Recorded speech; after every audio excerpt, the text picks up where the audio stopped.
Welcome to Dr. Creepen's dungeon.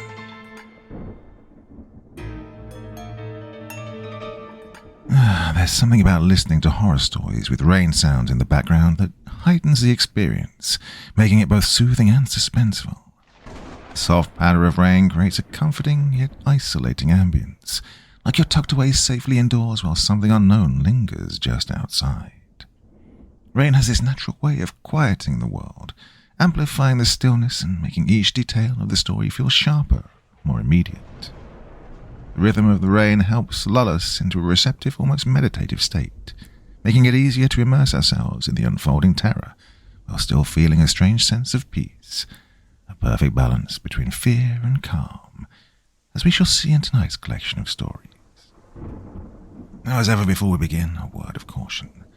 Tonight's tales may contain strong language as well as descriptions of violence and horrific imagery. That sounds like your kind of thing. Then let's begin. I was jolted back to consciousness by a violent coughing fit caused by the unnaturally dry air around me. Drops of sweat had piled up and started trickling down my forehead. It was dark, not a single ray of light to even make out my closest surroundings. My memory served little help in recognizing my whereabouts, but upon fumbling around with my weak hands, I noticed I was sitting in a fabric-coated chair in a room that seemed to vibrate ever so slightly. As my eyes started to adapt to the overwhelming darkness, I could start to make out the vague shape of my room. There were 3 seats facing each other with windows on the right-hand side, though they revealed nothing more than an empty void on the other side. On the other side was a door with a small window, which led out into a hallway, and then it dawned on me where I'd woken up. It was a train compartment, and the train was still moving, though seemingly rid of any other people. I tried to get up, but my legs refused to properly cooperate.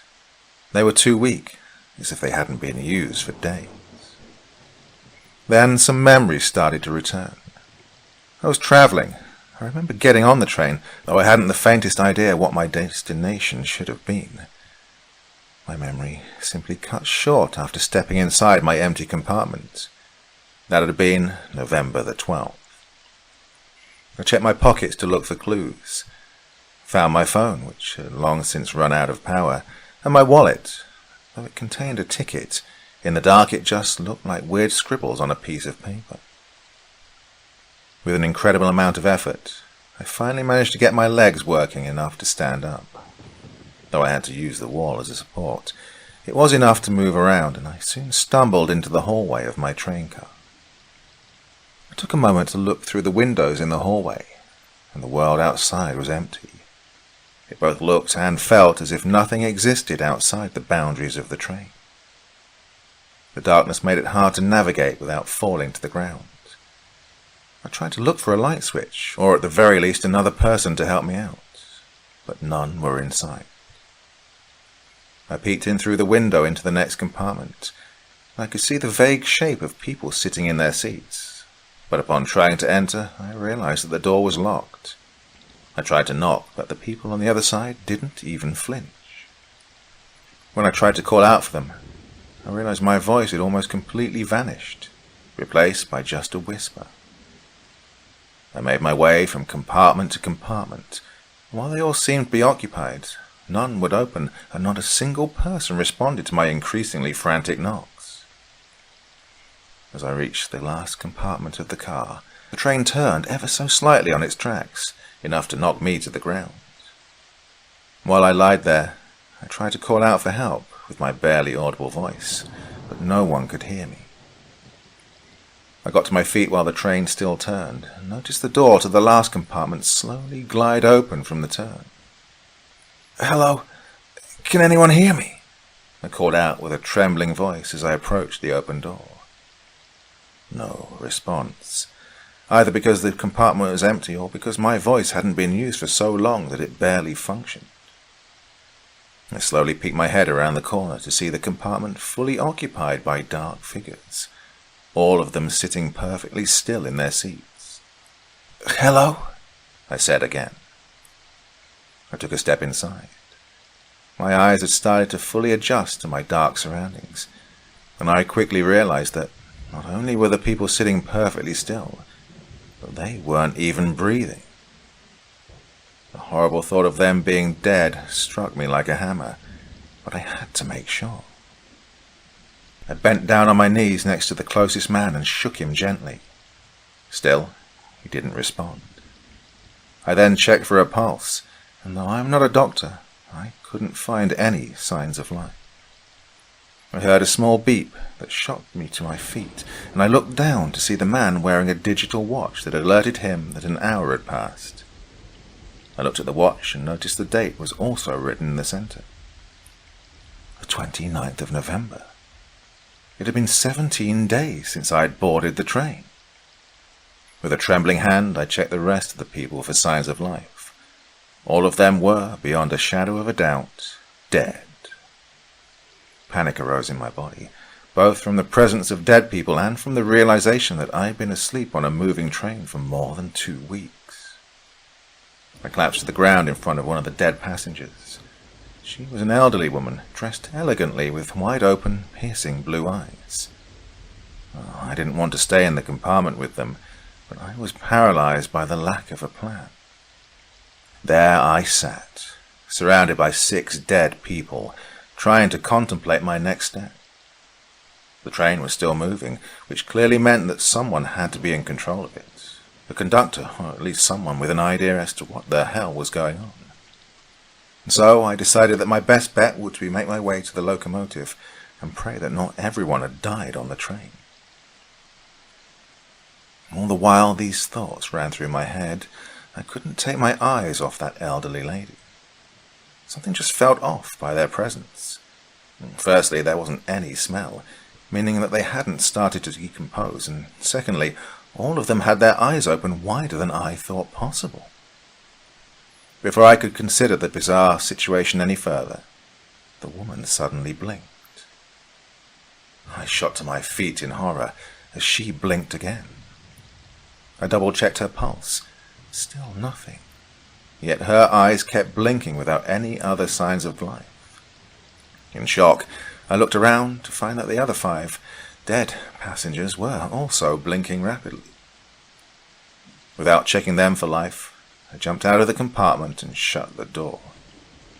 I noticed a chunk of wood missing from it, as if someone had kicked it in, leaving it unable to properly close. As I slowly backed away from the compartment, I glimpsed out through the windows, into the empty void beyond. I humored the thought that we might be moving through a tunnel, but if so, how long could it possibly be? I stepped into the next train car. Unlike the previous one, it wasn't divided into compartments, but rather filled with rows of seats split in the middle by a central passage. But, like the compartments, each seat was occupied by a dead passenger, each blinking in response as I quickly passed in panic. I walked through about 15 such cars, each alternating by rows of seats and compartments. And it felt like hours passed as I made my way towards the locomotive. And just as I was about to enter through a door marked first class, I was shoved to the floor by someone holding a bright light to my face. "Stay the fuck down," a deep voice shouted at me. Speechless, I could do nothing but comply with the man in front of me. "Wait, you're not dead?" the man asked. As he realized I was basically just a kid, barely in my 20s, he moved the light away from me and reached out a hand to help me up. "I'm sorry, I just heard someone moving and thought you were one of them," he said, as he pointed to the lifeless people sitting idly by in their seats. "What's your name?" he asked. I'm Thomas," I stuttered. As the shock from the bright light faded, I saw that the man was dressed in a police uniform, well-built and bald. "Name's John Hendricks," he said, "and we better get out of there before these bastards wake up again." "They're not dead?" I asked. "Well, not exactly. It's like they're in hibernation." I looked at him in confusion. People in hibernation. Oh, they ain't people, kid. Well, not anymore. As he spoke those words, he seemed surprised by something behind me. Oh, fuck. I was too slow, he said, oddly calm.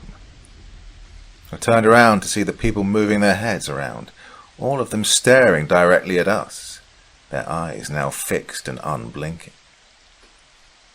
We need to get out of here, John said as he pulled my arm and dragged me in through the door to another compartment car, though far nicer than one I'd awoken in. All the doors had opened, and people were slowly piling out from each compartment into the hallway, staring at us with their wide open eyes. We dove into the first available compartment, and the officer pushed one of the people out from it and locked the door. He sighed. We'll be safe here for a bit. Hopefully they're just scouting. What the hell is... I started before the cop put his hand over my mouth, gesturing for me to keep quiet. Hey, keep it down, would you? He said quietly, clearly agitated by my idiocy. What's happening? I whispered. We've got to hold up in here until they go back to sleep. He stood up and peeked out the window into the hallway, before pulling down quickly back behind cover.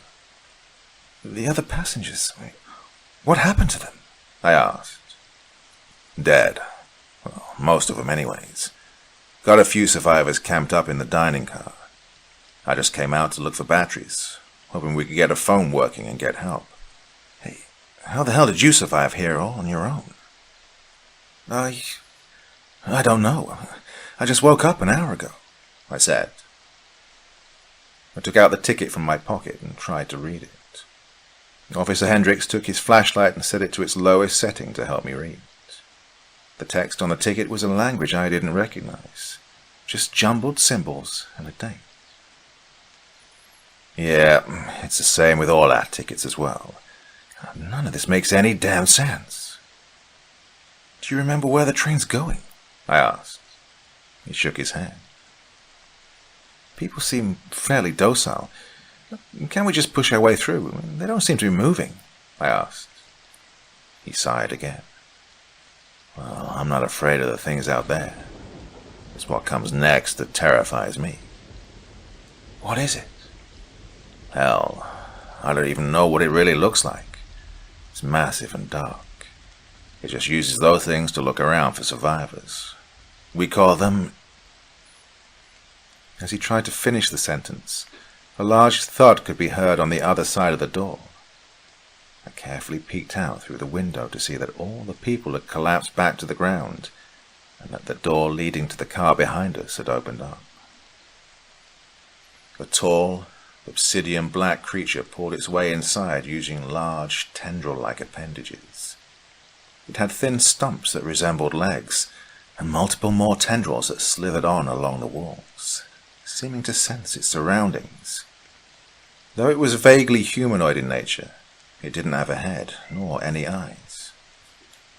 John lifted a finger to his lip and signaled for me to keep absolutely silent. I noticed then he had his gun holstered, attached to his belt. I pointed to it without saying a word, but he just shook his head in response. The creature moved closer, and before long it was standing just outside the door. Its arms spread out, flattening out and covering the window. It started to form small cracks in the glass pane, allowing small tendrils to seep through. Oh, God damn it, John whispered as sweat poured down his face. Suddenly, he stood up and kicked the door, breaking it straight off its hinges. That barely fazed the creature, but it allowed us enough wiggle room to bolt past it. He grabbed me and pushed me through the gap between the wall and the creature, getting caught up in its tendrils as he did. They latched onto him and buried into his leg. Run! He yelled in agony as he tried to fight off the tendrils wrapping around him. Still feeling weak, I fell onto the floor of the hallway as John desperately tried to get free from the rapidly enveloping tendrils around his leg. As their grip tightened, his service weapon, still in its holster, fell to the ground, out of reach from him. "What are you waiting for? Get the fuck out of here," he yelled. Refusing his orders, I dove to the floor and grabbed his gun. With the absolute minimal amount of firearms knowledge I possessed, I picked up the weapon and started firing at the center of the creature. Frantically pulling the trigger, I didn't stop until the excessively loud shots were replaced by silent clicks. Though the rounds barely fazed the creature, it did loosen its grip on John just enough for him to crawl away from certain death. I helped him to his bleeding feet, and together we rushed through into the next train car, where we pulled some loose chairs together and used them as a poorly constructed blockade to slow down the creature. We continued through the car, repeatedly tripping over the dozens of corpses littering the floor. I took a peek back at the barricade to see the creature slowly seeping through like a black fog, before reforming itself on the other side. "Hurry up," John yelled at me. The creature had almost fully formed by the time we got through to the next car. Unable to grab us, it quickly realized we were out of reach, and in response it split open its body down the middle, revealing rows of black teeth and multiple tendrils that resembled tongues. It let out a horrific, high-pitched shriek that shook the entire train, almost destroying my eardrums. The sound itself awakened the dead people strewn across the hallway. They lifted their heads and looked around until they fixated their eyes on us, which alerted the creature to our presence.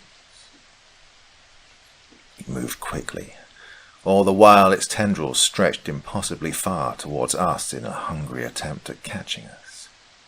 We were almost at the dining car when I fell to the ground. A tendril had wrapped around my shoe, and John quickly grabbed my arms as I was pulled away. I screamed, and the door to the dining car shot open. 2 men and 1 woman ran over and helped John pull me free from the tendril's grip. One of my shoes slid off in the process, allowing me to get away. We ran through the door and shut it behind us, while one of the men pulled a large metal rod through a makeshift lock. Both John and I lay wheezing on the floor from exhaustion as I tried to look around, observing my new surroundings. The car was full of booths with a small bar all the way up front, covered in canned foods and bottled water. In the corner I saw a few bags full of waste and empty food wrappings. The entire car was dimly lit up by a couple of rows of emergency lights on the ceiling, and it was clear they'd survived there for a couple of weeks already, though if the 4 of them were all that remained, I didn't know. "What the hell happened to you, John?" a man in his 50s asked. They must have seen me coming. I don't know how," John said, still out of breath. They kept looking back at him in shock, not satisfied by his answer, so he continued. "I didn't even use the flashlight until I saw Thomas here, and by then they'd already awoken." "So you waited until they went back to sleep?" the woman asked. "No, they'd already seen us. And we had to make a run for it. I came back as quickly as I could." His last sentences shut everyone up, and John stared at them, confused. "John, you were gone for 2 days, she finally said. "Oh, don't be ridiculous. I was gone for a couple of hours at most." She pulled out a digital watch and showed John the time and date. "It's December 1st, she said quietly. "That's..." John trailed off, speechless by the realization. "How'd they see you anyway? They're not exactly observant unless someone disturbs them," one of the men said in a condescending tone. "Well, I don't know, Frank. Do you think I did it on purpose?" I thought back to the old lady I'd seen in the first compartment, and realized John hadn't been discovered at all. I was the one who got caught. "Officer, I tried to say before John interrupted me. "John," he corrected me. "Look, we're in another frickin' dimension or some shit. No need for ranks or titles." I tried to confess again, but the woman noticed John's bleeding leg and rushed over to him. "You're bleeding," she said. Ah, it's nothing. The sentinel got a hold of my leg. Don't worry, I'm fine. Just sit down. Let me have a look anyway. John sat down and the woman rolled up his trouser leg to reveal deep gashes in his calf. Oh, you'll need stitches. Hey, get me the med kit, will you? She said as she pointed to Frank. While she did her best to fix up John's leg, I got a better look at the door. They'd reinforced it with pieces of metal around the edges, also covering the window, preventing the creature from seeping through the cracks, and its surveyors from seeing through it. On the wall beside the door, someone had etched lines, marking each past day. 19 lines for 19 days passed on a train that never stops. The oldest man, Frank, came over to me, looking as suspicious as ever. "Who are you?" he asked firmly. "Thomas," I responded. "You want to tell us how you survived 19 days all on your own, without food or water?" Well, I couldn't answer his question. To me, only a few hours had passed, and though I felt thirsty from fleeing, I wasn't even close to being parched. I don't know," I stuttered. "What do you mean you don't know? How can you not know?" Frank said, getting agitated. "Hey, give him a break, Frank. If you hadn't left your bag behind, I wouldn't even have had to go out and risk my life," John interjected. Well, that was enough to shut Frank up. Though an asshole, he knew his place in the group. The other, younger guy came up to me and reached out his hand. "I'm Philip, and that's Maya," he said as he pointed to the woman fixing up John. "And lastly, that's Frank. Don't pay him any attention. He's a pain in the ass 99% of the time." "Whatever," Frank interrupted. "Did you get the batteries at least?" "Yeah, of course I did, you twat. They're in the bag," John said. I just stood there, trying to get a grasp on the situation, barely responding to the other's questions. "Don't worry about it, Thomas," Maya said as she noticed the absolutely baffled expression on my face. "Huh? None of us remember what happened. We all just woke up at different times on the train and had the idea to make our way here. Well, it's safe, mostly, and the sentinels keep us from going out very often. You're lucky John found you." "Sentinels?" "Yeah, the thing that chased us," John explained. A bright light penetrated the otherwise gloomy car as Frank booted up his phone, using one of the battery packs. Without hesitation, he attempted to dial a number. "Put it on speaker if you're trying to call someone," John said, still waiting for Maya to finish bandaging his leg. No one responded on the other end, but no sooner had Frank lowered the phone to input another number before it started ringing. Blocked caller ID. For a few moments, he just held the phone in shock, before he regained his senses and answered. "Hello?" No response. "Hello? Can anyone hear us?" Frank asked again. We listened intently to the emptiness on the other end of the line, and a minute passed without anyone speaking. "There's no one there," Maya said. Before any of us could respond, the phone started emitting repetitive beeping sounds. They continued for almost a minute, none of us daring to speak up while we listened. Once it was finished, the call ended on its own.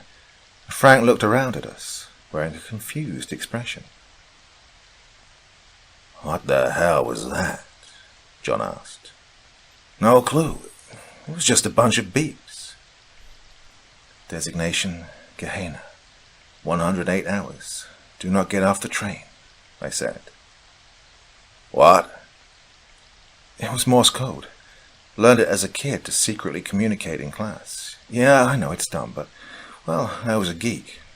But I'm absolutely sure that's what the message said." They looked at each other for a moment, still visibly confused, and then back at me. "Gehena? What does that mean?" Maya asked. "Forget that," Frank interjected. "Why are they telling us to stay on this frickin' train?" We fell silent again as Frank attempted to dial another number, to no avail. 108 hours. Just over 4 days before we reach our next station. We can do that. Just gotta stay here. Well, we have enough provisions for at least 2 weeks, John said. So that's it? We just sit here in the dark for another 4 days? Frank asked. A small argument ensued, and while they discussed what we'd do at the train station, I took a moment to look out of the window. The vast emptiness was horrifying on its own. I wondered how far the darkness reached, if it had an end, or if anything lived in the void. Part of me felt dread as I pondered these questions. I felt dread as if the train was nothing more than a mere figment of my decaying mind. But the pain was ever too real. The tiredness felt too overwhelming for this world to be fake.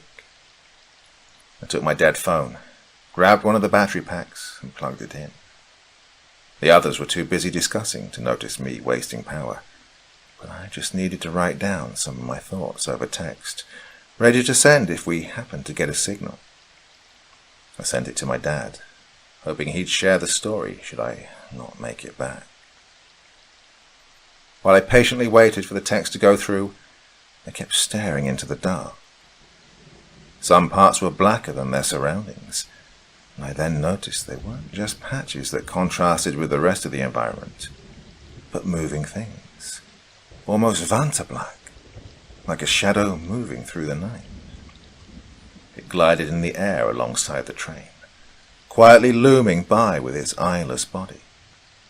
It was a sentinel. "Guys," I said quietly. They kept on arguing. "Guys, there's a sentinel outside," I said, much louder. Well, John broke off from the argument, and everyone fell silent as we watched the creature fly beside the train. Then we noticed another, and a third, and a fourth, and before long we could make out hundreds, if not thousands of sentinels following the train.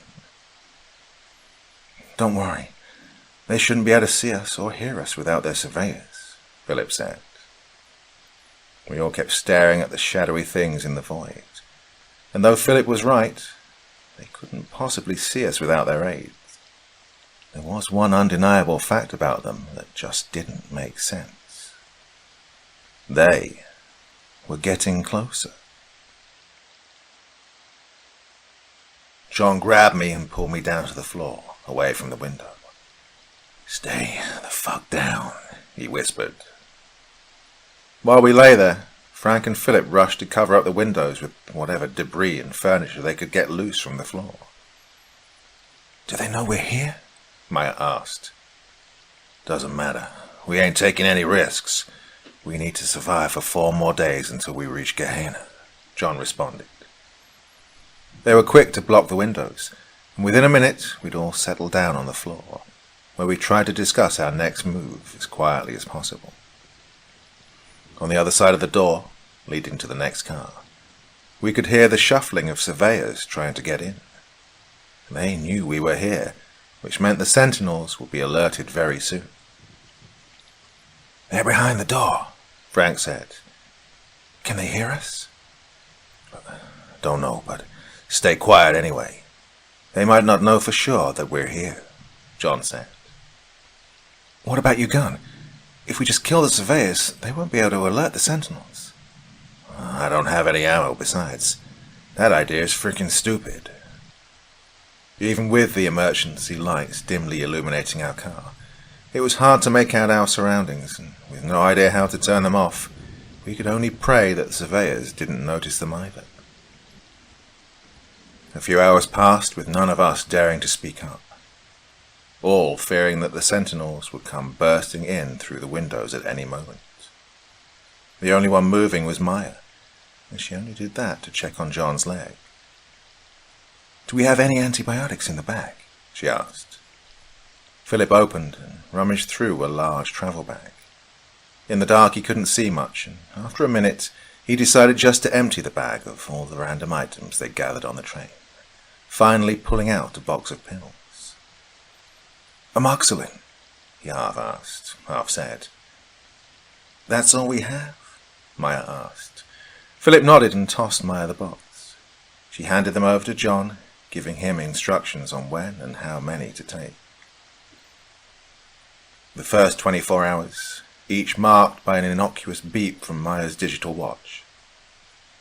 The first 24 hours, each one marked by an innocuous beep from Maya's digital watch. I couldn't get my mind off that name. Gehena. It sounded familiar. It was definitely something I'd heard before, if only to be stuffed away in the back of my mind, polluted by pointless information I gathered throughout my life. 42 hours passed, as counted by the beeps. People were getting restless, unable to stand up or move around without alerting the surveyors. We still hadn't made a decision whether to stay on the train as we reached Gehena, or to bail out and try our luck somewhere else. Are we really going to listen to some cryptic message? Philip asked. Like, I don't want to be all pessimistic, but, well, why should we trust them? Look, they're telling us to stay on the train, but do they mean as it stops, or now while it's heading there? Maya asked. Doesn't matter. Shouldn't we just do the exact opposite of what they tell us? No. Whatever happens, we're getting the fuck off this train when it stops. As long as there's solid ground to walk on, we're not staying a minute longer than we have to, John interjected. 60 hours passed, and the void lingered outside our train, ever-present and full of unseen horrors. Despite the stress, I'd somehow managed to drift off to sleep. Though restless, it was a deep sleep occupied by an incredibly vivid dream of Gehena. I saw it as an empty ruin of a city, trapped in the center of a steep valley. Maya and Frank stood by my side, with defeated expressions on their faces. As we observed our surroundings, a bright light lit up the grey sky, almost blinding us with its presence. I tried to lift my arms to block out at least some of the light, but I couldn't lift them. Something within the light had paralyzed me, surging through my body with intense pain. As I winced in agony, my mind suddenly felt clearer than it ever had, and then I remembered. It was just a piece of fragmented information, long since forgotten, that I'd learned during my childhood during some religious class. Gehena. It was hell, and we were heading straight for it. I awoke abruptly due to high-pitched, glaring sound emitting from a speaker system hidden in the ceiling. It jolted all of us to our feet in panic as we tried to decipher what it meant. "What the hell is that sound?" John yelled as he clutched his ears. It was rhythmic, Morse code, just like before, though in the mess of static and distortions, I could barely make out the individual beeps. After a couple of minutes, despite the mess of sounds, it became apparent that the sound was just a loop of beeps with a simple message playing on repeat. Leaving vacuous, stand by. Leaving vacuous, stand by. Leaving vacuous, stand by. Leaving vacuous, stand by.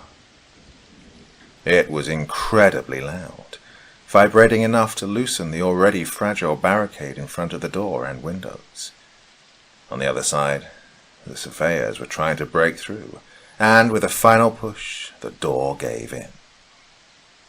Dozens of them flooded in through the broken barricade, stumbling over each other in the process.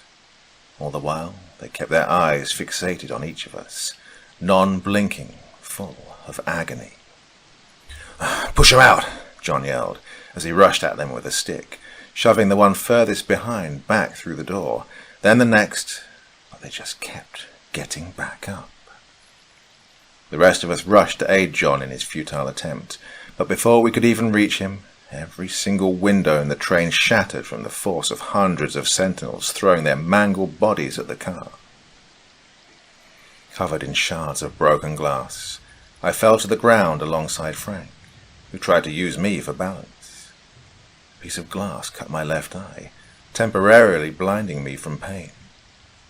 As I got the piece of glass out, I saw the sentinels digging their way through the broken windows, turning to a viscous fog and pouring in through each crack in our barricade, reforming themselves on the other side, just like before.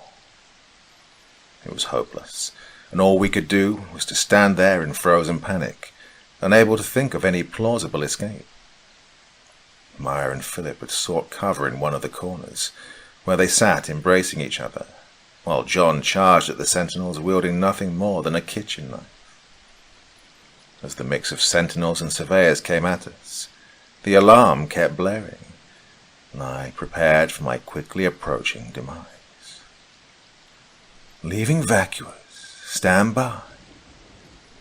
Suddenly, an impossibly bright light filled the entire void, instantly turning the sentinels to mere filaments of darkness lingering in the air. It persisted for minutes, completely blinding out any memory of the empty void we'd left behind, and then the speaker gave out a new message in the form of Morse code. Designation, Gehena, 18 hours. Do not get off the train, the code spoke. As quickly as it had come, the light faded. It took a while for our eyes to adjust, but once they did, we were greeted by a brand new world outside the window. The once empty void had been replaced by endless fields of bright green grass, only contrasted by tall blue mountains in the horizon, miles and miles away. The sentinels themselves had all but vanished, while the surveyors had turned back into lifeless corpses, now doing nothing more than littering the hallways. Where are we? Maya asked. Gehena, did we make it? Frank asked. No, we still have 18 hours left, I corrected him. I took a hopeful look out the window and stared at the lush fields just out of reach. The ground looked so soft, and I contemplated for a moment whether it would be smarter just to jump off the train. Well, that idea was quickly put to rest as I got a look around the train, now filled with blissful daylight that had immediately changed the mood. All right, let's head for the locomotive and try to shut this train down, John said. We quickly made our way through the train, littered with the fresh corpses of people that had died weeks ago. Their connections to the sentinels had now been broken, leaving them limp on the ground with no direction. Once we reached the locomotive, we were faced with a heavy iron wall blocking our entrance, a door with no handle nor a keyhole to open it. Great. What now? Frank asked. Well, maybe we can climb out one of the windows and get there from the outside, John suggested. Before we could even indulge the idea of climbing on the outside of a moving train, we were all shoved to the ground as the train rapidly lost speed. The tracks screeched as the wheels locked themselves in place, and we quickly came to a sudden stop. What the hell just happened? We've stopped, but there's no platform or anything outside, Maya said as she peeked outside the window. Doesn't matter, okay? Get your stuff. We're getting off this nightmare. We returned to the dining car and picked up our bags, alongside any amount of food and supplies we could possibly carry. Well, we hadn't yet reached Gehena, but considering the implications that we were heading straight for hell, this would be a safer bet. For the first time in weeks, we stepped down on solid ground, with a brilliant green field only a few feet away from us. Philip took charge, carrying what little medical supplies we had, while John followed. There was a decently brisk wind that felt great in the otherwise hot climate, but the grass didn't seem to sway even the slightest. As minute a detail as it seemed, it warranted a closer look. They were crystals, green, razor-sharp crystals that, from just a few feet away, resembled blades of grass. Wait, don't! I tried to yell, but it was too late, and Philip stepped down hard on the field. Oh! He yelled as the crystals cut through his shoes, into the sole of his foot. The rest of us froze in our steps as we saw Philip pull back in agony, clutching his leg. "Look, it's not grass." I trailed off. "Fuck, it hurts," Philip groaned. Maya instinctively ran to his aid and pulled off his shoe. "Let me have a look," she said. There were green crystals embedded deep in his sole, covered in jagged edges, making it almost impossible to pull out without causing more damage. "Oh, we've got to get you back on the..." Maya froze mid-sentence. The crystal was spreading, with tiny shards breaking off, embedding themselves into Philip's skin, tearing through it as they grew. "What's happening?" Philip stuttered. Though the growth was slow at first, it quickly sped up, covering his entire foot within a minute, before proceeding up his leg. "Get them off me!" he yelled in pain as Maya tried to reach to rip them off, but John stopped her before she could touch them. "Wait, you'll get them on you too," he yelled. He pulled out his knife and got ready to peel the shards off Philip, but the crystal simply cut through the knife like butter, spreading onto that as well. In shock, John stumbled back and dropped his knife. Maya once again tried to run over and help him, but we all held her back. All we could do was stare at Philip as the crystals dug their way into his body, his bones audibly cracking and his skin rupturing as they continued spreading. He just lay there, screaming in agony until the crystals got to his lungs. And before long, his entire body had been turned to rock. Before we could even process or mourn our loss, the crystals started spreading along the ground, slowly making their way towards us. "Back on the train!" John screamed. As we got back on board, we did our best to seal the windows and doors, but even then we had no proof it would stop the spread. The train had broken down, and with no way of getting it back up and running, all we could do was to wait as the green field of crystals spread onto the train, and to us. It's just a matter of time. Maya stared out through the train window, her eyes fixated on the crystallized remains of Philip. They'd known each other most of their lives, and now he had become nothing more than a memory, forever preserved within the green rocks. It had been a day since the train had broken down, but despite the time that had passed, there wasn't any noticeable change in daylight. The sky hung above us, blue and bright, though no sun existed to let us know whether we were still on Earth. Instead, the light seemed evenly distributed across the sky with no visible source. I tried my best to comfort Maya, though nothing I could say would ease the loss and trauma we'd all just experienced. Our best bet was to simply keep everyone alive through the next part of our horrific nightmare. Though the crystals had slowed down once we retreated, they kept reaching out for the train and had already covered 2 of the cars in the back, slowly inching their way ahead during the day we'd been stuck. They seemed to react to touch, spreading faster with any interaction between us and the environment outside the train.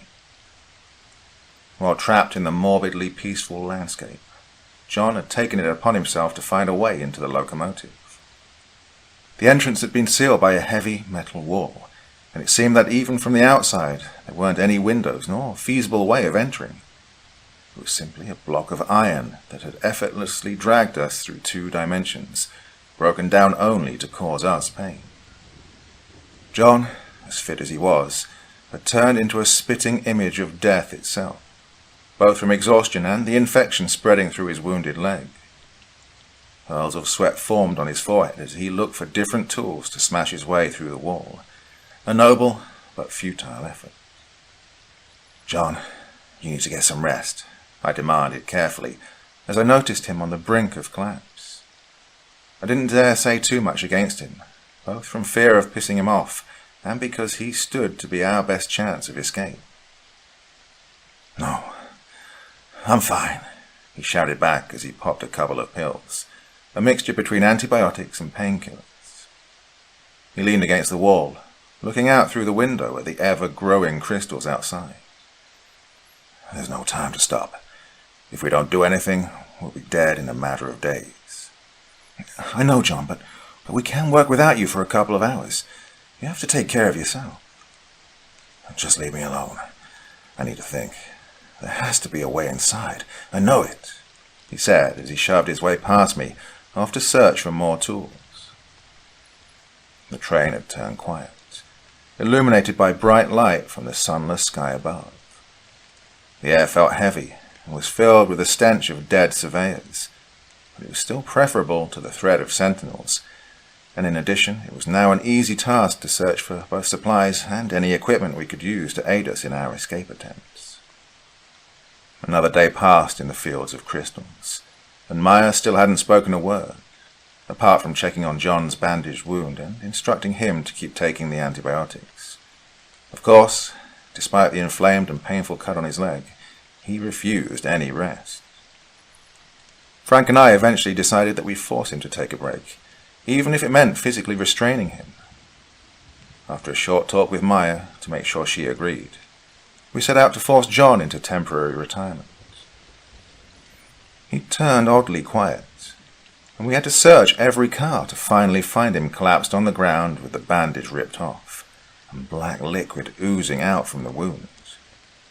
Before we could even call Maya in to help, the train jolted to movement, quickly coming to a stop as the back cars had fused together with the crystals.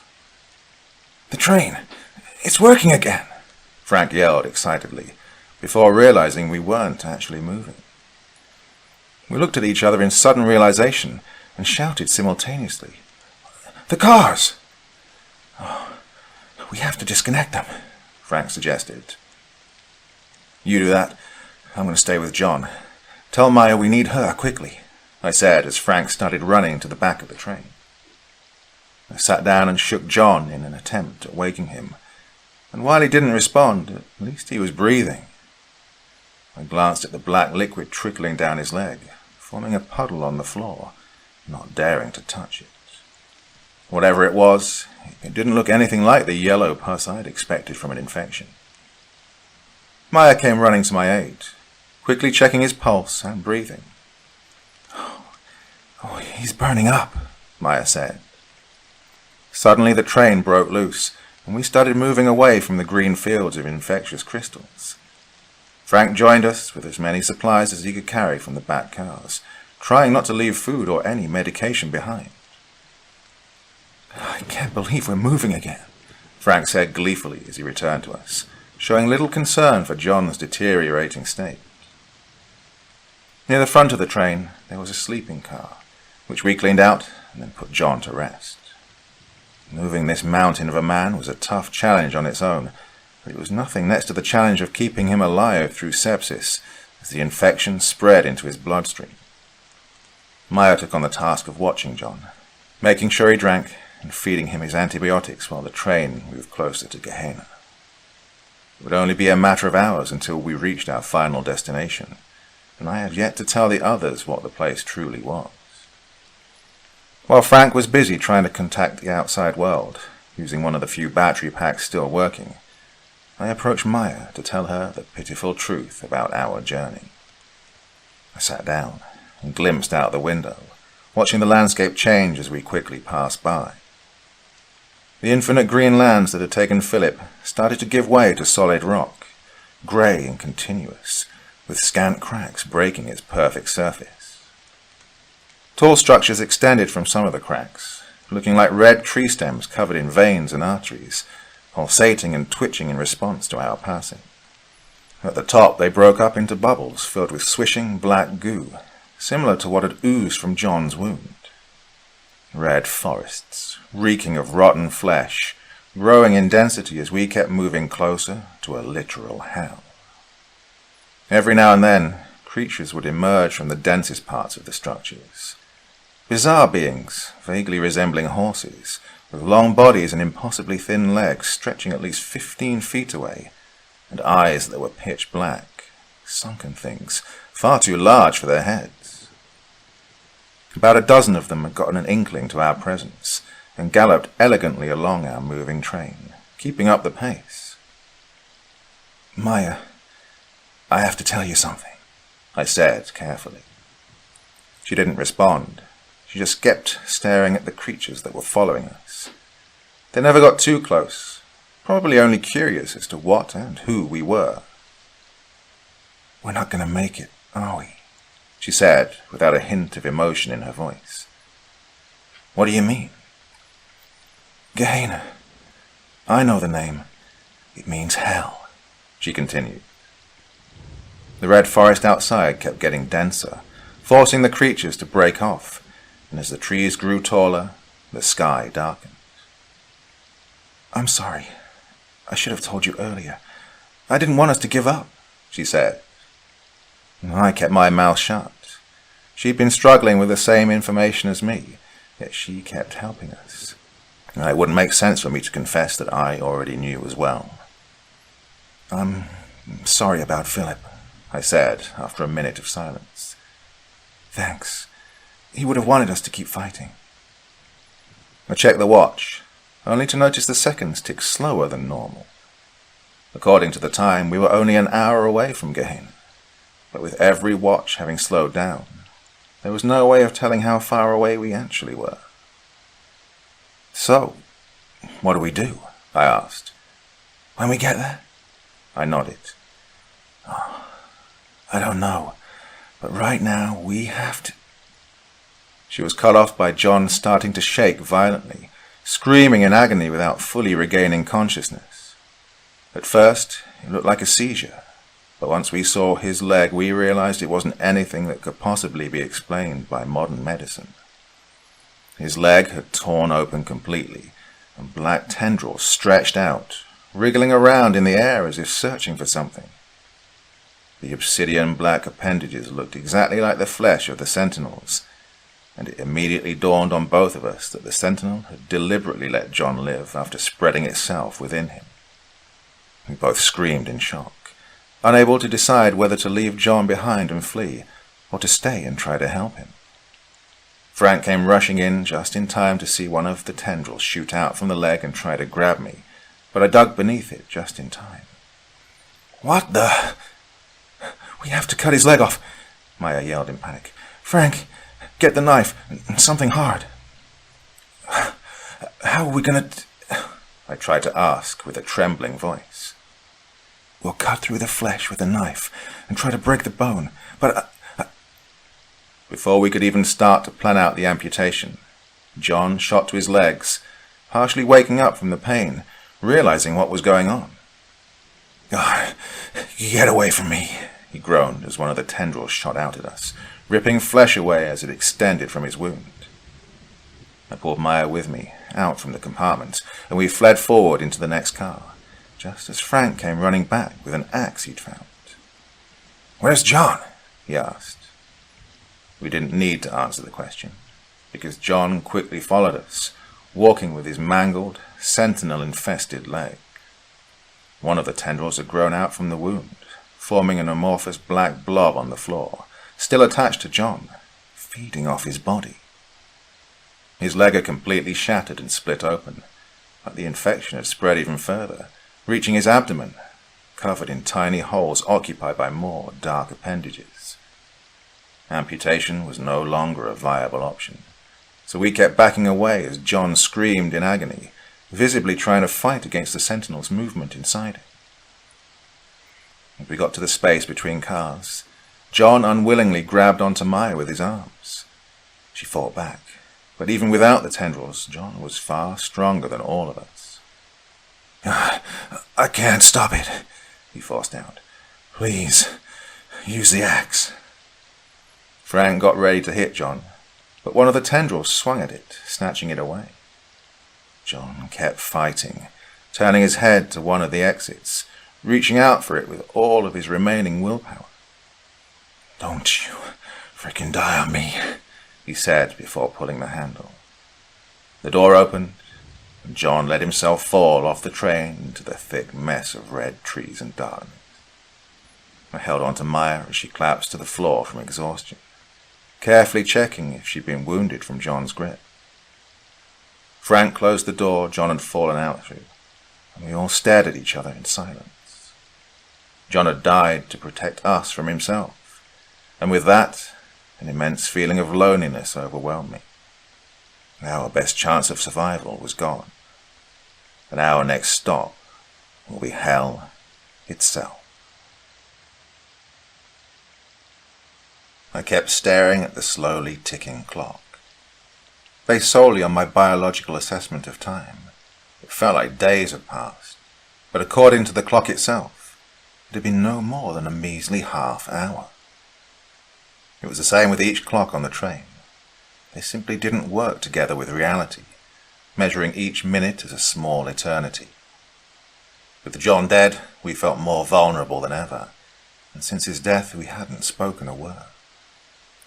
I know we're all on edge, but I think it's time we discuss what we'll do once the train stops again, Frank said in his usual annoyed tone. Both Maya and I knew our true destination, but hadn't yet told Frank. Alas, the time had come, and if we stood even the faintest chance of surviving, we all had to be able to rely on each other. Frank, we need to tell you something, I said. His eyes narrowed in suspicion at my obviously guilty tone. Tell me what? Our destination, Gehena. Well, I trailed off. Yeah? What about it? It's, Gehena is hell, Frank. We're all going to hell, Maya burst out, annoyed by my hesitation. We fell silent for a few seconds while Frank processed what we'd just told him. Then, he suddenly burst out laughing. Really? Hell? That's the best you could do, he said. I nodded in response. So, you mean to tell me that we're already dead, that our next stop will be the realm of Satan himself? Yeah, I guess. Why is that funny? Well, if you hadn't noticed already, 2 of us died. How's that possible if we're already dead? Where's John and Philip, huh? You had a point. Our conventional idea of hell required us to be dead already, though it never stated whether you could die twice, or what happens upon second death. Well, we're clearly not dead, but that doesn't mean we're not going to a horrific place. Regardless of what you might think, Gehena means hell, Maya said. The argument went on fruitlessly for a while, Frank never giving in and admitting we weren't going to reach salvation once the train stopped. In the meantime, I kept staring out of the window.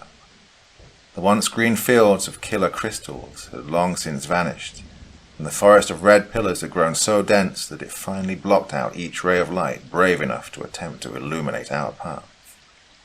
If I hadn't known better, I could have thought we were back in the void, but it felt different, far hotter than it had before, even more devoid of hope. Before I got a chance to question the environment, the darkness gave way to a large open space, devoid of any life. Just a rocky, flat surface surrounded by infinitely tall cliffs on each side. It was a valley, grey and dull, with little to no light penetrating a layer of thick clouds above. And then, the train started to slow down. We're coming to a stop, Maya said as she peeked out through the window. The tracks end here. Before long, the train stood still, and all the doors opened automatically, signaling for us to get off. There was a sign on the empty platform next to us, written in a language I couldn't comprehend. I pulled out my crumbled-up ticket and compared the text, noticing that some of it matched. Gehena, I mumbled. So, what now? We get off the train and wander the wasteland? Sit here with the last of our supplies, waiting for hunger to kill us? Frank asked. Well, we never got the chance to make a decision, before the train simply started disintegrating under our feet. First the windows turned to sand, then the seats rotted away as if hit with 1,000 years of time, and finally the door started to crack, causing us to plummet into the ground.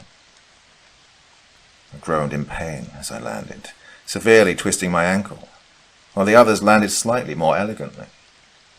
Maya and Frank helped me to my feet as we witnessed the last chunks of train just vanish before our eyes. We climbed off the tracks and onto the platform. It was situated on a bridge, giving us a clear view of our surroundings. It was a city, or at least it used to be one, now nothing more than the ruins of a previously inhabited place.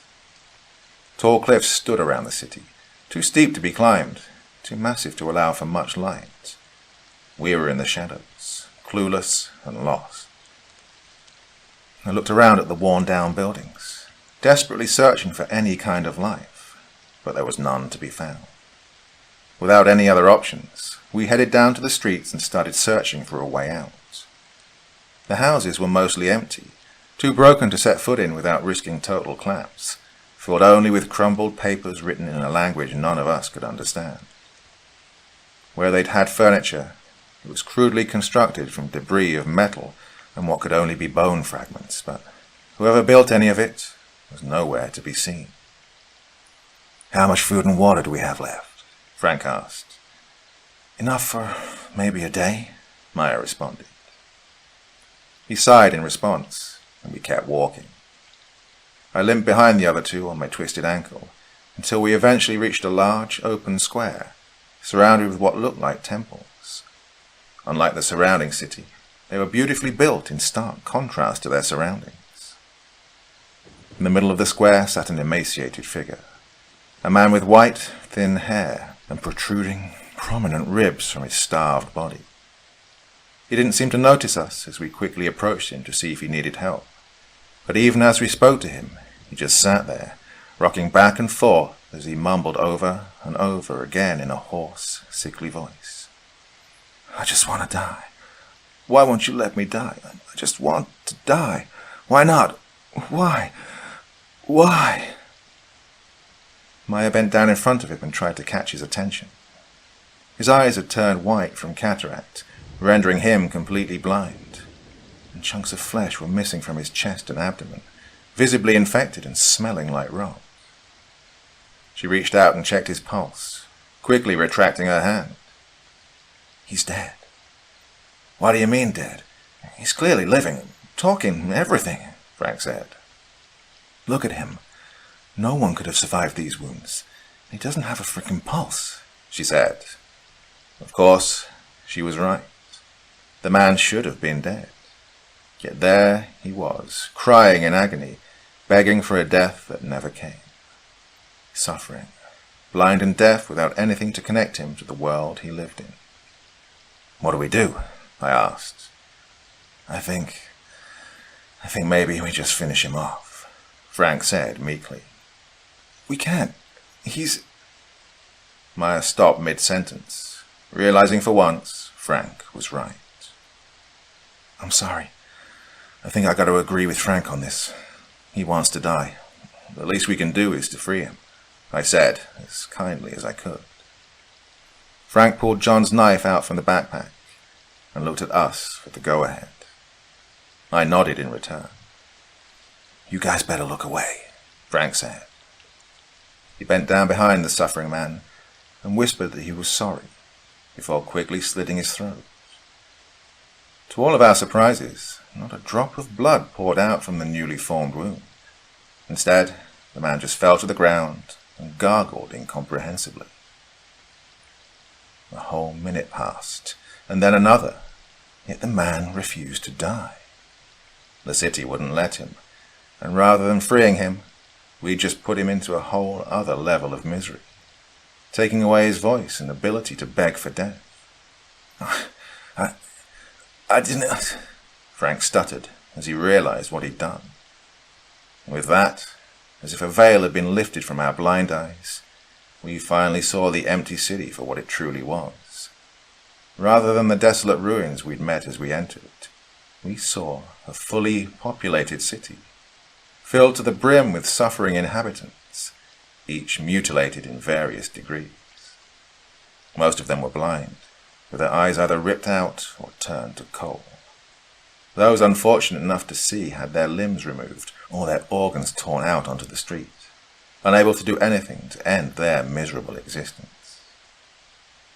As this horrific realization hit us, the ground below us started to move.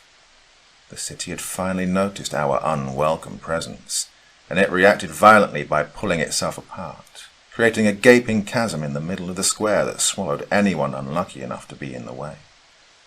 "What's happening?" Frank asked in panic. "I don't know, but let's get out of here," I yelled in response. The chasm quickly widened, revealing a massive hole extending down into a dark abyss, with spikes and black tendrils extending from the burning walls beneath us. With my sprained ankle, I couldn't keep up with the others, and I slipped to the ground as it shook violently. "Thomas!" Maya yelled as she rushed to my aid, Frank continuing to flee towards the alleys. She pulled me up just in time to avoid being swallowed by the ground. We headed after Frank, who'd started running down one of the alleys, seemingly devoid of any people. As he entered the alley, the concrete walls started moving vigorously.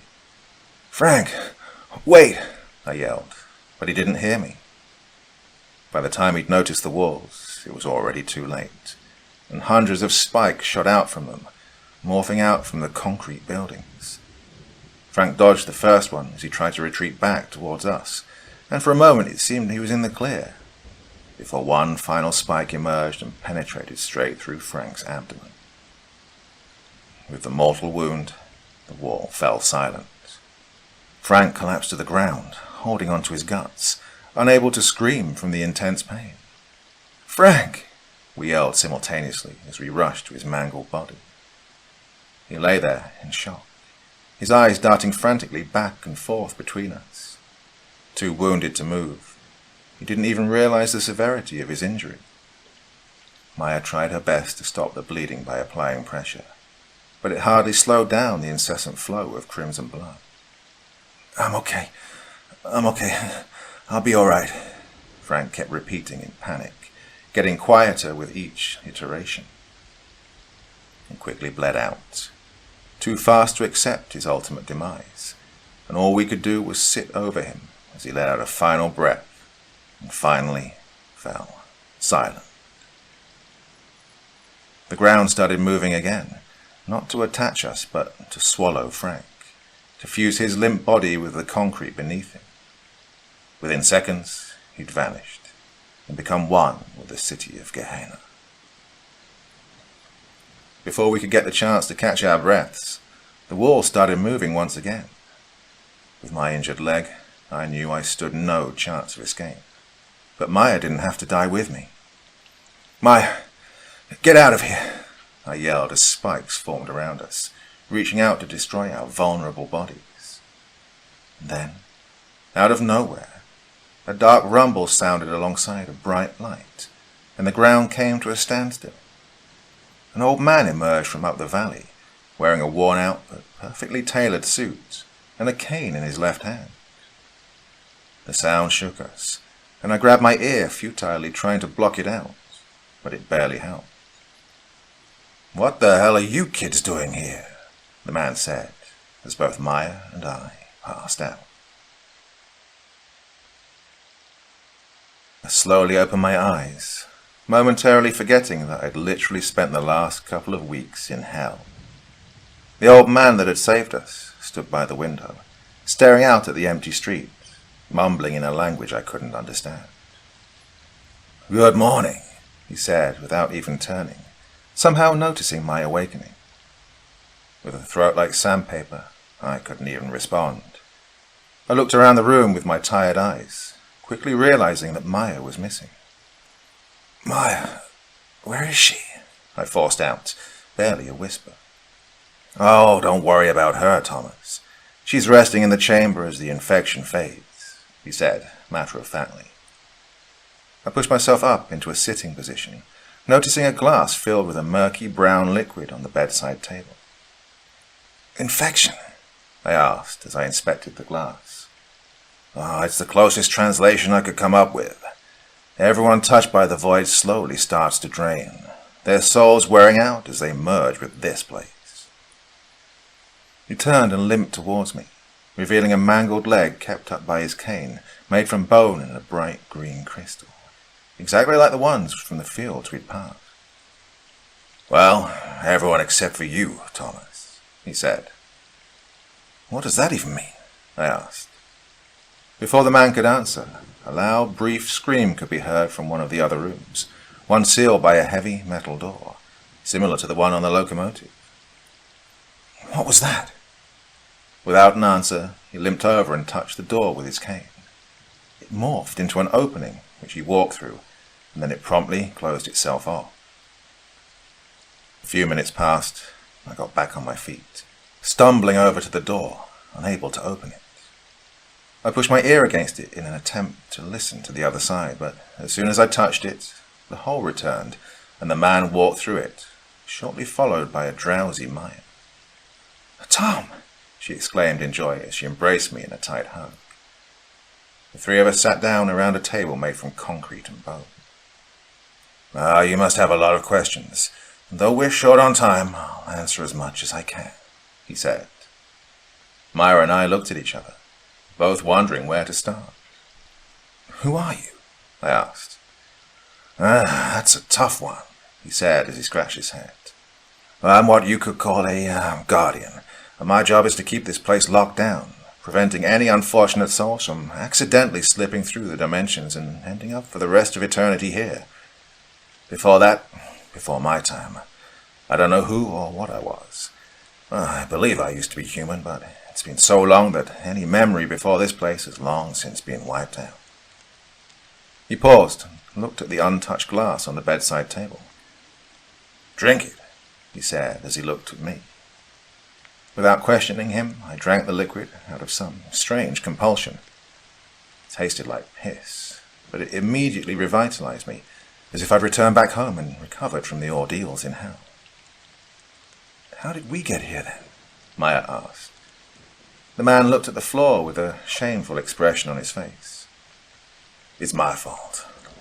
For millennia, I've kept this place safe, but even I've aged, and eventually I'll perish like all things should. And the people that are already here, like the one we—" Maya trailed off. "They came during the time between the last guardian and myself, when there was nothing here to keep the gates between our worlds closed. Those who met an untimely death or narrowly avoided it were unable to process or accept it, and they all came here. I tried to help the ones that were already trapped, but they were too far gone. Not like you two. Not like us. No, you two still have a chance to escape, but we'll have to move quickly."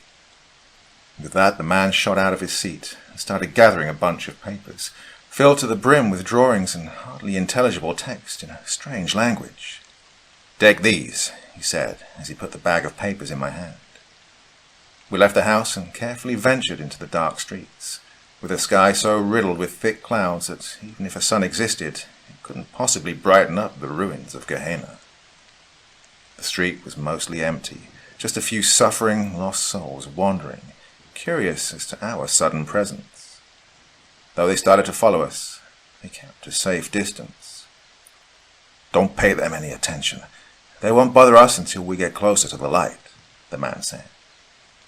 He guided our way through the twisting and turning streets, eventually giving way to a vast, barren field riddled with the mutilated bodies of the lost souls.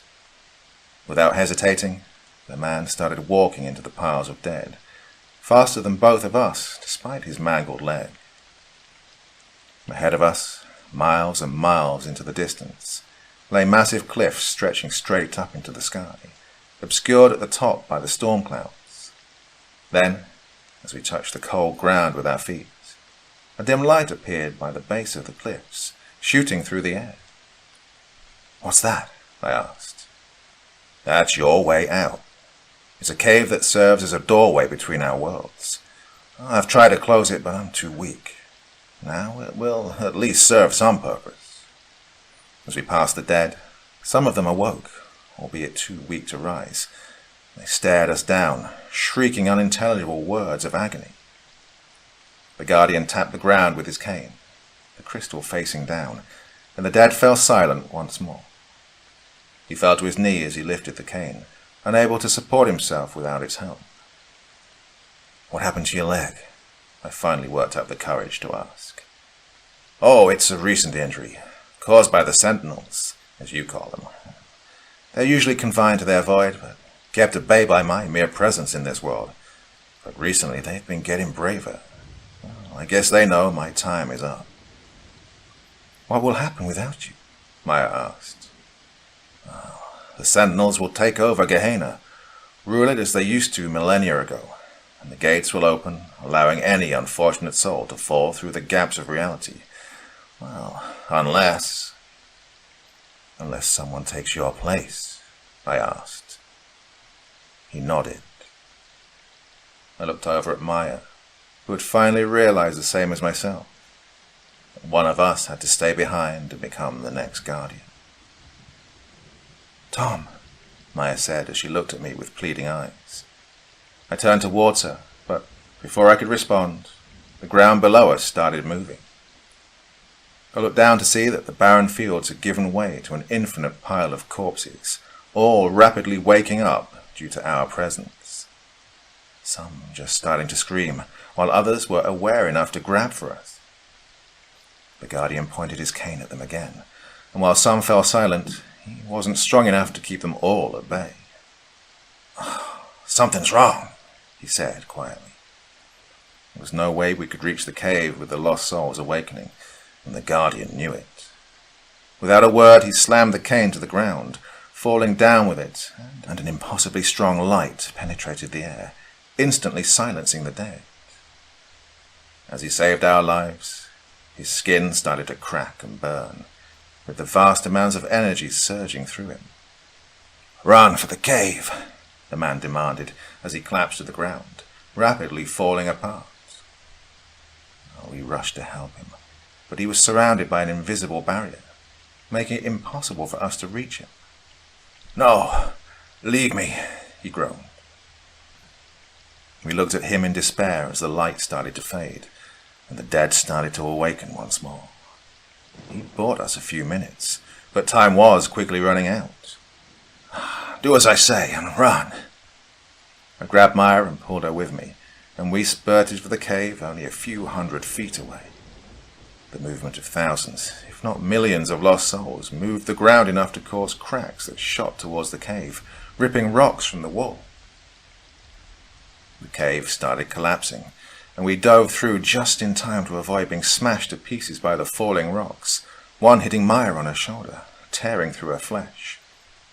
Are you all right? I asked as I helped her to her feet. Yeah, the wound isn't too deep. I'll be fine. We turned towards the light that filled the cave. It was a frame of glowing fog surrounding a pitch-black portal, hanging a few feet above the ground. That's it? I asked. I guess so. Doesn't exactly look inviting, but there's nothing else around. Even the ground within the cave was riddled with the bodies of the dead, and with each second we spent there, they started to awaken. We have to hurry, Maya. You go first, I said as I walked closer to the portal. She didn't follow. She just stood back and stared at the swirling darkness hanging in front of us. I'm not going with you, she said quietly. What? You heard him, Tom. This place needs a guardian. If we both leave, millions will suffer. I just can't do it. Maya was far too good a person, unwilling to consider her own well-being over that of others, and I knew in my heart that nothing I could say would change her mind. She walked up to hug me, a final goodbye before we parted ways for the rest of eternity. I held her tight as I whispered into her ear. I'm sorry. Sorry about... Without letting her finish the sentence, I grabbed onto her, swung around, and shoved her into the portal. The second she realized what was happening, it was already too late, and her body was washed away in the darkness, giving me a final look of sadness before she vanished. Gehena needed a guardian, and Maya wouldn't have let me stay behind. So, without any other choice, knowing that she had a much brighter future back on Earth than myself, I made the decision for her. One moment of betrayal, to give her a chance at a good life, even if it meant myself staying behind for the rest of time. It'd be worth it. After Maya vanished, I felt at peace. Something within me knew she'd made it home. And with that, I gained a whole new awareness of the place I would call home. The papers given to me by the old man, once filled with an incomprehensible language, suddenly turned into instructions for me to follow. And that's when I knew the place had chosen me long before I'd even entered Gehena. I was supposed to stay behind. Well, my job now will be to close every gap between this world and Earth, meaning that, after this message, no one will ever hear from me again. Tell my family I never suffered, and Maya, if you ever read this, I'm sorry. And I hope you live a great life.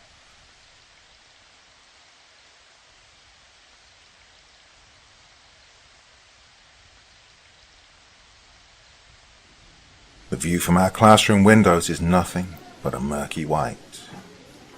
I bet if I went outside and looked down, I wouldn't be able to see past my knees. I won't be going outside, though. I honestly don't think I'll leave this classroom for a while. Our class, Gothic Literature, was supposed to end at 1:30. I remember just staring at the clock, watching the seconds tick by, feeling Mr. Sampson's voice drone through my body, the monotone sound killing me into a haze of sleepy existence. I didn't get much sleep last night. It certainly shows. The classroom was lit solely by the fluorescent bulbs flickering on the ceiling, Sampson having closed the blinds to avoid distracted glances about 15 minutes in. I wonder now if we would have noticed the building fog outside had the blinds been open. Maybe we would have clamoured together by the window, whispering in excitement to each other. Anything that wasn't hearing for the 10th time that week how revolutionary Mary Shelley was for that time. Or hearing Susan beg him to cover Carmilla, just for half a lesson, Mr. Sampson. It isn't unusual for a mess of high schoolers to grow distracted and excited at any little change. I mean, who can blame us? Well, the constant repetition. Regardless, I've gone too far off topic. So, it was about 10 minutes before the bell was supposed to buzz, signifying the 7-minute-long break from our daily torture. That's when the intercom system crackled into life. We will now be having a lockdown drill. We request everyone stay calm and follow the instructions of their current teacher. If you're outside your classroom, we ask you please to make your way back in a timely manner. Thank you. I heard the collective groans of students who didn't want to crawl under their desks in the dark. Really, the only thing worse than this lecture is the singular sound of your deskmates breathing penetrating a heavy cover of silence. Nevertheless, we're used to lockdown drills by now. The class shuffled slowly, desks creaking as students stood and crouched. Susan shoved herself under the teacher's desk, while Jamie and Audrey stood shoulder to shoulder in the tiny alcove just behind the doorway. We all waited with frustrated, bated breaths, knowing that in just a few seconds we'd hear someone try the doorknob, apparently to scare us. It never works. And then the intercom system would announce the drill was over. But those sounds didn't come. Instead, all there was silence. The reintroduction of sound started with a couple in the back corner whispering and giggling to each other. Students, growing more impatient, began talking to each other. It took 10 minutes before Mr. Sampson himself moved to his desk, shooing Susan out in the process in an attempt to get some work done. 10 more minutes passed. He grew frustrated and motioned us back to our seats. That was when someone peeked outside. I'm not sure what they were looking for. Maybe to see if it was a different sort of drill, or maybe if it wasn't a drill at all. It didn't take long for everyone else to be made aware of the oddity that was the outside world. Hey guys, I can't see outside. It's like, well, hella foggy. I think her name was Ashley. I worked on a lab project with her once.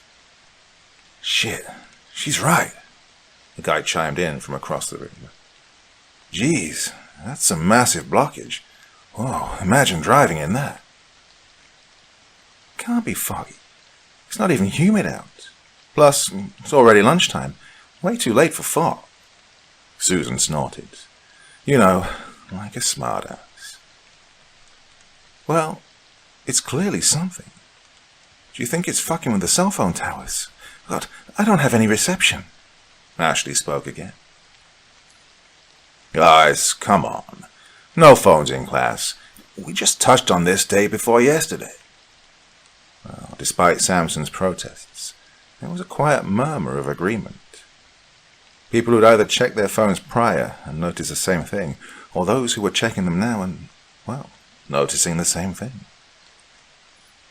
Weather does screwy things, guys. Who knows? I finally interjected my own opinion, shrugging my shoulders.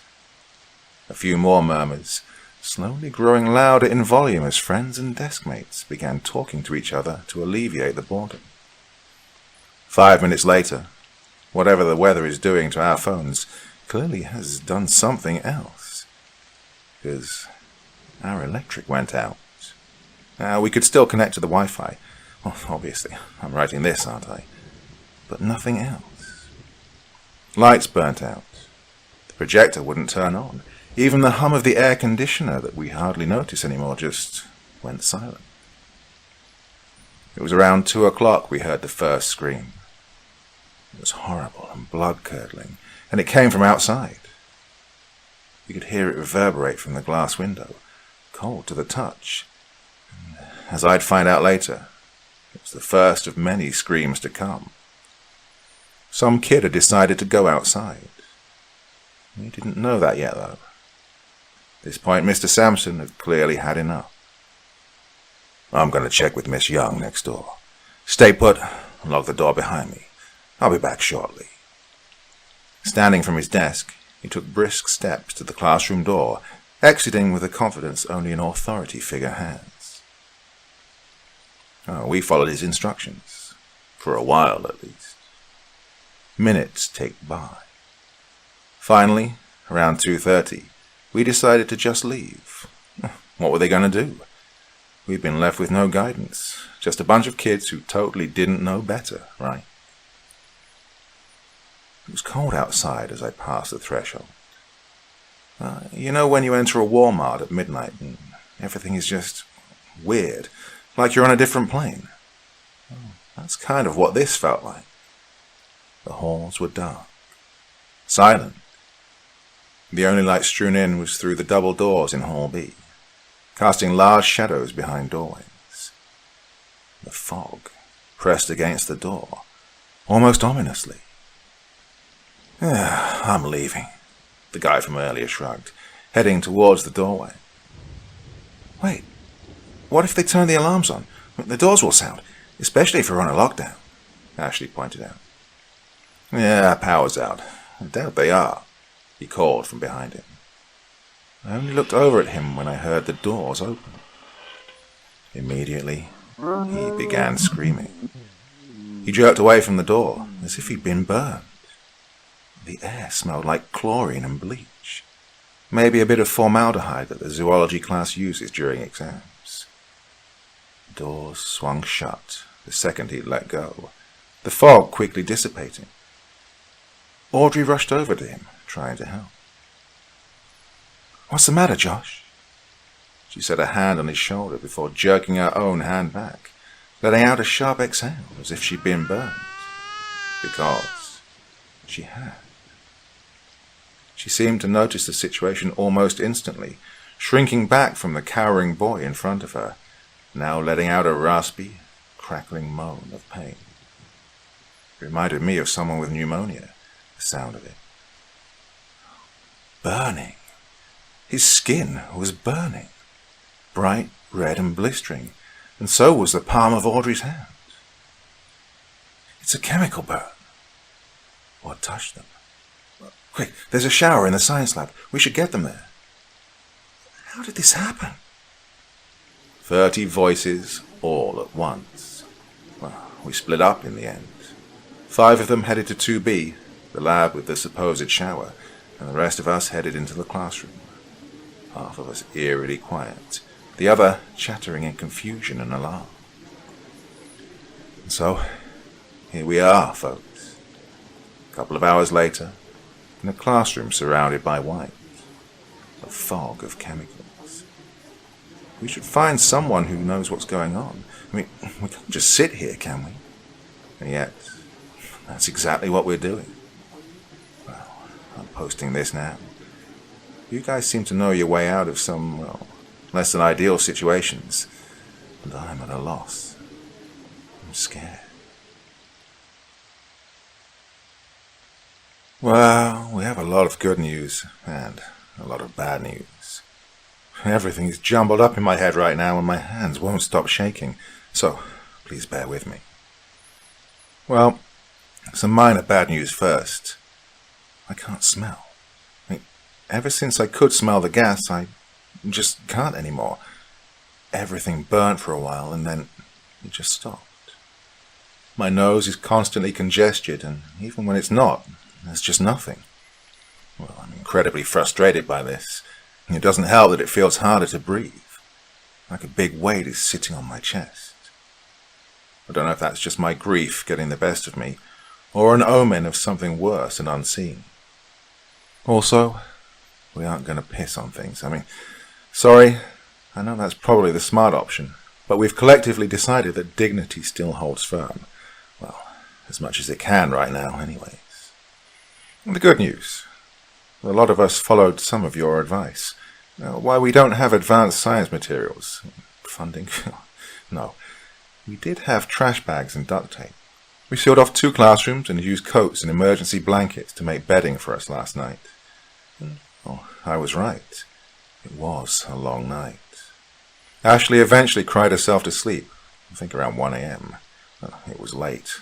The classroom was so dark it's hard to explain. We spent so much time around light pollution, or under a blanket of stars and moonlight, that it's really freaking jarring when you can't make out anything at all. There's nothing for your eyes to adjust to, just pitch blackness. I'm sorry, but it really shook me up, guys. This morning, the first thing we did was head up to the roof. I was one of the stupid people that decided to, well, do it. And once we got up there, we noticed that the fog reaches the top of the 2nd story. It just barely brushes the edges of the roof. Also, it's massive. I can't see the end of it, and that's saying something considering I can see the town. That, admittedly, worried a few of us quite a lot. What about our parents, our siblings? A few people had family out of town. I wasn't one of them. My call rings through, but no one has ever answered. I cried. A lot. I have no idea if they're okay or not. There are miles and miles of this fog. We're stranded in a rickety boat on a monstrously huge ocean. I don't think anyone would help us, even if someone who could was in town. How would anyone even get to us? Somewhere along the line, everyone filtered off the roof and back into the school. And I was left alone, staring off into a sea of grey and white. After a very long time of just sitting and staring out into the mist, I slowly rose, making my way back down the stairs. Ashley was crying again. I could hear her, faintly, her sobs bouncing off the school walls. I rapped gently on the lab door. Audrey was there, holding her wrapped hand. I'm heading to the cafeteria. Did you want to come with me? It felt like the one nicety we could afford right now, trying to include people. Sure, not like I'm any use here anyway. She lowered herself from the lab table she'd been sitting on, following me out of the classroom. As we passed over the doorway, I tried not to look at the sheet covering Josh, brown with dry blood that had seeped from his burns. God, I wonder if it smelled like rot. Our footsteps were our only company for a while, our tennis shoes squeaking against the waxed floor. How's your hand? I tentatively asked. I mean, it doesn't hurt anymore. I can't feel much of anything in it, if I'm being totally honest.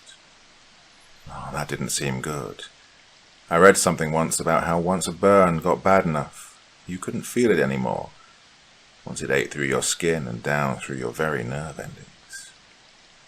Have you heard from your family? No. The entire town's like this. We could see it from the roof. Her polite smile dropped at this. Have you? I have a few of my cousins. They live out in Ohio. I can't reach anyone else, though. We aren't even on the news, Sam. No one's heard anything about us. There's a blockade on the town line. She drove down to check last night, but the guys there won't tell my cousin anything. Just that the town is zoned off until stated otherwise. Her voice wavered before she cleared her throat, pulling her gaze from mine. I looked down at my feet. That's weird, I managed in response. I felt a lump in my throat as emotions threatened to overwhelm me too. I didn't want to be like Ashley, crying over something I had no control over. Helpless, though. That is exactly what we are. Even weirder, we haven't seen any of our classmates. Where are they? Where's Mr. Sampson? And that shit the fog did to Josh and I? God, what if someone opens the main doors? I don't know, I admitted shakily. It was then we reached the hallway in front of the cafeteria. I heard her gag audibly, covering her face with her hands. What? What's wrong? Field of corpses. We could see them from the window on the door before we could open the cafeteria doors. Dried blood coated the floor in front of dead eyes and slack jaws. Jesus, I managed. The smell. Audrey's wretches. Well, I suppose I got my answer. It did smell like rot. I could taste it, just faintly, in the air that I breathed. Oh my God! Oh my God! She heaved again, doubled over, clutching at her stomach with her bad hand. I set a hand on her shoulder. It likely wasn't safe to be near there. Come on. I pulled her down the hallway. Oh, there goes the perishable foods. We could probably loot the vending machines, though. They're all dead, Sam. What happened? Oh, the dead can't speak. It was the verbal equivalent of a shrug. Oh, somebody must have left a window open. I don't know. Lunch C would have been occurring around the time of the lockdown. Oh, I shook my head. We need to tell the others. I tugged her gently after me. I felt numb, trapped. I wondered if I screamed off of the roof, just yelled at the top of my lungs, if there was anyone left to hear me at all. Samantha, Audrey. Standing there when we rounded the corner was Ms. Young. Audrey stifled a sob, running forward to hug her on instinct. Dear, what happened to your hand? The woman rested a hand on her back, looking up at me. I tried to help Josh. The voice was muffled. I tried so hard. The cafeteria is dangerous, I whispered, pure ecstatic relief rushing through my veins. Yeah, I figured. Come on. Mine and a few other classes are holed up in the auditorium. The teachers are trying to collect stragglers right now, anyone we can find. It isn't safe to be roaming around right now. She gently pulled Audrey off her, coaxing us both down winding halls and labeled doors. At least 100 kids were in the auditorium. I recognized a few, and so did Audrey. A few yells of joy were heard. A few kids were crying. Emotions were, overall, mixed. I suppose we found out where the others went, though. It wasn't until dark that everyone, as many as they could find anyways, finished slowly filtering their way through the auditorium doors. The only light that accompanied us was the occasional phone screen. Miss Young was a force of life in the dark curtain that enclosed us all. Quiet, everyone, she shouted, holding up a hand. It took a few tries before a hush fell over the room. Even through the darkness, you could tell her expression was solemn. Miss Whitaker, Mr. Wardell, and myself are the only teachers we've found so far. It would appear, as I'm sure many of yourselves have already discovered to be the case, that we are unable to leave this school. You'll find that any efforts to will result in bodily harm. The air outside is incredibly dangerous. We ask that you all refrain from opening any outside doors, along with going down the language hallway, mouth hallway, or cafeteria hallway. Each of these are areas that have open windows. While you can see the fog in some, in others it's not so readily visible. A pause. She peered out at all of us. We have to get into contact with anyone in town, but we're working on contacting the proper officials. We ask that you all stay calm in the meanwhile. Food will be supplied to you as often as we possibly can, along with water. Please avoid running taps for the time being, as that water could be contaminated. We're all doing our best, and promise we'll get you all home safe and sound as soon as possible. And with that, she walked off to convene with the other teachers. Students clamored, a wave of pure chaos and sound erupting from the room. My parents, my friends, they were at lunch. Are they okay? Does anyone have a charger? I'm starved. I hate this. My sister's home alone. Can't we just leave? It was a while before things settled down, and I figured I'd update all of you. Clearly, some sort of officials know what's going on because the town is walled off.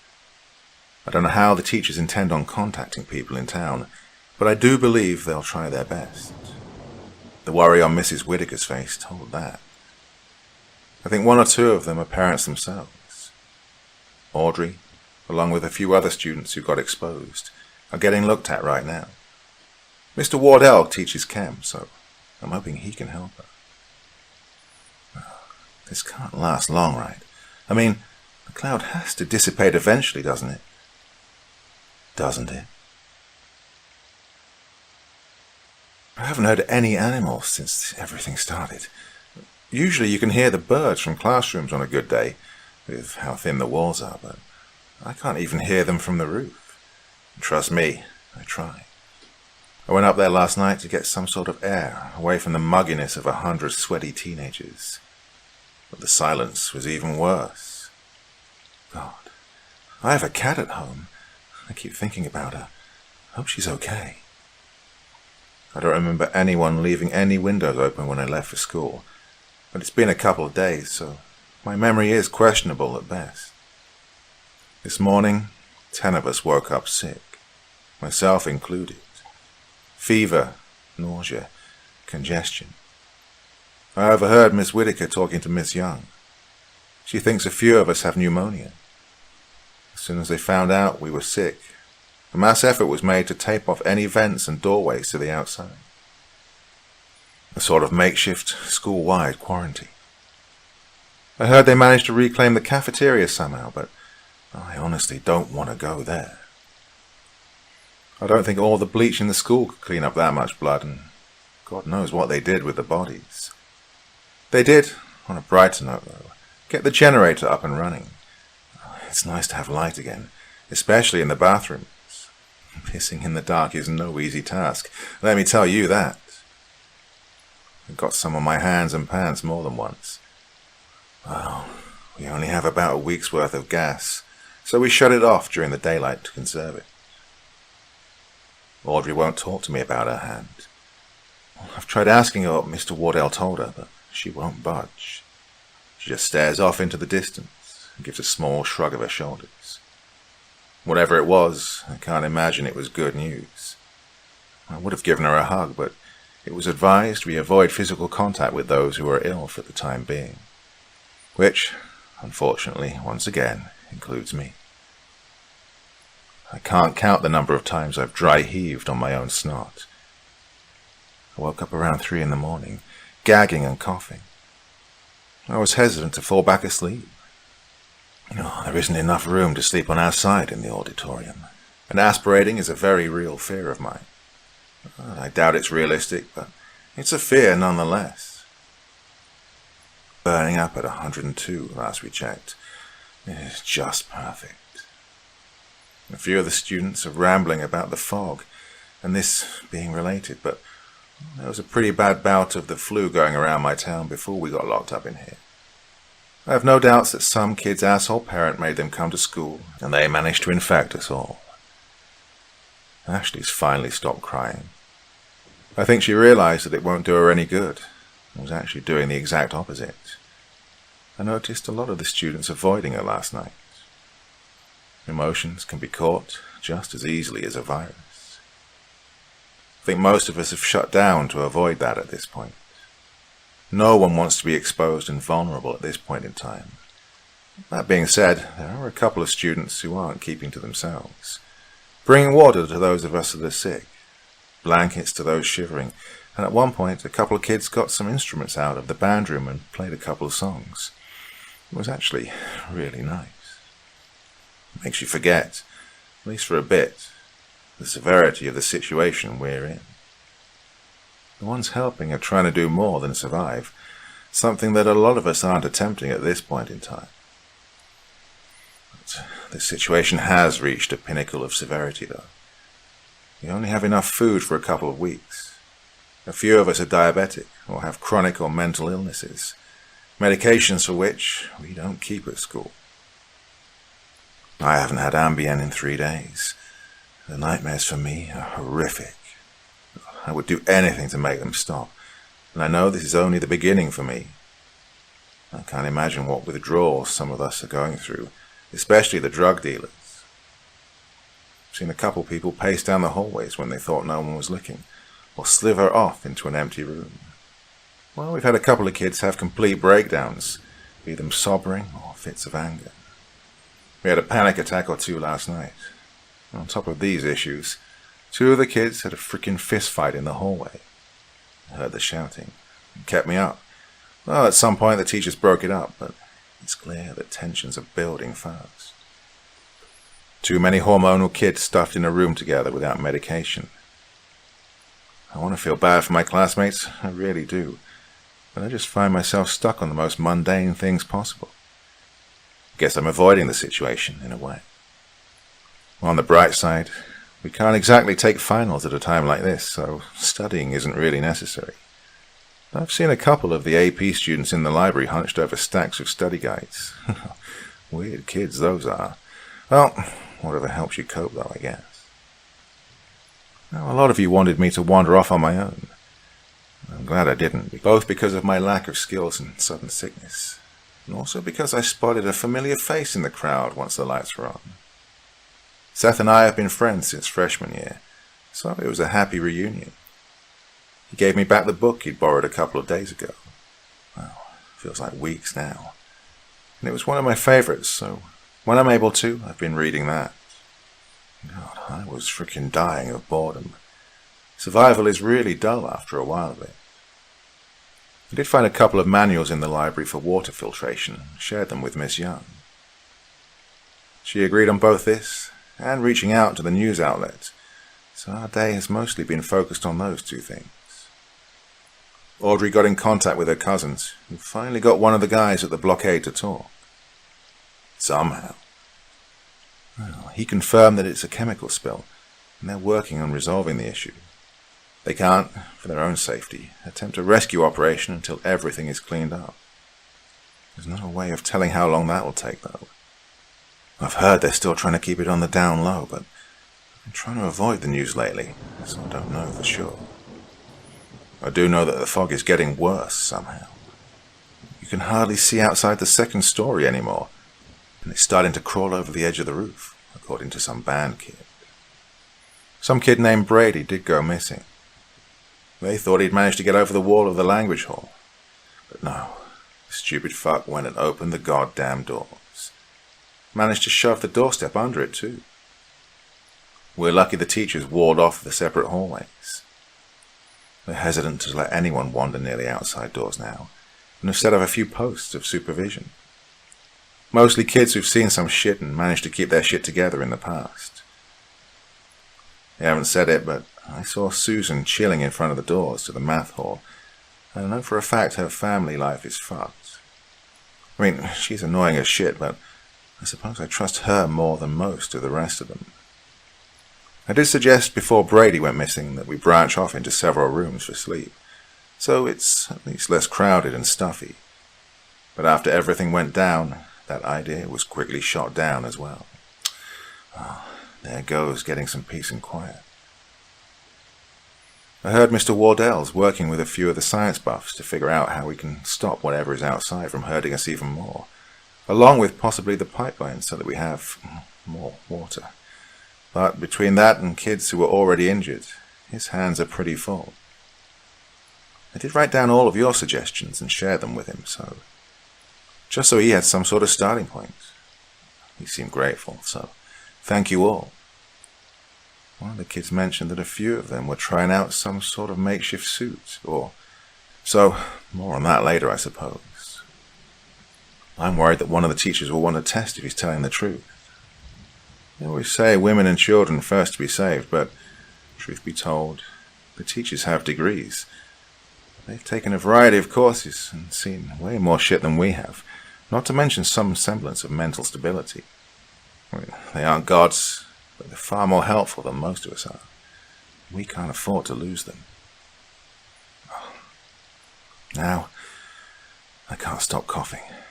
I need to rest. It's still pretty early in the evening, so I'll do my best to keep you all updated as the night progresses.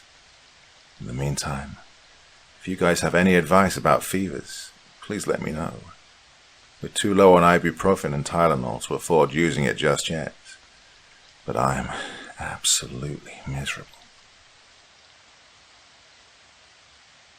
Well, I'm not dead.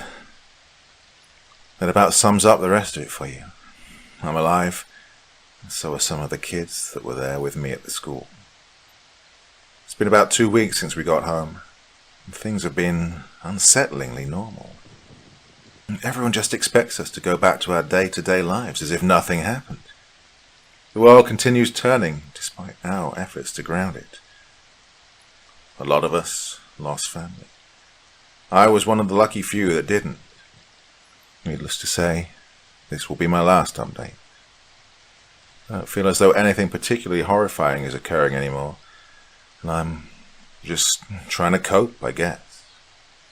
Reaching out to all of you to let you know that I'm alive. I guess I need to talk about it a bit with people who haven't gone through it and aren't professionals. God knows I've seen enough of those. Well, the government got involved, and it wasn't until several psychologists got involved that we, the students, were even allowed to talk to our families about anything that had happened. Non-disclosure agreements and whatnot. They still want to keep everything hush-hush, and understandably so. It turns out, a lot of you were right. They sat me down in a psychologist's office. I remember because the walls were so bare compared to the ones I'd been in previously. The clock ticked on the wall, and what few trinkets lined the shelves were abstract. Jeez, I freaking hate abstract art. I like to make sense of shit, not the exact opposite. Well, anyway, the man sat me down. He stared across at me from his own chair. Glasses framed his half-slit eyes, as he cautiously explained to me exactly what had happened. The chemical plant malfunctioned. They believe it overheated, he explained to me, in a voice sickeningly smooth. It felt like honey was being forced down my throat. Why didn't people come and get us sooner? I mean, we waited a whole week in that hellhole, and in that time, a lot more people died. Well, they didn't want to risk anyone else. They didn't think anyone had survived, he explained. There wasn't a point in sending a huge rescue team for dead bodies they could recover once the fog had cleared. No mince words there. Well, I felt like I was floating, disconnected from my own body. I guess somewhere along the line, I just shut down. About a week was spent just existing, pacing nervously, eating only when hunger pains crept their way into my bones, sleeping only when I would fade into unconsciousness as I walked. But, well, you guys don't want to hear about that. You'll want to hear about what happened at the school. The flu caused fevers, horrible ones, Students already going through withdrawals snapped. One attempted to flood the theatre room by opening up the main doors, but the teachers were able to stop him. They weren't able to stop a kid named Tyler from grabbing a knife and going on a stabbing spree, though. We lost 4 students and a teacher to that. Susan and Mr. Wardell were among the casualties. Tyler had made his way through Suzanne's impromptu guard watch. Mr. Wardell tried to stop him, but was unsuccessful. Oh, I remember the screaming, deafeningly loud as it echoed through the large room, meant to only amplify sound. Ironic, right? We put the bodies in the basement, along with the others that had piled up. I volunteered to help. The smell that permeated the basement was sickening, an instinctually gut-wrenching smell that caused me to heave. I still had a fever when the fog began to clear enough that the police made their way through the doors. They checked all of us out individually and stayed with us for a day as we waited for the outside to be clear enough to leave. It was a restless night. Our rescue had come, but we were still trapped. Other than that, the school was mostly just boredom. Power went out somewhere along the line. We ran out of gas, hence my sudden radio silence. And most of the time was spent either talking to each other or just staring at the walls in boredom. Without light, it was hard to read in most of the classrooms. The library had some windows, but not very many. Without fresh water, it was hard to bathe or use the restroom. Without fresh food, cooking was nullified and reduced to canned food. Any outlets for fun were gone, replaced with silence. And despite getting out, I still feel that way. I feel worse than when I was in the school. Despite the amount of death I'd seen and the horror I was in, I felt fine, relatively speaking. But now I'm restless and frustrated. Can't sleep anymore, not unless I'm collapsing out of pure exhaustion. When I finally do, I have nightmares. There are times I wish nothing had ever happened, and, unspeakably, times I wish I'd never left the school. The only good thing is that Audrey and I became friends, companions over countless text messages meant to comfort one another. She lost her hand. It was too damaged. They performed the amputation a couple of days ago. I went to visit her after the surgery. She didn't even seem fazed by it, just there for the ride, if that makes sense. It's like she didn't even register it. And despite the expected normalcy, everything feels anything but. I feel like a shadow of a person walking their way through a stranger's life. Doesn't feel like mine anymore. The psychologist said it's due to trauma. I don't know. School starts back after Christmas, but I do not want to go back. They talk a lot about horror being the events, but the aftermath is where the real terror is involved. The countless days of time lost to a wandering mind and an empty body. I'm nothing more than a fear-filled husk, expected to continue on as if nothing had ever happened. I'm expected to celebrate Christmas with my family. I'm supposed to laugh and decorate the tree. I'm supposed to be excited to go back to school when the break is over and see my friends. But I'm not. I'm just tired.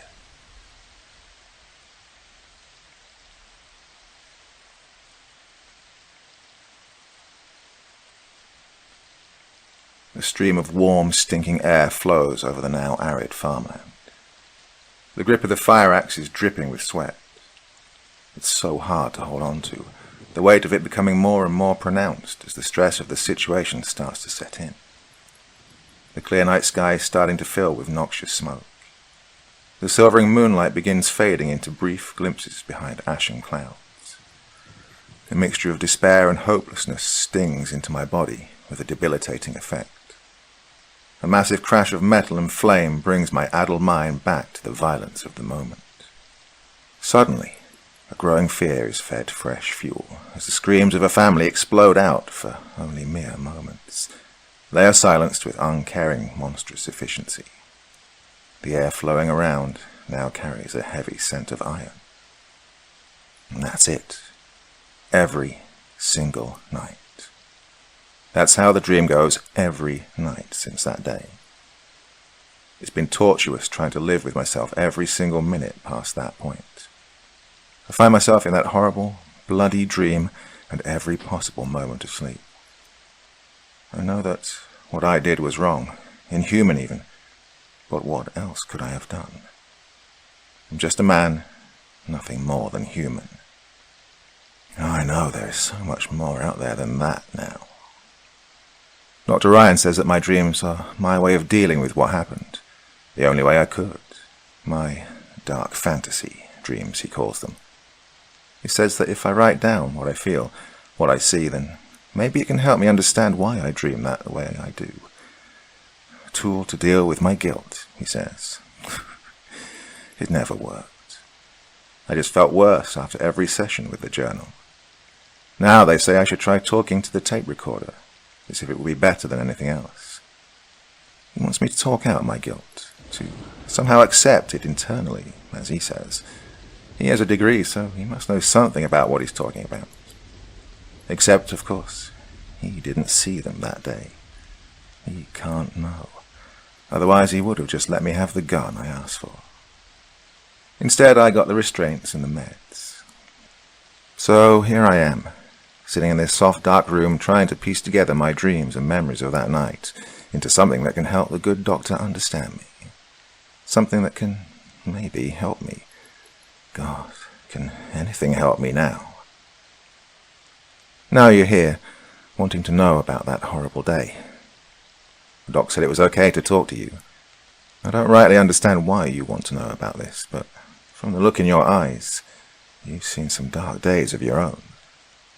You might have heard or seen something yourself. All right, well, we can give this a shot. I hope you get something out of this. I've told this thing to the doc so many times in the past few months, yet it still feels fresh for me each time. I can close my eyes and live the whole damn day through like a movie. It was supposed to just be a regular day. The Tuesday morning sky was cold, and an ugly grey thing. This was about the middle of April, so a good rolling set of strong rains was normal. It was already a bad day for it. I was going down to install a security system for a family in Gideon, Louisiana. I hated working on rainy days. The drive out of Bossier should have been about 4 hours. Well, it rained nearly the whole way there, almost as if it was taunting me. I got a flat about 2 hours into the trip. I was able to get it changed with my spare, but it took me some time. I ended up running a few hours behind, though. Eventually, I made my way to the client's house.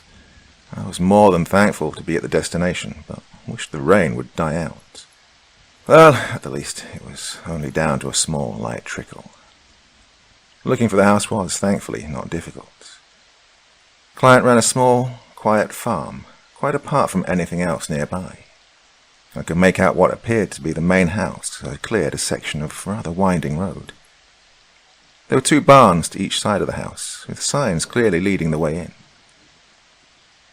When I pulled into the driveway of the house, I was greeted by a thin man dressed every bit the farmer part. As he made his way to my car, I could see him clearly. He was an older gentleman, easily in his 50s. I noticed right away that he carried a revolver or handgun of some type on him. He had it holstered, but his hand stayed close to it as well. He seemed on edge and wary about something, but I had a feeling it was not me. As I watched him, he kept looking to one of the barns about a mile behind me. I'd dealt with some over-the-top clients before. This wasn't the first time someone greeted me armed with an attitude. And yet, this man didn't put off any body language that came off as dangerous. He looked tired and anxious for sure, but nothing really spoke of violent intent towards me. I tried to put myself in his place to understand his demeanor.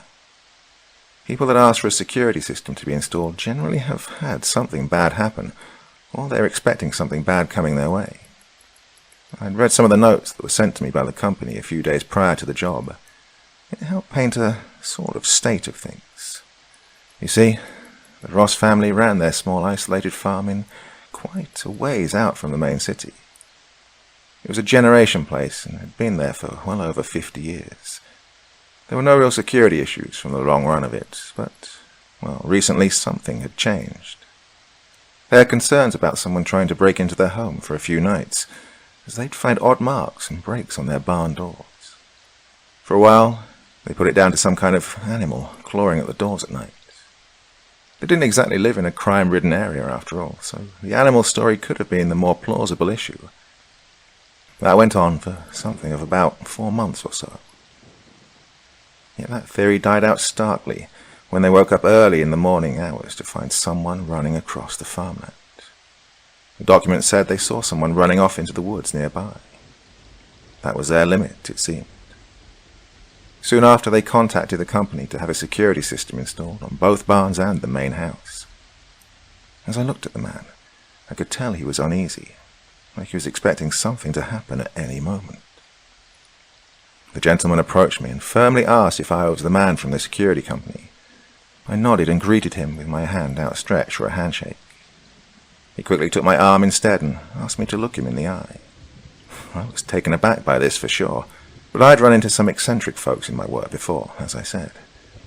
I just agreed, and after a few seconds, he apologized to me and let go of my arm. I asked him what that was about, but he just apologized again and told me to follow him into the main house so we could talk. Well, he was already halfway to the front door, and for whatever reason, didn't seem keen on talking outside. I grabbed 2 of my bags from the back seat and began to follow him. He held the door open for me and made a hand gesture to hurry up. Once we were inside, he closed the door and locked it. I noticed he had no less than 7 deadbolts. Well, I'd only seen that many locks on the door a few times before, and each time it was not a random inclusion. These people were not just concerned for security's sake. They were actually scared of someone. As I put my bags on the floor, I nodded to the door, asking if they had something happen recently. Well, the gentleman had a sour look on his face. He simply nodded and motioned for me to sit in their kitchen. As we sat, a woman came into the kitchen, but ignored us both. She only looked out the window, facing another one of their barns on the back side of the house, before going upstairs. After a moment, and a heavy sigh, the man finally began to speak to me. It was like he was weighing the prospect of even talking with me at all. The gentleman introduced himself as Aaron Ross. He told me he was the grandfather of the 4 children that lived in the home. His wife, Sharon, was the woman I'd seen moments ago. I asked where the children were, in the spirit of conversation. He simply replied that they were upstairs in a safe place. His tone was that of someone who did not want to answer more than he needed to. I had to somehow poke at the topic he was agitated about. He looked at me with such a stone-faced stare, I thought I was about to be shot then and there. Instead, he bit his lip a bit and looked down at the tabletop. I could tell he was deciding on what he wanted to say, and exactly how he wanted to say it. Finally, he looked me in the eye again and said, "Look, I know you came to do your job, but some things have changed since we made the request for the company to send someone out." I immediately thought I knew where this was going. This was not a new occurrence to me. I'd had people cancel or back out of the installs at the last minute before. I started to say that he would not get the install down payment back, but he cut me off. "I know this sounds off, but you cannot touch those barns," he said. He continued, "Keep the down payment, but do not touch those doors, please." I told him it was okay. We don't intrude when told not to, so he had nothing to worry about. "No, there's more to it," he said sternly. His tone and glare was so serious that it made me start to worry. It was the kind of look that made me immediately remember he was armed. His face remained in its hardened state. His eyes drove cold winds across my neck. He clasped his hands together in front of him and said, "Look, guy, I don't know anything about you, and rightly the same for you about me, but I need you to listen to what I have to say, and don't dare pass judgment till I'm done." He carried the words with hints of respect and earnest. I felt wrong to not at least listen to him. And so I did. Well, I wish I'd been more of a cynical jerk and just left right there. Oh, how that would have made life so much easier for me. But instead, I sat there with open ears and ruined my life forever onward as he spoke. Listen to me, he started. I'm a man of God and country. I work for my family and live honestly. I don't drink more than I should and never did any kind of wrongful drugs. Spend my time at church on Sundays like I should, without a single curse to it. I don't hit women nor steal from men. I'm not telling you any of that to make me seem like a good person, but rather to let you know that I am not a crazy nut. But heaven help me, what I need to tell you is... There was a pause in his speech as he seemed to struggle to get the next part out. The internal debate of words for him was constant. It was this honest difficulty of speech that began to really worry me. After another stressed sigh, he continued. For starters, he said, you cannot leave this place right now. I know your car is right out there, and you could just drive on back, but if you do, one of them might try to follow you. We can't have that happen. It'll be dark soon outside, and I can't risk it happening again. I'm not holding you prisoner, but if I let you try and drive out now, you might end up losing someone else. And I just can't. I can't do that. I must have worn my mixed confusion in blatant display as he looked at me with a scowl. I told the man that I didn't know what he was on about. I started to tell him that, for one thing, I could leave whenever I wanted. I started bringing up the matter of the deposit once again, but he put a hand up to cut me short. He stood up and walked to the window where his wife had been looking through moments before. He made a gesture for me to follow him and look as well. Oh, I'm not trying to hurt you, mister. Far from it, he started. I know you just got here, and what I'm saying sounds wrong to you, but it is what it is. Skies have been getting darker around here, earlier and earlier every day for the past month. It was slow to notice at first, but the past 3 days it was hard to miss. Yesterday the evening dark came down around 4 p.m., and on Sunday it came down around 3 p.m. Skies should be getting dark soon here, and when it does, those barn doors are going to come open a bit more. I shut them tight with chains, but that's not enough. Sometimes one of them gets out, and you don't want to be out there if they do. Now, I know what you might be thinking. Right about this time, I was thinking the same thing. How crazy is this old man? I was every bit poised to be a mouthy jerk to the man. I was making my plans to leave and make sure to put distance between myself and that old damn fool. But then, well, then I looked out the window. As I did, my bravado died away and was replaced by something else. Fear is what it was. Funny thing, I didn't know it then. See, I'd never felt that tinge of fear before. It was a primal thing. Somehow, even though I had no idea what I was looking at, my body did. Have you ever felt primal fear? It's like every cell in your body knows that what you see or smell is dangerous. No, not just dangerous, but outright wrong. Well, as for what I saw, it was just the barn as he was showing me. I could make out the heavy chains covering the front of the barn, and even what looked like massive bits of scrap metal covering other openings near the top. Now, you have to remember that this barn was not right next door. It had an easy mile between the house, and yet, through that distance, I could see something. The doors were chained, like I said, but you could see that they had a look of wear and pressure to them, almost as if they were holding back water like a dam. The reason for the fear I felt didn't come from the chains or the stress on the doors. No, it came from the very direct feeling that, as I looked at the barn, something inside was looking back at me. I could have sworn that, as I stared at it, a shifting, bulking form moved inside. I knew there was no way I could have seen anything, not at that distance and not behind the doors, and yet I did. I stepped back from the window and stumbled a bit.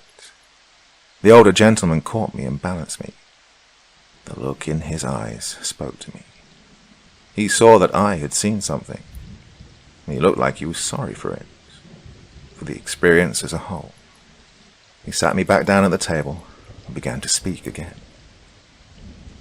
"We tried to call, to cancel the install," he said. He explained that they'd tried to call out, but as of the past week, they'd had no phone service. He said that they had a satellite internet service as well, but that was out of commission too. "We tried to get help and to warn people," he explained. I asked him what had happened. He stood next to the window and stared out to the darkening sky. "Last Thursday night is when they cut us off," he started. "First, our phone line went out sometime around the evening. My son Marcus went out to check it out and never came back to the house. We, of course, got worried when he was out for 30 minutes without a word. His wife, Hannah, went out to check and, just the same, never came back in. You can't see it from here, but in the back, we had a small dish set up for satellite internet. We found it with holes ripped in it and trashed all over the yard. Well, we have cell phones too, but the signal out here is shot, always has been. We have to drive out a few miles to get a solid, usable reception. We had another man that lived here too, a farmhand that my son brought on as a favor to a friend. He went for help, took one of the cell phones with him. His car made it just a few feet before something took him." The old man started to rub his forearms in a nervous manner about this time. The memory of what he was relating to me was obviously bothering him more and more. He walked back to the table and rested his hands on the chair as he continued. "Look, I know how this sounds, but it's the truth," he said. "Something was out there in the dark. It rushed his car and tore the doors right off. We barely saw it coming. It took him and ran him straight to the southern barn. He screamed the whole way. When he got to the barn, well, that was something else. It's a sound no one should ever have to hear. Like some kind of broken glass scraping against your insides. God, it made me sick to my stomach. It was a sound that made you somehow know that God had nothing for you here. I don't even have the proper words for how it went. Somewhere under all the godless noise was the screaming of that poor boy." The old man took a moment to compose himself. It was like, just by telling me about the incident, he was living it over again for the first time. Much like my own dreams now. Yes, I get it now. This kind of stuff never leaves you, ever. That's what the doc doesn't understand, you see. There is no escape from memories like this. Now, that's not where the story ends. I wish it was, though. As the old man stood back up, he walked over to the window again to keep his watchful eye on the barn doors. He gripped his hands and crossed them across his chest before continuing. "We stayed out the whole night with the kids," he said. "Whatever was out there, we were trying to get ready for it to break down the door. Eventually, morning came and we were still all in one piece. I stepped out with my gun to check things out. I found that the car was totaled. The engine looked like it had been hammered flat somehow. Whatever hit it was big. I checked the truck that was parked on the other side of the house. I found half of it in pieces. The other half, I don't know. That Friday we understood we're not going to get anywhere fast. As I said, the night was coming quicker and quicker. With that, as the clouds darkened, we heard more and more noise from the south barn. We knew time was running short. We got the kids upstairs and started to build up our bedroom as a makeshift safe room.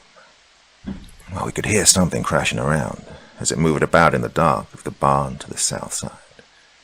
I didn't even try to go check it out. We got upstairs as soon as the sun cleared the sky. We took turns staying awake, but honestly, no one got to sleep that night. We all stayed quiet as the sounds of the barn doors being slammed open rang out. Every now and then, more of that gut-killing noise could be heard. At times we were clenching our teeth as it passed over and through us. At one point we heard scratching at the walls with knifing whispers of words we could not understand. The younger kids cried themselves to sleep. My wife did too. Daybreak came again, and the collection of noises ended.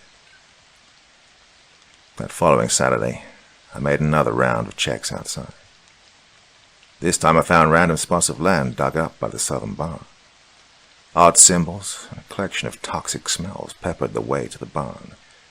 At the entrance of the barn, there was a bone sticking straight up out of the dirt. It looked human. Hanging from it was a small nailed bit of wood with more of the strange marks on it.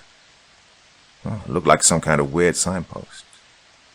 I almost lost it there, but I braved a bit more and came up to the barn. I felt something inside watching me.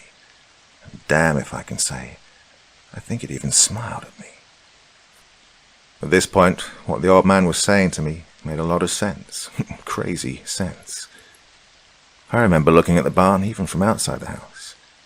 I could feel something rotten looking back at me, and I do really mean feel. I think it was at this point that I really started to buy some of what he was spinning my way. Just maybe, I thought, just maybe there is something out there. Hell, I'd find out soon just what was out there.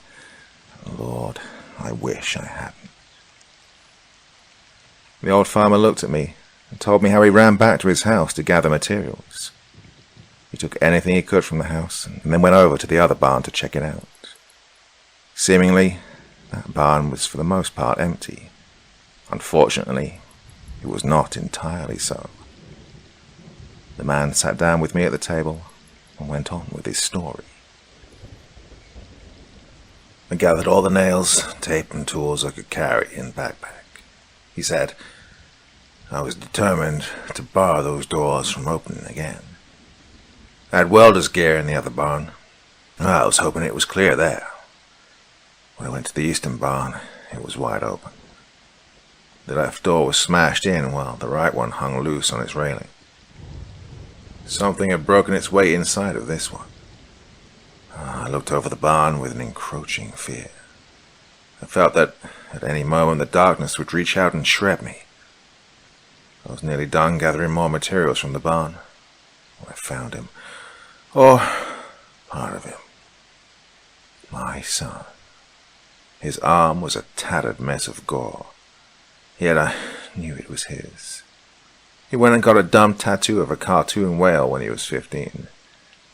There it was on the ground, covered in blood, dirt, and some kind of black inky grime. It was that stupid red cartoon whale smiling up at me. Right about that moment, the old man seemed to break down a bit. It was like some of the mental scaffolding that was holding his mind together crashed down.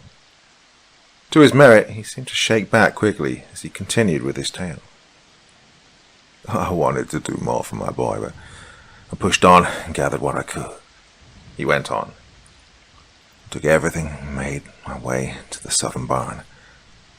I spent time welding joints solid, pulling chains tight across the doors. I even tried to push some scrap metal against them. For the opening above, I did my best to cover it with garbage and stones. I dared not step foot inside, but I did what my courage would allow. Even then, during the brighter points of the day, I could feel the rot of whatever was inside the barn. It smelled horrible as well, like death and darkness. Then there was the oily velvet substance that seemed to bleed out of the wood and dirt itself. I could swear that every now and then, that stuff would reach out for me like plants moving towards sunlight. I was so tired. Maybe I was seeing stuff, but then again, I was seeing all sorts of things already.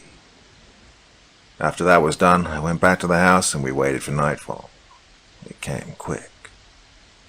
We listened as the chains rattled and shook all night, damn near.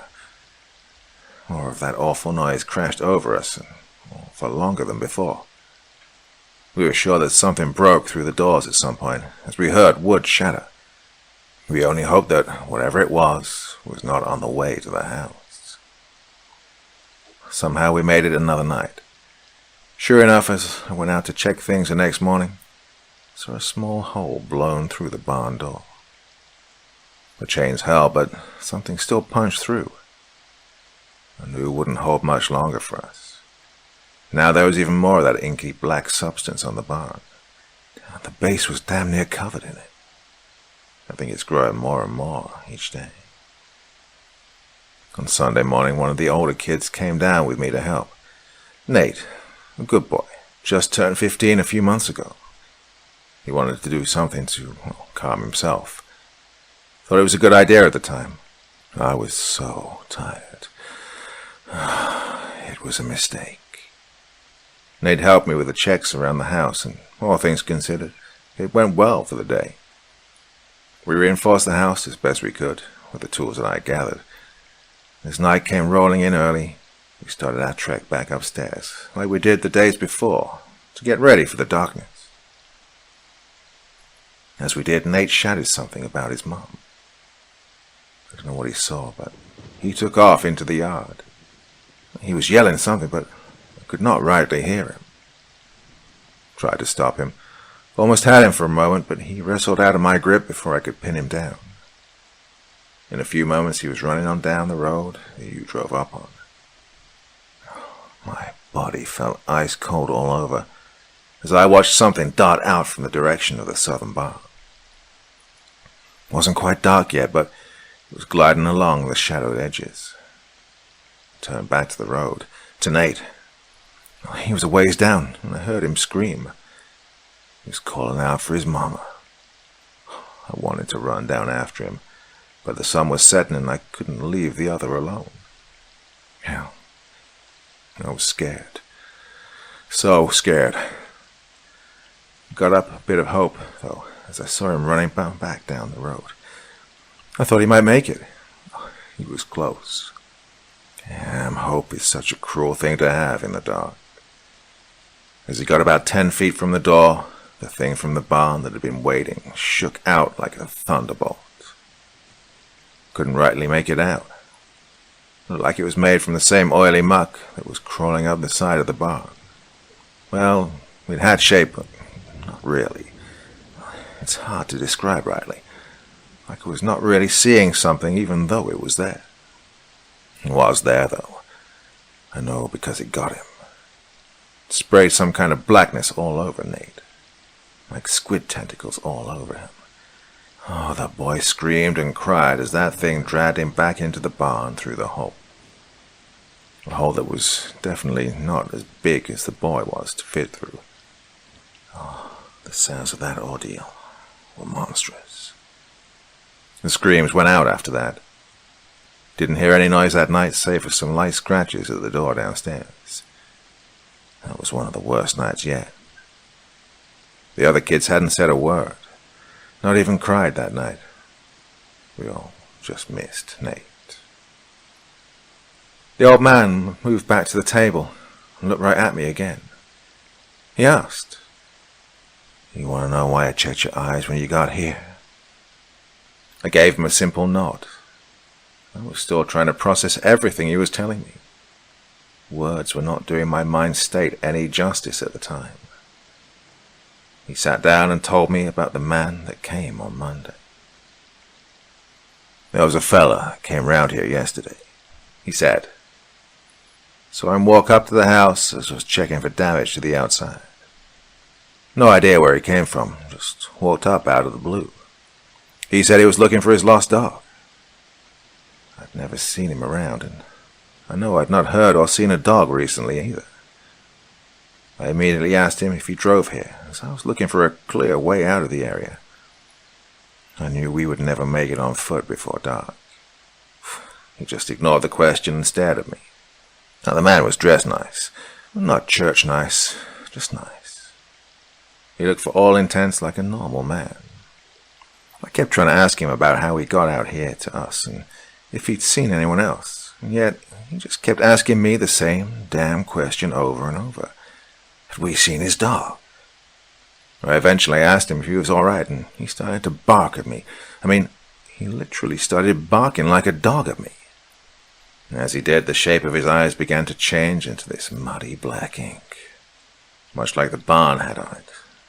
In just a few seconds, his eyes essentially dripped off his face into a puddle of black on the floor. Oh, just think of a woman with runny mascara on her face. Just imagine that her eyes were also running off at her as well. Oh, in a few moments, there was this eyeless, barking man just standing there. Even without eyes, though, he was still staring at me. Oh, it was something else to see. Without thinking, I pulled my gun and shot him twice. It, just kept on barking. After a few moments of that horror show, he just took off walking towards the chain barn. I tried to keep track on him, but he was gone out of sight quickly. Strange enough, that night we had little to nothing in the way of noise coming from the barn either. No scratching noises or whispers on the house. Around 1 in the morning, we thought maybe whatever devilry was going on might have passed on. However, at 4 in the morning, we hear a wailing screech coming from the land all around us. It was something different than the last few nights. It sounded like it was almost human in tone, but hell, if anything human could actually do that. That went on for an hour, and then nothing. As the sun rose, I did my check around the house again. As best as I could tell, nothing had touched the house. Everything seemed to be outside for the most part, until I saw the back door. It was dripping with that black stuff all around. I think it's getting closer. What really bothered me about that day was the barking man. No doubt it came from the barn. It was out in the daylight. Whatever was inside the barn was getting bolder or stronger, maybe both. Either way, I knew that somehow we were running out of time. Now, at this point in the story, you may be asking yourself why I didn't just get back in my car and leave. I wanted to. Even if I didn't believe the man through and through, I was plenty creeped out. I was bordering on terrified even, to be honest. The thing is, though, the man was not lying about it getting dark early. As I looked at the old man's face, I could see he was getting stressed. A heavy banging noise was rising up from outside. I just knew then and there where it was coming from. I stood out to look at the window facing the southern barn. The chains were shaking and trembling as much as I might have been. The sun was setting unnaturally fast as an inky blackness of a night sky took shape overhead. The old man made a motion for me to follow him upstairs. I didn't think twice about it. We started our way up the stairs together. I paused for a moment, though, as I heard this awful grinding noise outside. The old man told me to keep on going up. It was my car. I knew it. Something outside was destroying it, just like the other vehicles the nights before. As we reached the bedroom, there was a flurry of work to get dressers moved, boards nailed in, and makeshift weapons readied. The door was blocked and locked. The only window in the room was covered by multiple boards and a mattress. In the middle of the room, 3 children were sitting down. 2 small boys, probably around 6 and 7, and 1 girl, maybe about 9. They all wore the same scared, spaced-out look on them. I spoke to them, tried to say some comforting things, but they barely acknowledged me. I didn't blame them. I was mostly focused on the cacophony rising up around the house. I heard it, the glass-cutting noise the old man talked about. It rolled out of the barn like a force of nature. I could feel it cutting at my senses all over. It might have only lasted for a few moments, but it felt like hours of agony. In there, somewhere with all the horrid audio trauma, was the hint of speech. I couldn't make out the words at all, but there was definitely someone, or something, talking. It had a deep guttural tone with an aggressive effect. I may not have understood the language, but I definitely felt the meaning in it. It carried death in those tones. Now, the next few hours are where my nightmares start. The old man was right. The thing in the barn was getting stronger, and their time in that home was coming to an end. This was to be their last night alive, and I was the reason why. What I'm going to tell you will make me out as a monster, I'm sure. Yet, what I saw that night would have broken any man and crushed any morals. We stayed in the room for about 30 minutes, listening to the noise of those chains rattle and smash against the barn. Suddenly, there was a loud snap as they shattered apart. Following that, we heard a strong shearing noise. I shared looks with the old man and his wife. We all knew it was the barn doors coming down. We listened as one came down and then the other. Another sound at the barricaded window made us jump back. It was a soft tapping, like something was just testing the strength of the glass frame. Suddenly it picked up in force and the glass shattered. I could see bits of it hit the floor where the mattress was pressed against it. Next, one of the wooden planks splintered and it hit the floor as well. The children were screaming in terror. I matched their terror, but couldn't find my own voice to scream with them. From behind the mattress, I saw the crawling form of something dark. It was the oily substance that the man had talked about. Despite nothing visible in the form of eyes, I watched it as it seemingly looked around the room and gripped the mattress. It pulled hard and tore it through the now broken window frame. The old man fired 3 shots into the night. I don't know if he was aiming at something, or if he was just firing out of fear. His wife moved to shove the headboard of the bed to the window in an attempt to bar it again. Well, she only got halfway in the task before tendrils of the black substance came back through the window. It seemed to emit some kind of screech and stabbed out at her back. I could hear her bones crack as the tendrils bore into her with maddening force. She dropped to the floor with a dead impact. She was gone, just like that. The black crawling substance reeled back and took her body out with an ugly effect as she bent and battered against the walls. The old man was already moving the main dresser from the bedroom door. I know that he saw what I saw. I know that he witnessed the brutal death of his wife just seconds before. Yet, either out of fear, a sense of protective duty to the kids, or both, he was determined to get out of the room. I moved to help him as best I could. Soon we had the door open and we were trying to make our way downstairs. He led the 3 kids down and I followed behind them.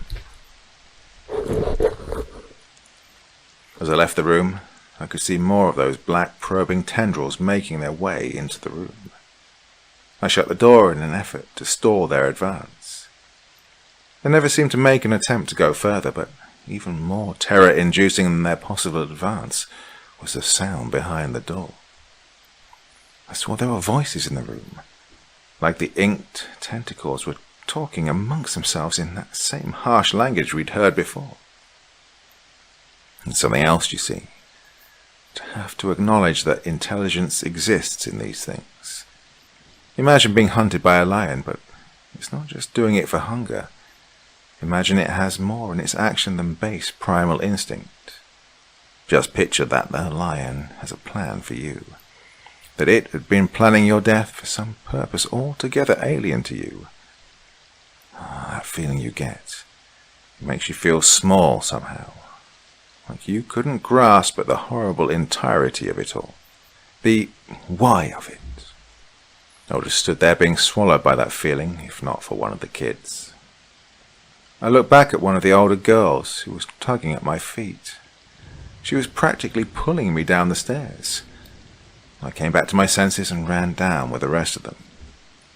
As I came to the kitchen, at the base of the stairs, I could see the old man readying his gun. He let loose another set of shots at something behind the door. I took a glance at the window, where we were able to see the southern barn before. Now it was covered in a layer of blackness, preventing any visibility at all. I heard the man shout to head for the back door instead. I followed the kids as we made our way to the back. The door was barred, and we worked to get it open. Finally, we got it open just as the sound of the front door exploding apart was heard. As we made our way out, the old man screamed to run for the other barn. Behind us, in the house, I could hear a chittering noise mixed in with the sound of random destruction. The home was being torn apart by whatever made it inside. I risked one look back and saw that inky blackness covering most of the southern side of the home. It pulsed and heaved with a sickening pattern that seemed to move in and out of focus. It was like the old man had said before. It was like watching something that was definitely there, but at the same time, it wasn't. We made to the other barn as the old man started to pull down a ladder. I could see that he intended to try and escape whatever was coming in the night by waiting it out in the second level of this old battered structure. Yet, at the moment, there was nothing else for us to do. We made our way up and pulled the ladder up with us. We all found some kind of weapon from the toolbox. Two of the younger kids were holding a wrench and screwdriver respectively. The older girl brandished a large wrench. The man aimed his gun down into the dark. I found an old fire axe near a pile of random junk. It was rusted and heavy, but I took some comfort in having a real weapon in my hands. A sudden crunching noise drew everyone to look at the house. The family watched as the tumor-like ink on their home groaned and strained. Its near-translucent darkness shifted and stretched out across the home with strings of tendrils cracking through the sides. With a seeming sense of ease, the monstrous blackness tore the home apart in a violent display. The tendrils snaked about the wreck as if searching for something. All the while, another wave of that damaging noise shot out across the night. It brought the kids to their knees. The old man did his best to stay upright and aim his gun toward the entrance. Now, at this point, I started to notice something. I could hear words in the noise this time. Not just some odd language, but real words. Well, I can't rightly say if they were English, but I did understand them. Simple things at first. I could hear something asking for a lock, a key, a sign. I didn't understand any of it at first. And then, suddenly, I was able to hear solid sentences. Somewhere in the noise, lurking in the void dark of the southern barn, something was talking to me. It asked me clearly, in direct inquiry, "Why do you hide my key?" I suddenly became aware of the old man shaking behind my back. He was asking me if I was okay. I quickly took note of the blood pouring from my ears. I felt numb all over. I could barely feel or hear anything. I rested myself against a toolbox to gain my senses. And as I did, another one of the odd screeching noises echoed from the tendrils scouring the debris of the house. A vibrant, tearing pain dulled into my left temple. I could hear more words sliding through my ears. It said to me, "Give me the keys, leave the keys, feed me the keys." I again could not at all understand what that meant. Yet, as I stood properly and tried to right myself, I could now feel a pronounced change in my composure. The numbness was mostly gone. I could even see better. I'm not sure how to explain that, but I could see through the night like it was suddenly early morning again. The newfound light hurt me at first. I couldn't tell what was happening. Mixtures of fear and confusion made for a crooked mental cocktail. I stumbled for a bit and almost took a dive off the second floor of the barn.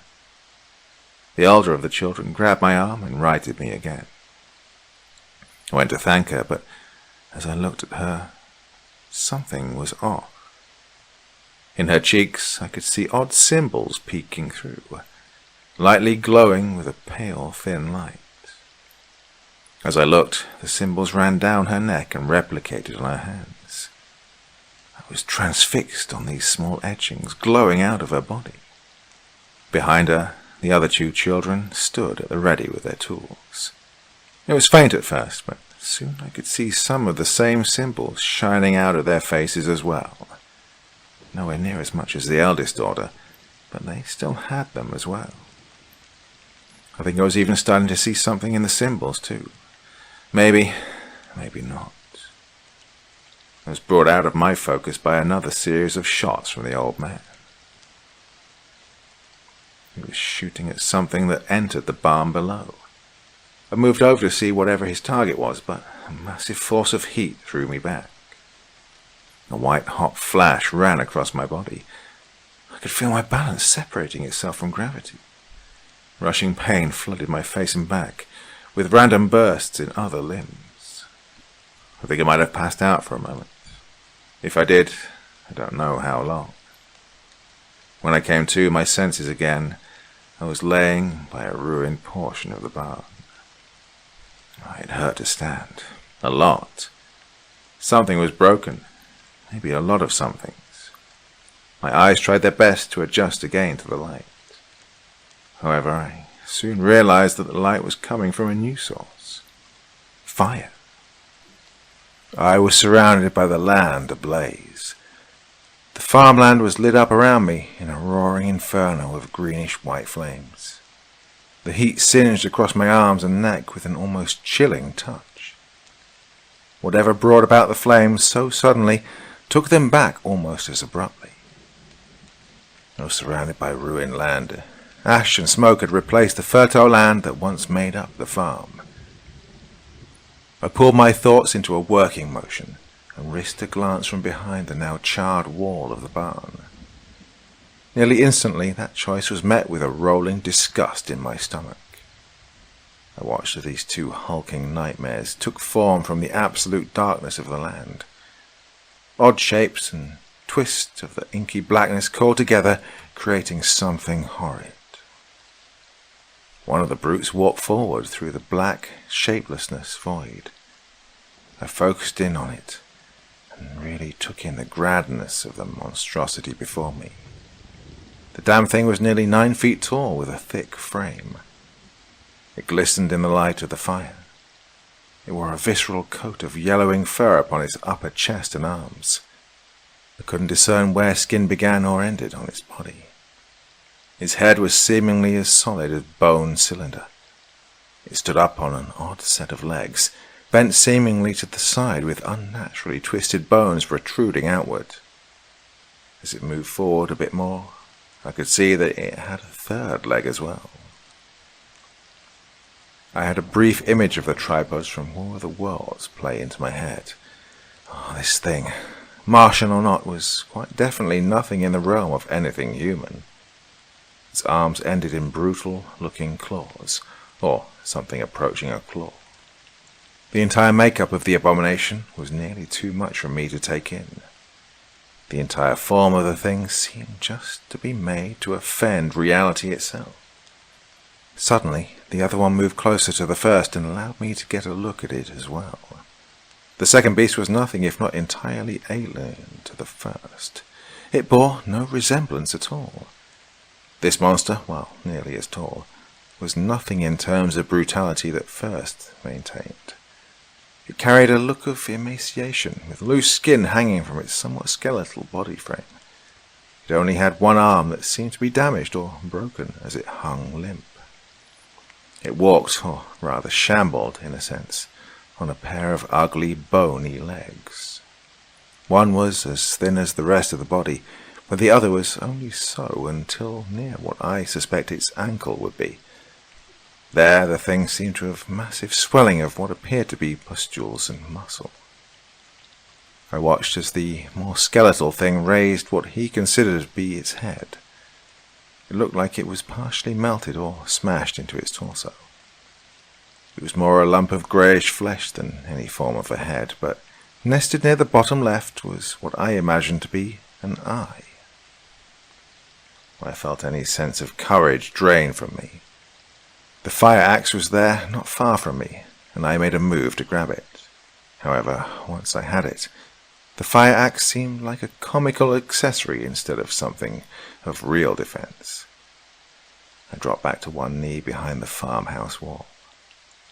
I considered the idea of running for it down the road. I concocted multiple other ideas that fell to ruin in my mind in the span of a few seconds. I felt the desperation and fear tearing away at my motor functions. Part of me wanted to run at full speed without looking back, while the other part of me wants to hide under a pile of broken barn wall in hopes that the beasts leave me alone. For a moment's time, I gave in to the thought and prepared to dig in.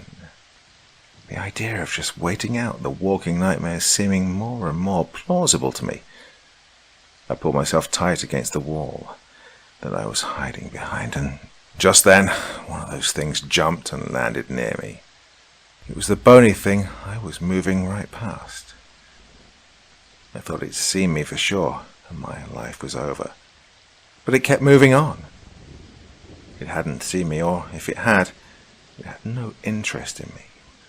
No, I was moving over to a bit of the barn wall laying on the ground. It reached out with its ruined stump of an arm.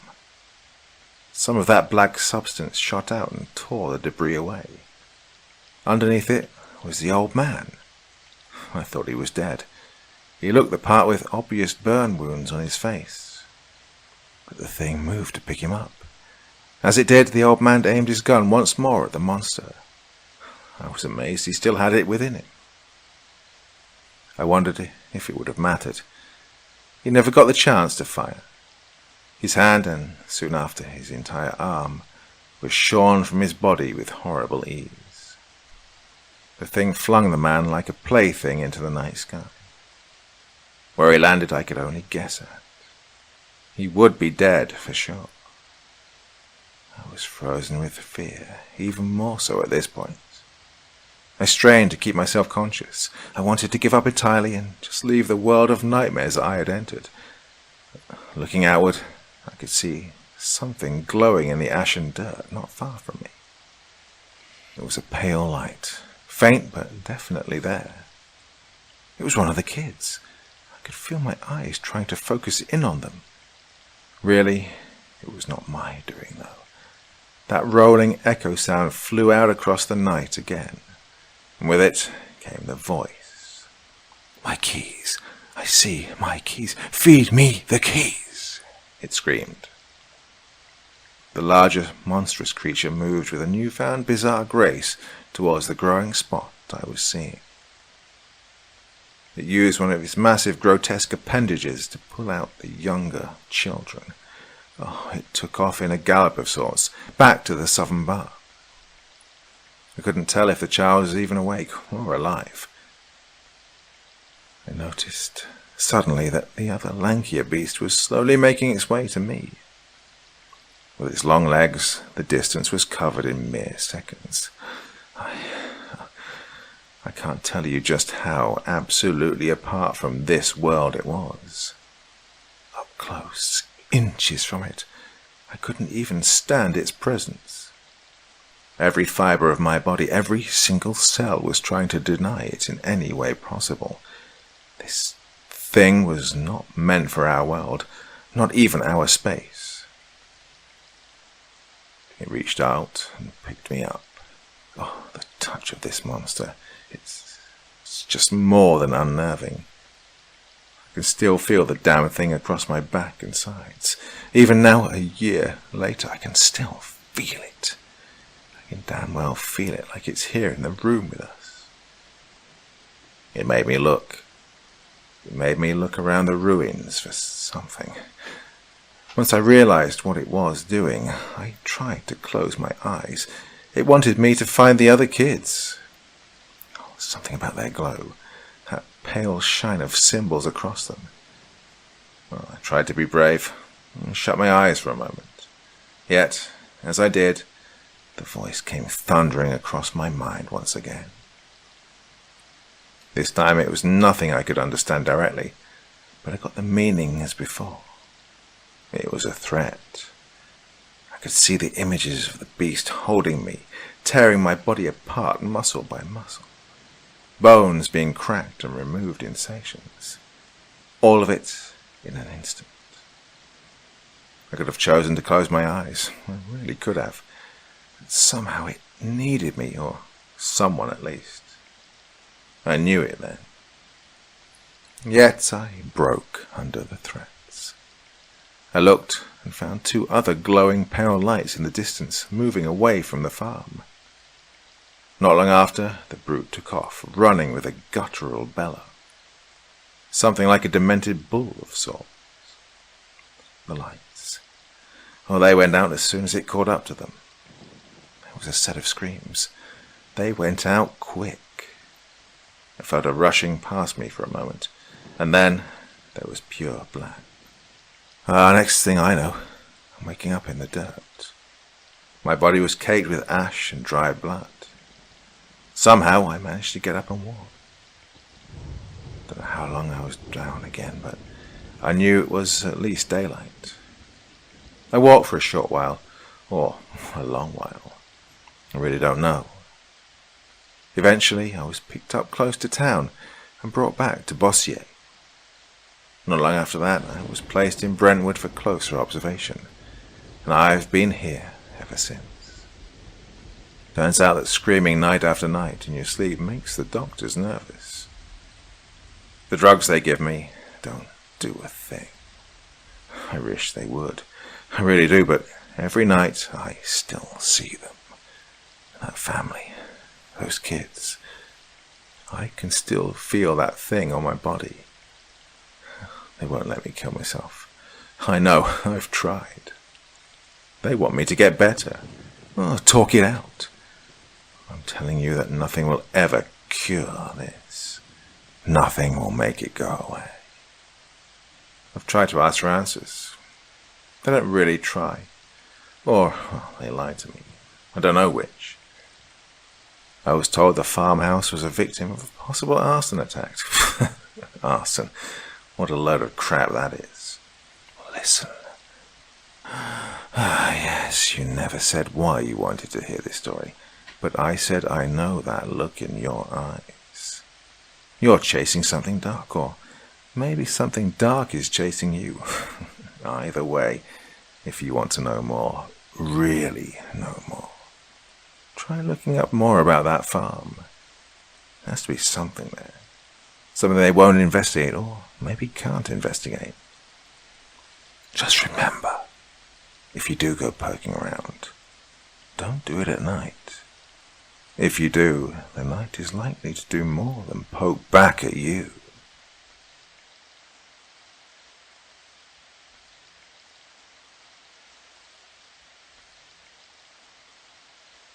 The theory was that it began with Hurricane Harvey a few years ago in mid-August. The news media reported the flooding at 5,000-year high levels. The waters reached almost to the top of Black Cat Ridge. No one living knew of a time when the waters had been so high. Black Cat Ridge was an area mostly known just to older locals. Back in the late 19th and early 20th centuries, it had been an outlaw hangout, and during Prohibition it served as a base for moonshiners. Still later, it hosted meth and designer drug labs. It was located above the San Jacinto River and caused the river to bend to the southwest. In recent decades, people had built homes, a hospital and even a college around the ridge, but the ridge and adjacent lands remained a wooded, tangled, snake and gator-infested nightmare, surrounded by swamps. There were even reports that cougars had returned to the area after a half-century absence. Plenty of other wildlife called the area home: deers, coyotes, raccoons, opossums, feral hogs, feral dogs, and feral cats, to name a few. Plenty of birds and many small animals as well. There was a wetland across from the college campus that hosted a plethora of wildlife. Most of the campus had flooded during the storm and its immediate aftermath. Emergency workers and volunteers saw and had to clean up many animal carcasses left behind when the waters receded.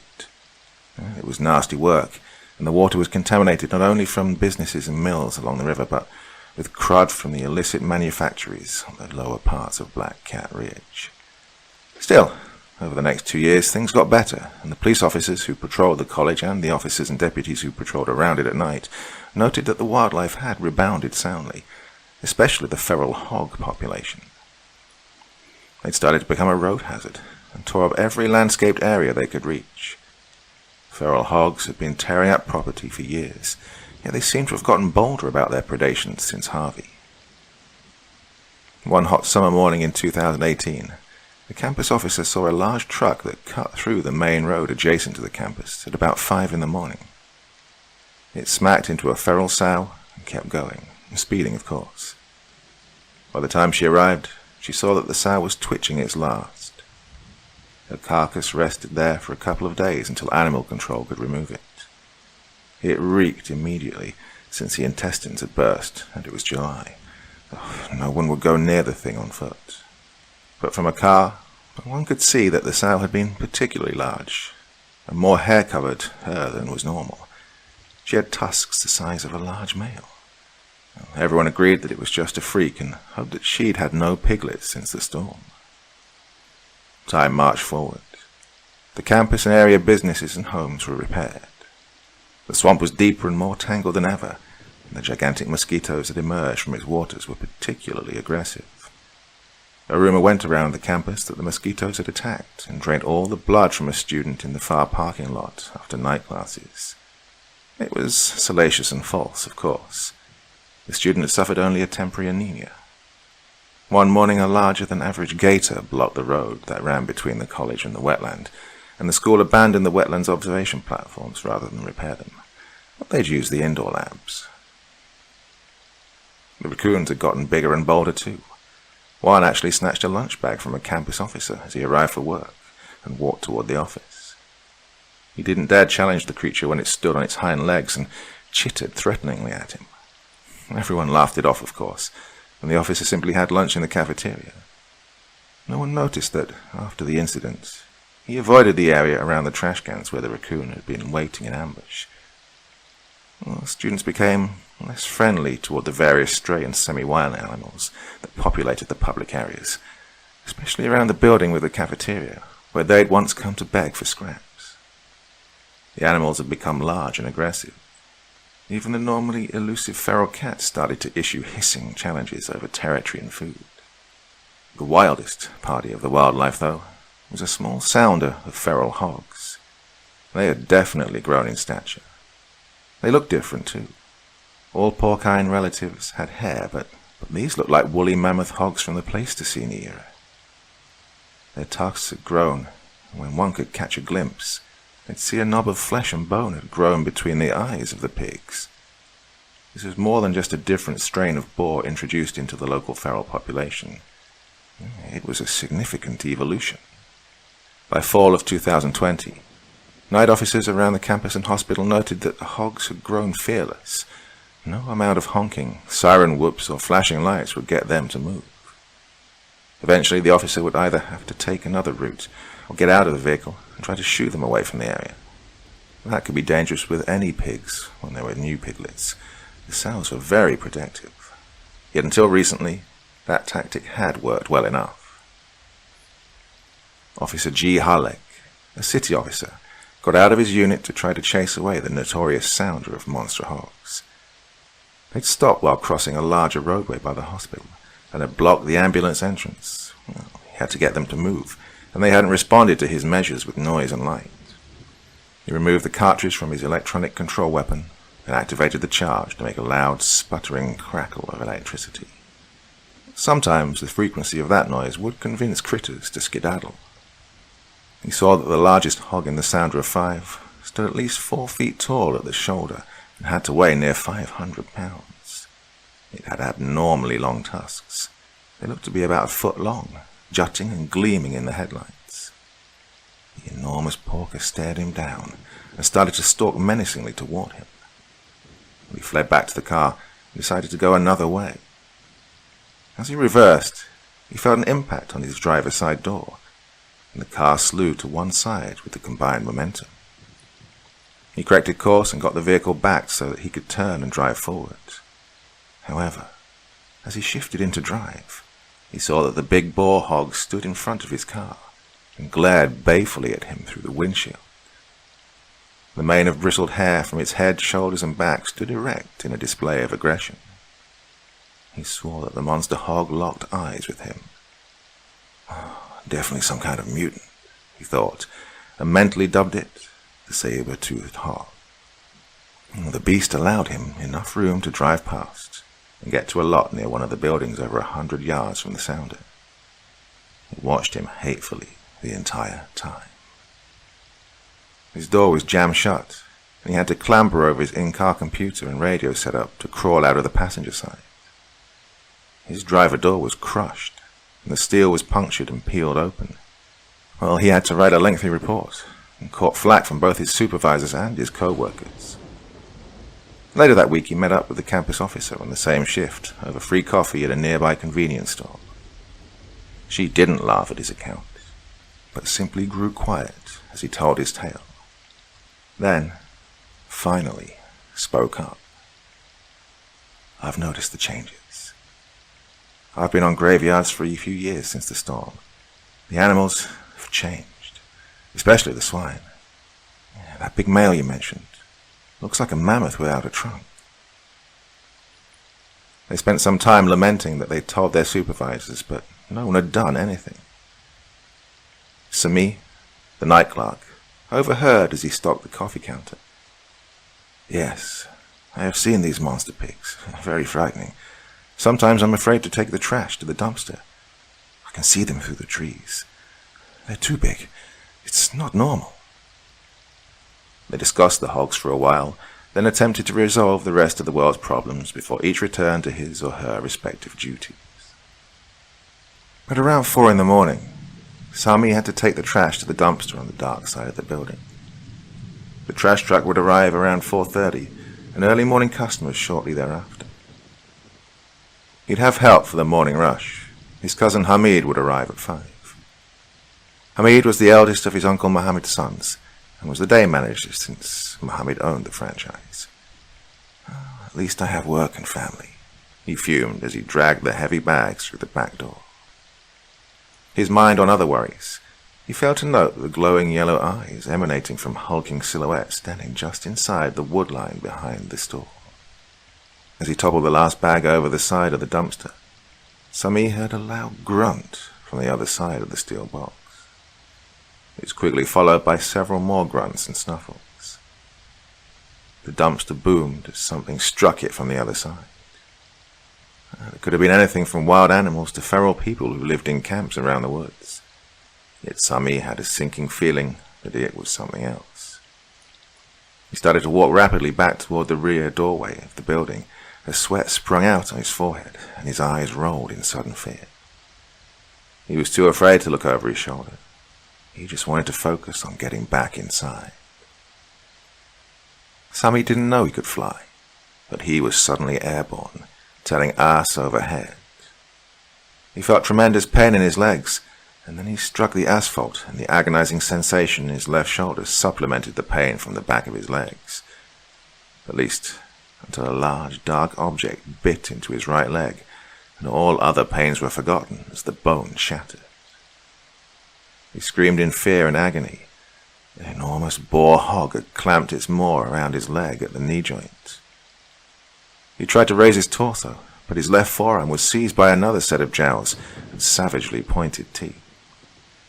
His mind blanked for a moment, and then he began to scream again, this time mindlessly, as more teeth shredded his flesh, and the last thing he saw was the open mouth and gullet of the porcine horror as it clamped onto his face and crushed his skull. By the time the trash truck arrived, the sounder was gone, and there wasn't much left of Sami. Just a few pieces of bone and flesh and a large smudge of blood on the asphalt. The driver didn't notice. There were always wet spots in convenience store parking lots, especially around the dumpsters. He simply racked up the dumpster, emptied it into the truck container, and moved on to his next stop. Hamid arrived, just after 5. He was habitually late since he knew that Sami wouldn't dare complain. Besides, he didn't want to have to help with the small chores necessary to begin the business day. He liked Sami well enough, but had his own responsibilities and future planned out. He was puzzled when he arrived and Sami was nowhere in sight. There were 3 customers at the counter, and 2 more roaming the aisles. They all looked confused and frustrated. The first in line had placed some bills on the counter, was writing a note on one of the napkins from the coffee counter as Hamid approached.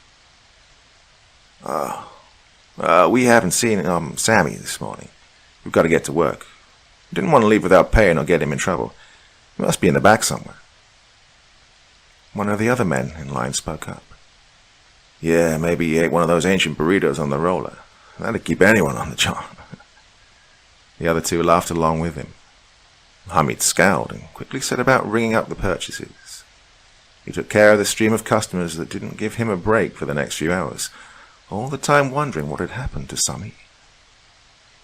He had to call his father to get another employee to come in and help. No problem, he had other siblings, and at least one other person was already scheduled for the day shift and would arrive at 6. God, where is that little rat? He wondered, until the morning rush finally gave way. He was actually a little concerned. This was very unlike Sami. The young man was invariably on time and worked very diligently.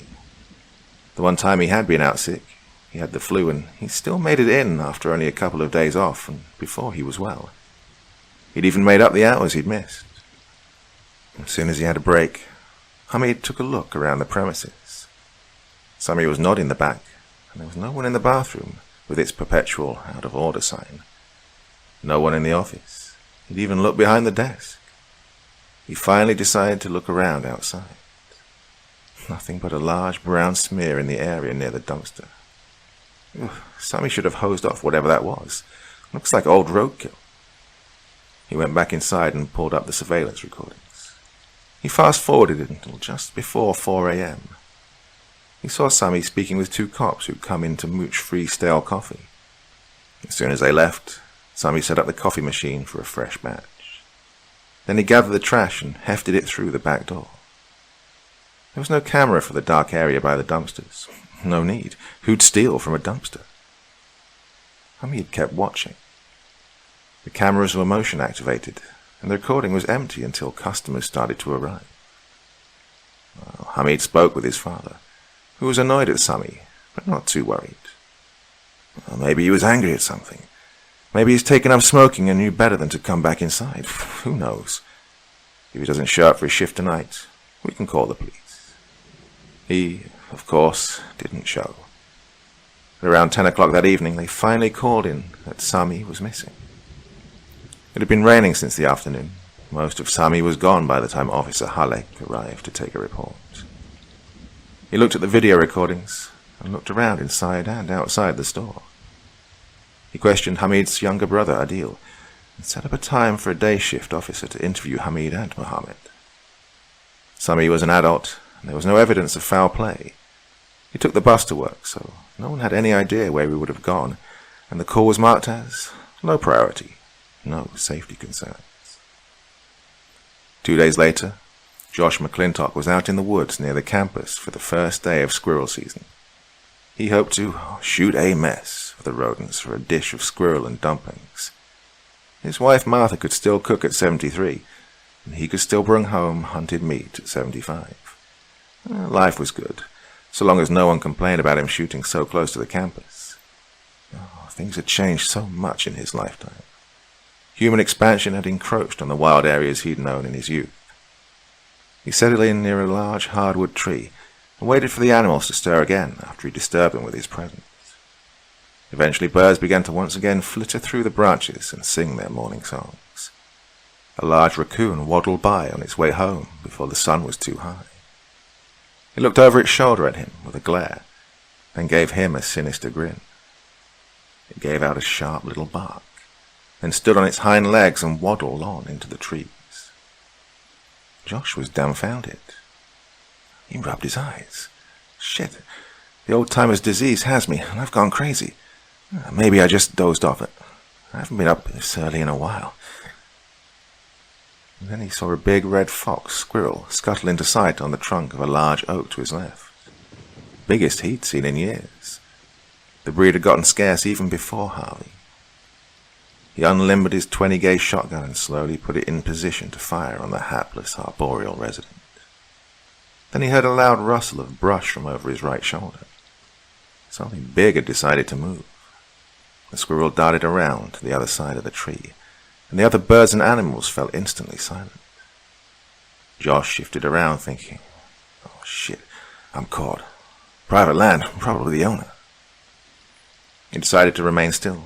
Maybe the guy would pass him. He darted his eyes around, trying to avoid moving the rest of his body, much the way squirrels freeze or try to hide on the far side of tree boles and then freeze. He heard heavy breathing behind him, and then a grunt and a snort. About that time a figure appeared to his front right. It had moved up silently through the trees. "Ah, stupid hog. You scared the shit out of me," Josh grouched. It was only then he registered how enormous the hog was. "Yeah, this day is definitely a bust." The monstrous hog just stood there looking at him for a moment, then bristled and pawed the ground. John knew that his number 4 shot would just anger the animal, but he instinctively shifted the barrel of his shotgun toward the beast.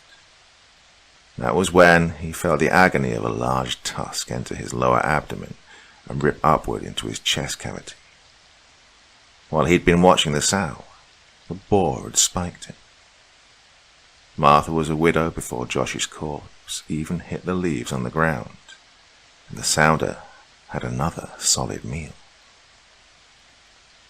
By the next day, a search party combed the woods near the campus. Many were student volunteers. The search was called off after only a couple of hours. The mosquitoes had swarmed the searchers, and one of them had a close call with a water moccasin. The cottonmouth chased her up into a tree and continually tried to strike at her. About the time it started to slither up the trunk, another searcher arrived. He had a walking stick with a metal tip and was able to spear the large reptile. And then he was in trouble. The snake didn't die and was so large and heavy that its strikes began to tear it loose from where it was pinned. Fortunately, the combined screams of the students brought over a campus officer who shot the thing several times and finally hit it in the head. It measured in at 5 feet long and was about 6 inches in diameter. Between the insane mosquitoes and enormous venomous reptiles, the local constabulary decided to restrict the search to first responders. About then it started to rain heavily, and the search became moot. Dogs had tracked very close to where Josh had been posted, but something turned them from the scent, and they either shied away or just sat or lay on the ground and whined. Since the county had been in charge of the search for Josh and the city had jurisdiction on Sami, the two cases were not linked beyond interagency gossip at the first-line officer level. Josh was old and people assumed he'd gone out and had a heart attack or had fallen in some water or something. The story was quickly replaced by other events in local and national news. It was an election year after all, and November was just around the corner. The rain finally gave up a few days later, and by evening there was nothing left of it but ground fog. "Good night, buenos noches," Officer Therese called to the 2 cleaning crew members as the women made their way to the parking lot in tandem. He smiled in satisfaction. Apparently they decided to heed his advice that they should travel in pairs for safety. Well, one never knew when a crook might pop up, or a wild coyote or feral domestic animal might approach. The ladies returned his wishes and walked away, chattering amicably as they made their way through the well-lit parking area. The officer went back inside. It was nearly 10 o'clock and time for shift change. Most of the buildings were already locked. Well, the women had nearly made it to their cars that were parked very close to one another in the employee lot when Esmeralda, the elder of the two, noticed them. In the strip of woods between the parking area and the roadway were several sets of glowing yellow eyes set within large dark silhouettes. She started to ask her young friend Jennifer if she saw them, but it was clear that she had since Jennifer had fallen silent, a rare occurrence in Esmeralda's experience with the girl. There were 4 sets of eyes that glared balefully from the shadows. The shaggy outlines moved forward slowly, as though stalking towards the women. Esmeralda moved first. "Get in the car, Jenny," she called to the younger woman. Jennifer stood frozen in horror as the hairy brutes came into view. Esmeralda focused briefly on getting into her own pickup. She fumbled with the keys. "I should have listened when the officer said to have your keys ready before you get to your vehicle." About that time, the rumble of hooves on pavement registered, and she looked up in time to see the dark shape that rushed at her from the well-lit parking area. She noted the glint of the tusk as it rose and entered her skull from below the chin. The impact was so fierce that it drove her back into the open truck door and tore the door from its hinges. By then, Jennifer was able to scream. The scream didn't last long as she was bowled over and trampled by a quartet of swine. Once they started to eat her alive, she was unable to make any noise other than a gurgle from her missing throat. Fortunately, she lost consciousness quickly. 20 minutes later, as Officer Torres headed into the parking lot to go home for the evening, he saw that the vehicles that belonged to the cleaning crew ladies were still in the lot. He called over to the other officer who was headed towards his own car. "Hey, Jay, did you see the cleaning ladies?" Officer Johnson, Jay, looked up from the text he was typing, and without actually looking around said, "Nope, just us chicken." Torres then registered the dark shapes moving through the thin line of trees behind the lot and the roadway. He saw the damage to Esmeralda's pickup, and his heart skipped a beat as he noticed the large puddles of blood and bits of soft tissue and bone scattered across the pavement. "Oh, fuck," he said quietly, then shouted to Johnson, "Get over here, help!" He pulled out his flashlight and his sidearm and started walking quickly toward the horrific scene. He used his radio to contact dispatch and request assistance from the supervisor, who was still inside the office, and to send EMS. As he made it to Esmeralda's pickup, he saw that the dark shapes in the shadows of the pines had halted. And then, glowing eyes stared ominously toward him.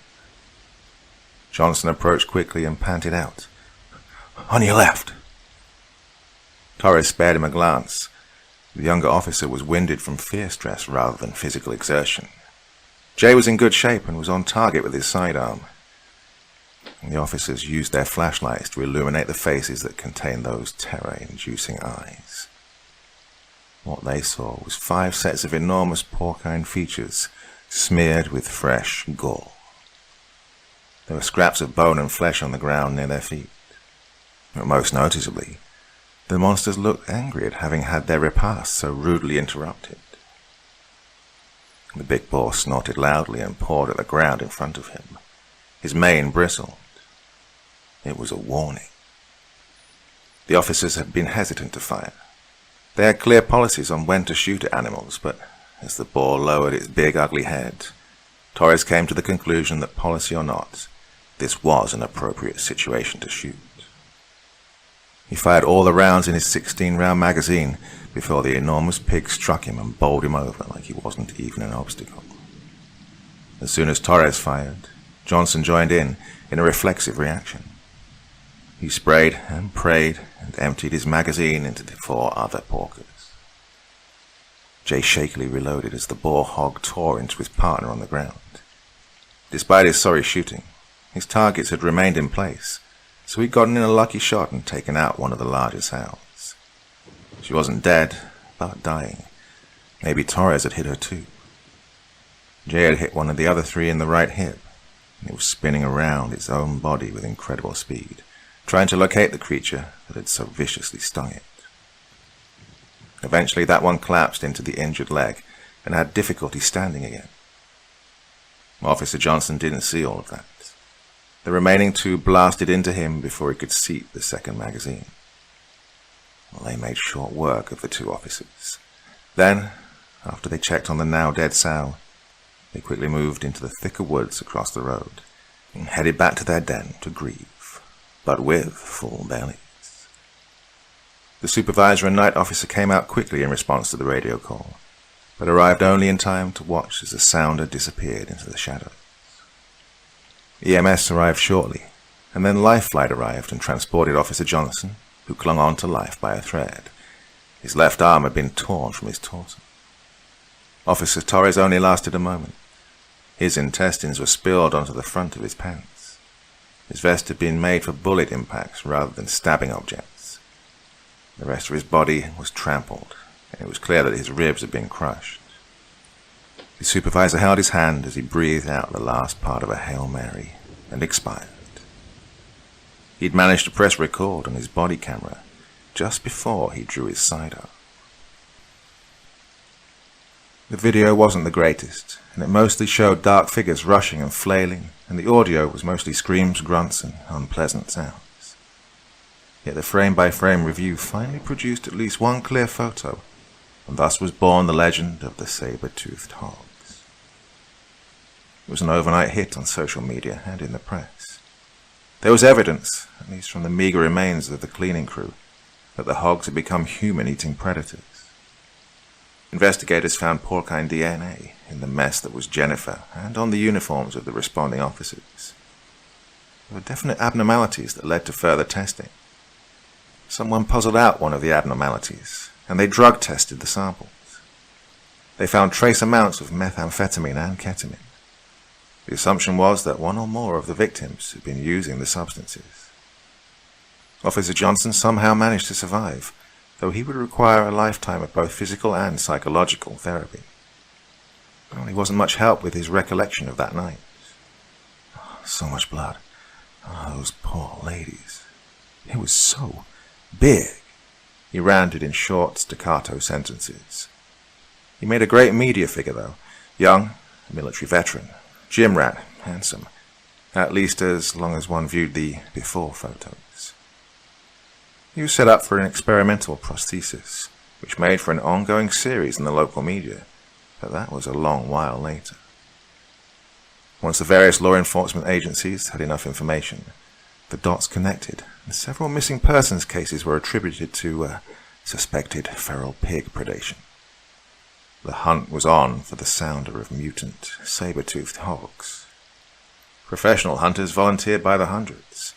Every law enforcement jurisdiction and politician wanted in on it, and every nut with a firearm wanted to be the one to get the big boar as a trophy and for notoriety. The experts provided opinions and discussed various theories on why omnivorous creatures would suddenly become carnivorous predators. The primary consensus was that it had to do with climate change, the popular theory for anything odd in nature. The campus became the center for the hunt, and classes were disrupted by the presence of so many emergency responders. Parents pulled students from classes at the campus because of safety concerns. Property became a zoo of humanity. The woods from the interstate highway to the river and from the highway bridge north to a major FM road were closed. Neighborhoods and businesses were put on mandatory curfews, and volunteer guards set out to patrol in their pickup trucks, complete with wannabe heroes perched in the beds with rifles and shotguns. Everyone was on guard for the hogs, except for the retired on-active-duty security guard posted at a local manufacturing business that had somehow evaded the floodwaters. His company had been contracted because of the hog murders. The atmosphere of fear had led to a boom in security contracts for the duration of the emergency. The guard's name was Fredericks, but everyone called him Gollum. He looked like the movie version of that character, grown to 6 feet tall and aged around 45. He was unpleasant, irresponsible, and a know-it-all who actually knew very little. Fredericks ignored all the hoopla and hype. Any fool knows how to hunt feral hogs. Dumbasses, he thought as he slouched on his golf cart, semi-dozing next to his cup of coffee. His supervisor had told him to stay inside and not use the cart since the hogs were reported to be as large as the little vehicle. Fredericks didn't care. What did that little idiot know? Fredericks had been a real cop, a deputy for one of the local constable's offices for almost 2 years before he'd been given the option to resign or be terminated. Well, he'd done security work ever since. None of these youngsters could tell him anything. He sat there, dozing and musing about what the other guards had meant when they called him Gollum. Something from some stupid movie, he mentally grumbled. Well, at least it wasn't Paul Blart, like when he'd used the Segway at the mall. And then a noise startled him fully awake. It was a splash.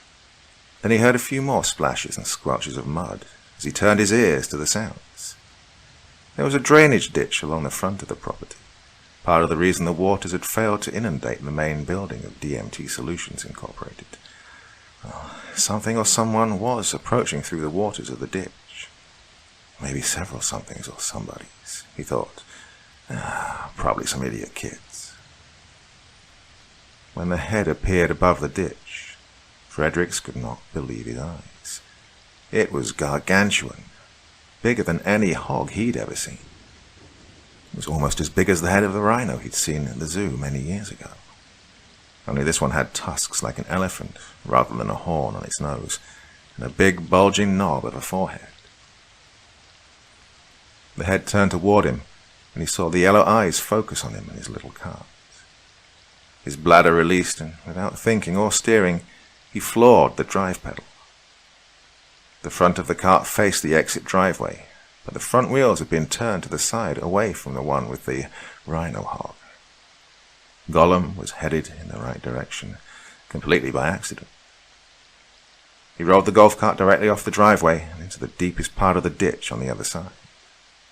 The big boar hog let out a snort that sounded like laughter. By the time he and the rest of his sounder had made their way into the ditch on the other side of the driveway, their initial work was done. Fredericks lay in a heap on the dash of the cart. His heart had failed. The ferals left little of the man and destroyed the cart, but the remains were easy to spot when the first employee arrived for work the next morning. After all, the back half of a golf cart blocking the drive will tend to get one's attention. The hunt intensified. The sounder was down to 2 sows. The one that left the college parking lot injured could not keep up with the rest, and after a few days of her lagging, ended up as a meal for the rest. The remaining 2 would bear litters soon. They'd all noticed that the more they preyed upon the 2-legged creatures, the more they grew. They may have just been eating so much protein, but they were all adults and should have stopped growing. Having such thoughts, and the ability to communicate them to one another, was something new and had only manifested in their generation. It may have had something to do with the knobs that had formed on their foreheads and were covered heavily in bone. They'd found a low spot by the river, a little bend in a tributary creek that was damp without being full of water. They used it as a wallow. They always felt unusually energetic after a wallow in that spot. Oh, their home was uphill, near the top of Black Cat Ridge. The flood had left behind a large old oak just below the high water mark of the flood. The roots had come to rest over a low spot in the ground. With a little digging, they'd made a nice dam. Since then, the local weeds and brush had grown, and leaves and pine straw had fallen to provide some camouflage. It would be a nice, safe place to raise a family. The 2 legs who had inundated the area in the past few days trounced past it without a glance. Hopefully they would leave soon. They'd started to travel in groups and carry weapons. If they didn't go away soon, the sounder would have to take on a group of them, or leave altogether. Don't know why the dogs won't track him, Travis said as he looked toward the other 3 members of his party. I do know that hardly anyone has looked up this way. Nobody likes going up hills. Ain't that high of a hill, but, well, folks are lazy. Travis was a volunteer with hunting and tracking experience. His friend Billy was in the group along with a deputy and a police officer from local agencies. They'd made their way up the ridge and over to the backside that faced away from settled areas and toward the river. The thing is, if I was a hog, I'd hide as far away from people as I could. Billy snorted. You are a hog. A bear and pork rind hog, and you do live away from other people. They shared a laugh. It was apparently an old exchange between them. The 2 police officers exchanged a look as well, and silently panted with exertion as they climbed up from a draw that cut into the ridge. They'd had a rough hike. The land and vegetation were unforgiving, and each was carrying an AR-style rifle. The 2 hunters carried short-barreled 12 GA shotguns, what they called pig guns. They all wore pistols and carried knives. Billy carried a machete in a sheath, but they'd mostly stuck to game trails, so he hadn't had to use it much. The officer cursed as he stepped into a wet hole from where a tree had rotted in place. Ah, that's nasty. Cold, too. The others tried not to laugh. The holes were covered by pine straw and were difficult to spot, so it could have happened to any of them. He pulled his leg from the hole and shook off as much of the muck as he could. Well, they'd all pause for a moment, to ensure he hadn't twisted his ankle or knee. The deputy leaned his weight on the hand he placed against the trunk of a large uprooted oak tree as he caught his breath. "Now I really need to get back in the gym," he thought as he heard a loud, deep, octave grunt and snort from the other side of the hole, where the top part of the tree began to spread into branches. All members of the party turned toward the sounds. They all knew what had made them: a feral hog. And then a tremendous beast appeared suddenly at the root end of the tree. It moved incredibly fast for such a large animal. Before any of the men could react, it was upon them. It directly struck Billy and pushed him into Travis, and then lifted both men into the air. Its rear flank crushed the deputy against the hard wood of the tree. The officer stood a few feet away from the rest and did a great job in bringing his rifle to bear, but about that time he felt something tear into the back of his left thigh. It entered just above the back of his knee joint, a spike that then tore upwards and ripped through his left buttock. He landed on his right side, rifle dropped and forgotten in his newfound agony. He didn't suffer long. Enormous porcine jaws clamped on his neck, and he could have sworn he heard a snap before his vision faded down a long, dark corridor, and sounds and sensations ceased. Another ghost for the storied Black Cat Ridge. Well, the others fared no better. The boar had burst through the group, then made an amazingly quick and agile 180-degree turn to charge back into their midst. He focused on Travis until the man lay in a ball around his own offal. Billy had been unable to rise. His right femur was broken, and he was already in shock. Fortunately, he clenched his eyes shut with the pain and didn't see the steer-sized hoof that crushed his skull. The deputy had been bruised and winded, but otherwise he was not seriously injured. He watched on in horror as the beast made it spin and again attacked the two hunters. He'd seen bulls at the rodeo make spins like that to get rid of riders, and then rapidly turn and try to gore them. Yet he was always amazed when such bulky creatures displayed highly dexterous acrobatics. He dropped the AR when the boar struck him, so he quickly drew his sidearm. His peripheral vision noted a dark blur as a set of teeth buried into his forearm, and he was suddenly and painfully yanked from his feet and dragged along the side of the tree trunk. As they passed the roots, his other arm snagged and he came to a momentary halt. Then he felt his forearm separate from his elbow. The unlucky, or perhaps truly fortunate man passed out from the pain and sudden blood loss, and so didn't feel the rest of what happened to his body. When the party did not report back to operations, the sheriff and the command group looked into where the team had been assigned to search. Crest of Black Cat Ridge. Figures, he spat. Nothing good ever comes from that area, except when Harvey washed out the meth monkeys. He looked around at the commanders. It's getting dark. Probably best to plan and wait until morning. Early morning, maybe we can catch them while they're still stirring. One of the commanders piped up. What about the missing men? Are we just going to leave them out there? The sheriff offered the man a steely gaze. They got lost or worse in daylight. You've seen those woods. You want to go traipsing through them in the dark? He looked around at the others. Oh, we need a plan. Feral hogs are smart. They have a great sense of smell and are downright uncanny when it comes to spying traps. Any thoughts or suggestions? The game warden captain in charge of organizing the volunteer hunters took up the gauntlet. We have enough people to make a tiger hunt. No elephants, but a couple of monster trucks may do the trick. The discussion went on for quite a while. At least they finally had a specific location to search. If the party had been attacked, it had happened in daylight, so they must have been near a wallow or a den. The plan would cover both a search and rescue operation and a hunt. So they all went to their various sleeping arrangements, confidently and satisfied. Before dawn, the entire emergency response group was on hand for a briefing, to include assignments. The mission would combine looking for the missing team members as well as trying to locate the hogs. The sheriff filled them in on the attack on the security guard. The security guard from one of the local companies was slaughtered the other night, and his golf cart was shattered and scattered. Some of you may know him. I've heard his buddies call him Gollum. His real name was Fredericks." He paused and looked around for confirmation. There was none. Oh, there was another video recording. From the building, very clear. The big boar looks to stand around 5 feet at the hump on his shoulders, and weighs in a good 800 to 1,000 very lean pounds. The tusks are abnormally long, and there's an odd lump between his eyes. This monster doesn't need the saber-toothed tusk to kill. It needs only to trample or crush. Now, time is short. We'll meet at the base of the ridge in 10 minutes. Well, he knew it would take longer, but he needed them to comprehend the urgency.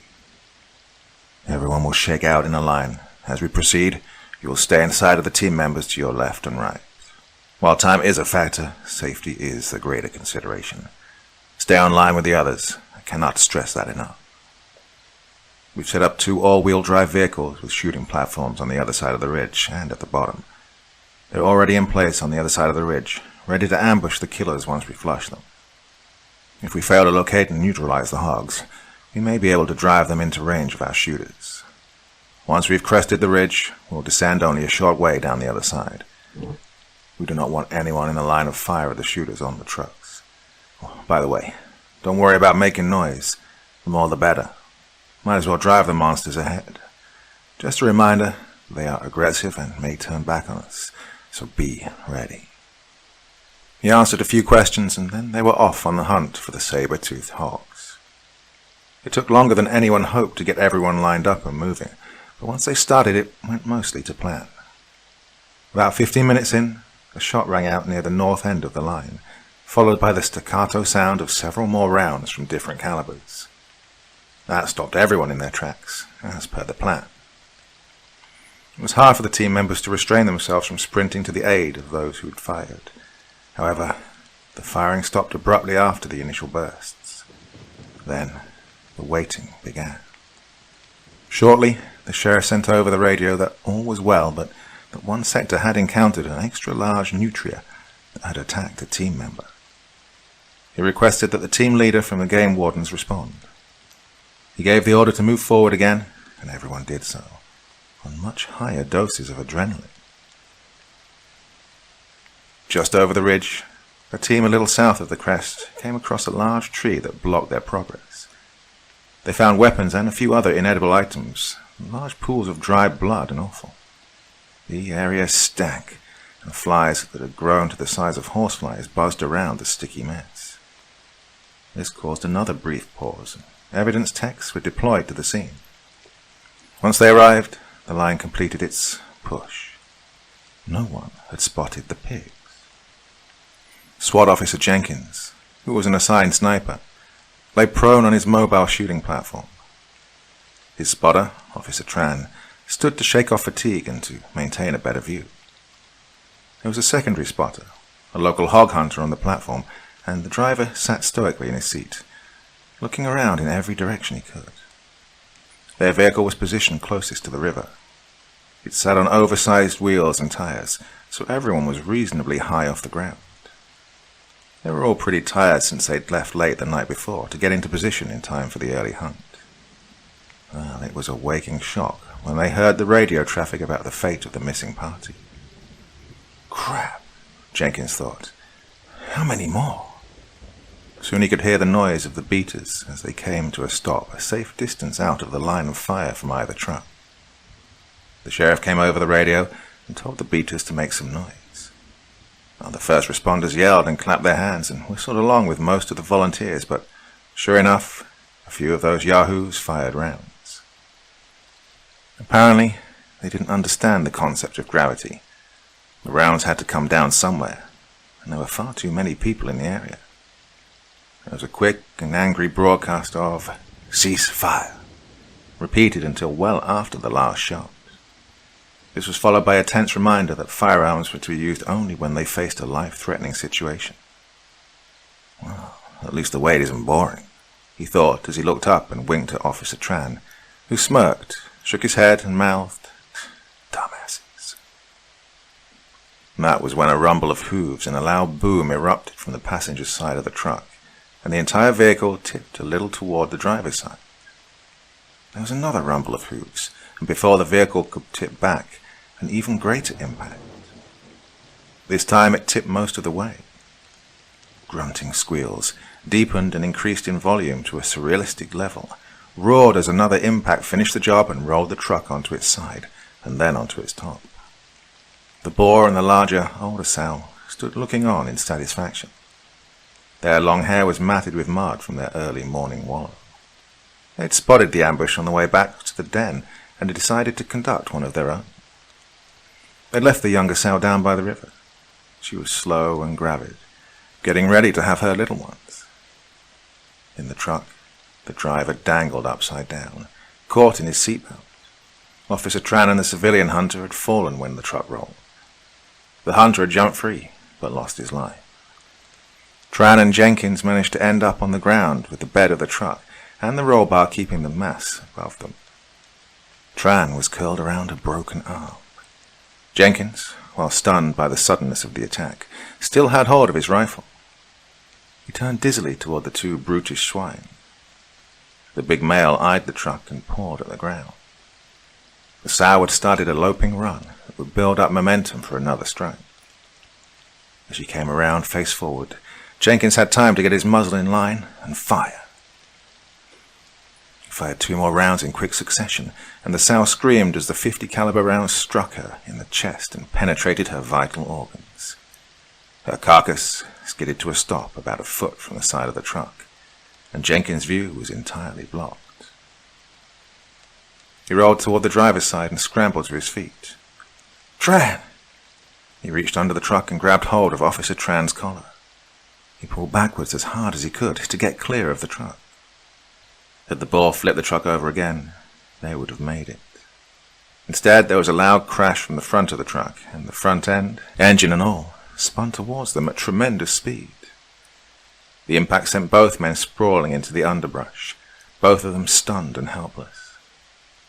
Jenkins could hear the sounds of shouts and the rumble of many running feet as the beater crew poured down the ridge to rescue them.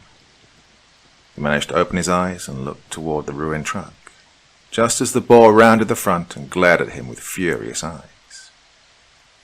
The truck had made a full 360-degree turn with the top of the cab as an axis.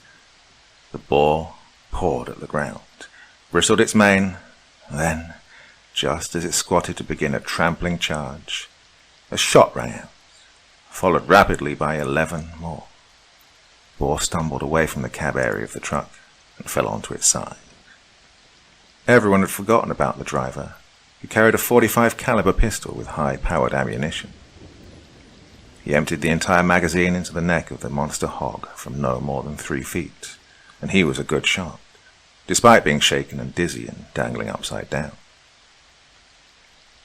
The saber-toothed horror struggled to regain its feet, though it bled profusely. About that time, the beaters and the hunter who'd been thrown clear when the porcine terrors hit the truck arrived and added their own rounds to the mix, and eventually the boar hog stilled and expelled its last breath. The photos and video footage were impressive. The head would eventually be mounted at the sheriff's office and featured in election poster photos. Jenkins and Tran made a full recovery, and the shy driver, Hunter, ended up making the talk shows as the hero that brought down the saber-toothed feral hog. The funerals for the party of dead searchers were massive and vied with election news coverage in the media and social media for the next 2 weeks. Hunters were scheduled to come in and remove or destroy the other affected fauna. The only argument was which agency would pay for the hunters. On the other side of the San Jacinto River, the younger sow nursed her litter. Their new den was a little low-lying and swampy for her tastes, but she would tolerate it until the piglets were weaned. That would best be soon, she thought in Porkinese. My little boars already have tusks, and they're uncomfortable to suckle.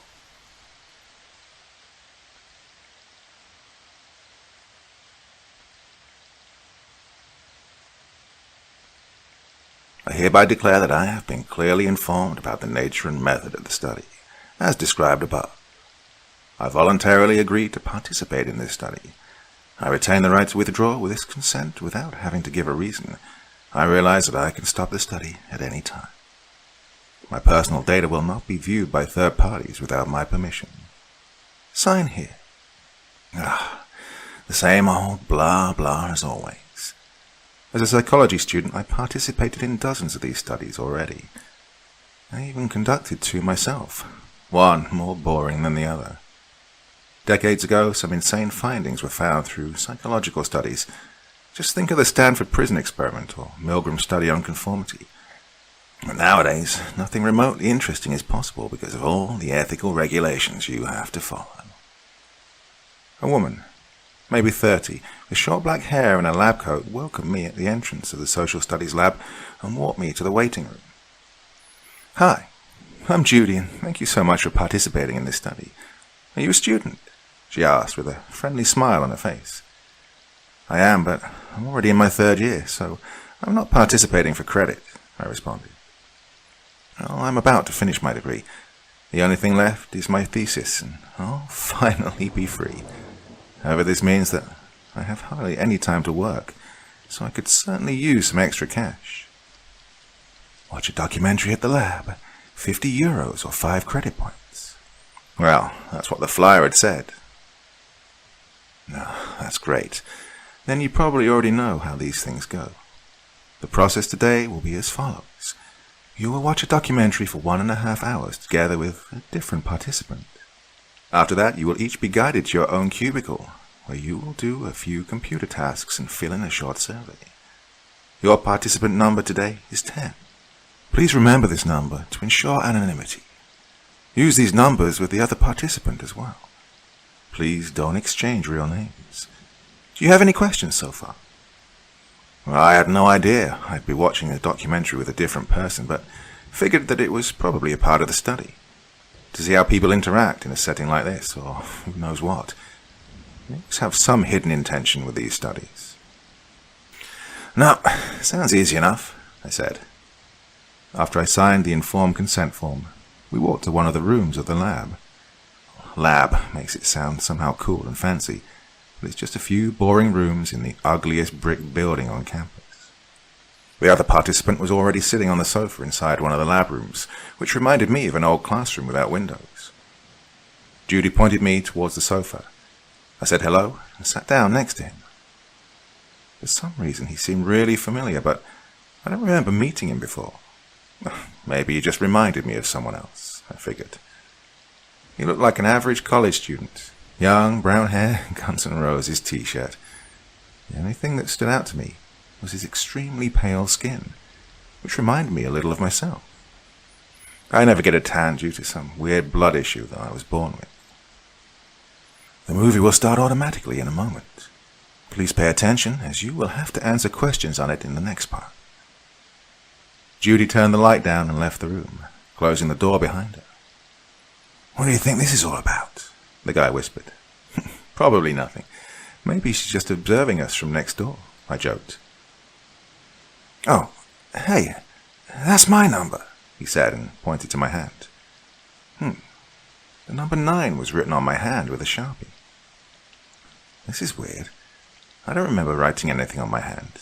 If anything, it should be a 10, I said, slightly confused. It was pretty early and I was tired, but I would have remembered writing a number on my hand. "Maybe Judy secretly did that to screw with your head," he said and laughed. The documentary started playing and we stopped talking. I don't know if you've ever participated in anything like this, but it always feels extremely awkward. Adding a stranger makes it even worse. Or maybe that's what they wanted. I watched the TV, but this documentary wasn't making any sense. It was just a number of frames of unrecognizable forms and colors, as if someone had run Teletubbies through a blender. It was combined with the weirdest music I'd ever heard. Was this thing broken? I wanted to say something, but the number 9 guy was looking at it really focused. "Whoa, what the fuck?" 9 suddenly broke the silence. "Did you see that?" I could tell he was breathing more heavily. "What do you mean?" I was still whispering. That looked really fucked up. Didn't you see that frame? God, was that real?" "Okay, never mind. Sorry, I think it just surprised me. Well, I tried to focus some more, make some sense of this video that was definitely no documentary. And that's when I noticed it. For a tiny second, there was a word shown. Oh shit, I blinked too soon. A subliminal message, or a prime. I kept my eyes open and stared at the screen. Another word. Cerebrum. Followed by more happy colours and then Morse. Now, cerebrum had something to do with the brain, but what's Morse? There again. Oh, fuck. Did you not see that? Those words, I asked. Words? No. The pictures. I mean, did... That's when the TV suddenly shut off and the door opened. Judy was standing in the doorframe, smiling. This was the first part. Would you follow me to the cubicles now? With a weird feeling, I got up and followed her. The three of us were standing in front of the doors of the open cubicle rooms. You'll be in room 1. She looked at me. And you in number 2. The program is already running. Instructions are included in there. I went inside the tiny windowless room, filled with fluorescent light, and sat down behind the computer. The door behind me shut. Okay. This experiment feels a little weird, I thought. But I only had to finish these few tasks, and then I could leave. Well, I imagined I'd have to answer questions on that unsettling film, but instead I was instructed to do some implicit association tests. You will now be presented with sets of either words or pictures. If you associate the concept with something positive, press the left arrow key. If you associate the concept with something negative, press the right arrow key. Well, it started off pretty normally. Photos of flowers, storms, clothes. But then, it got weird. A smiling face, left. A bloody knife, right. A shattered building, right.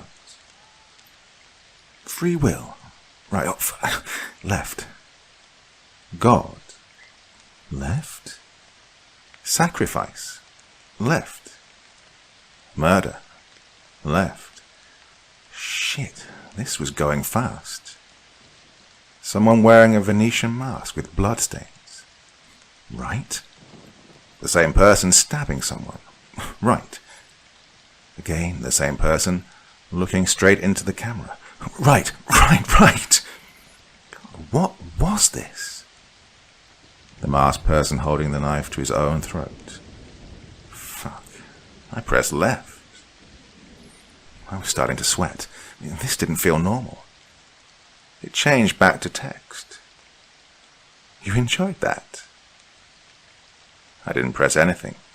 This was not normal. Don't look away. I wasn't pressing anything anymore. More unsettling photos started to appear. A little girl biting into something that looked like an organ. A heart? Dozens of organs piled up. The girl, now wearing the mask and laughing.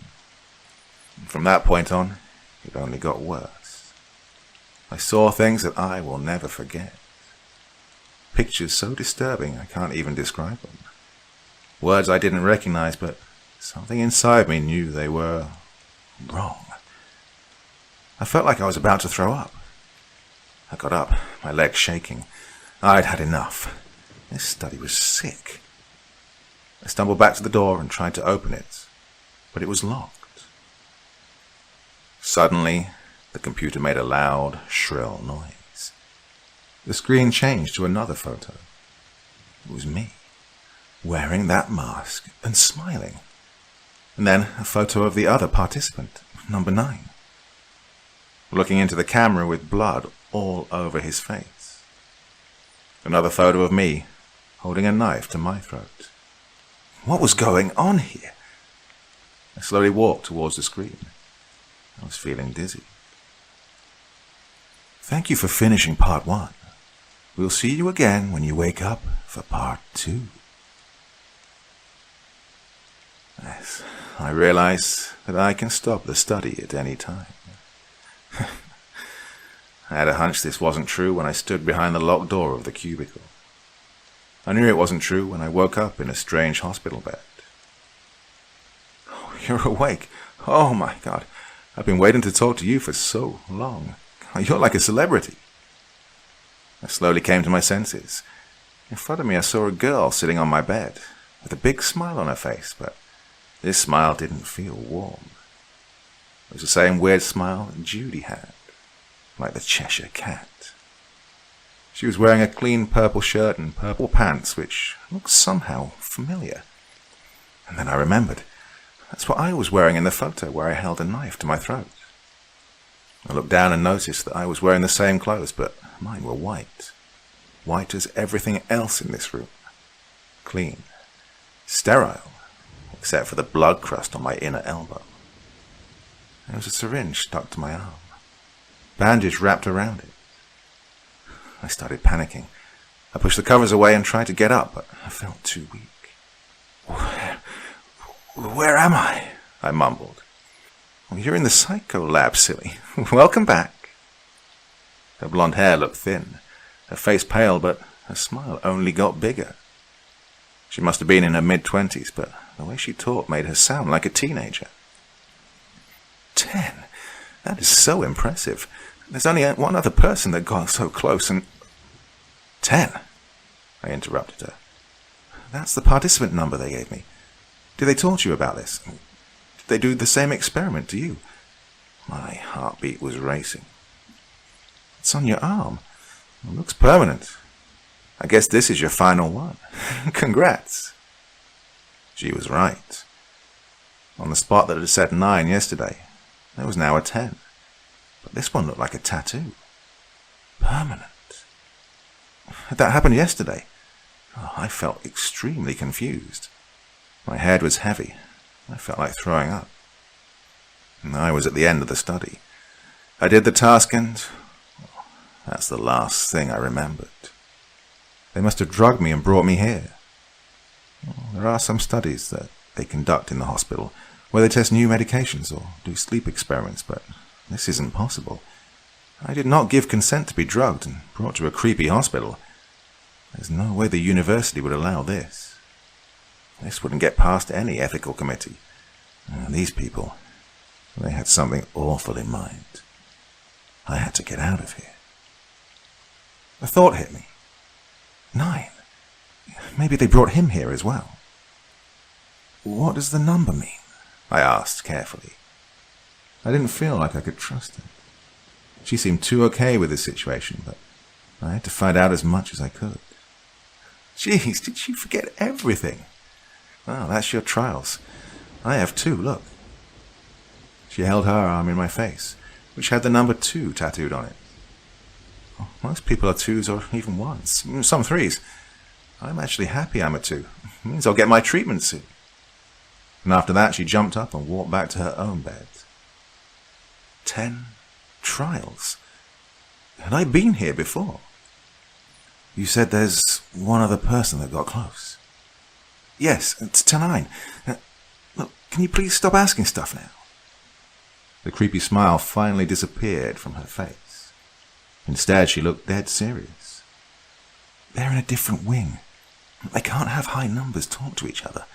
Now, shh. And after that, she turned her face away from me and lay down in her own bed. So, the number on my arm had something to do with trials.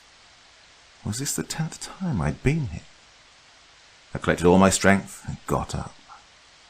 Number 2 seemed to have fallen asleep. I carried my body over to the window and looked outside.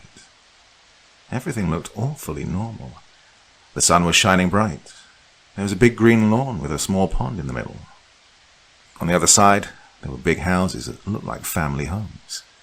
The whole street looked like a regular part of town, though I didn't recognize this district. Maybe they brought me to a different city. I started shaking more. God, why was I feeling so weak? I looked over to the houses, and the eyes of a person met mine. It was an older woman standing in one of the windows. I waved, cried, hit the window, but she showed no reaction. Finally, she smiled, that Cheshire cat smile, and waved back in the most calm way possible.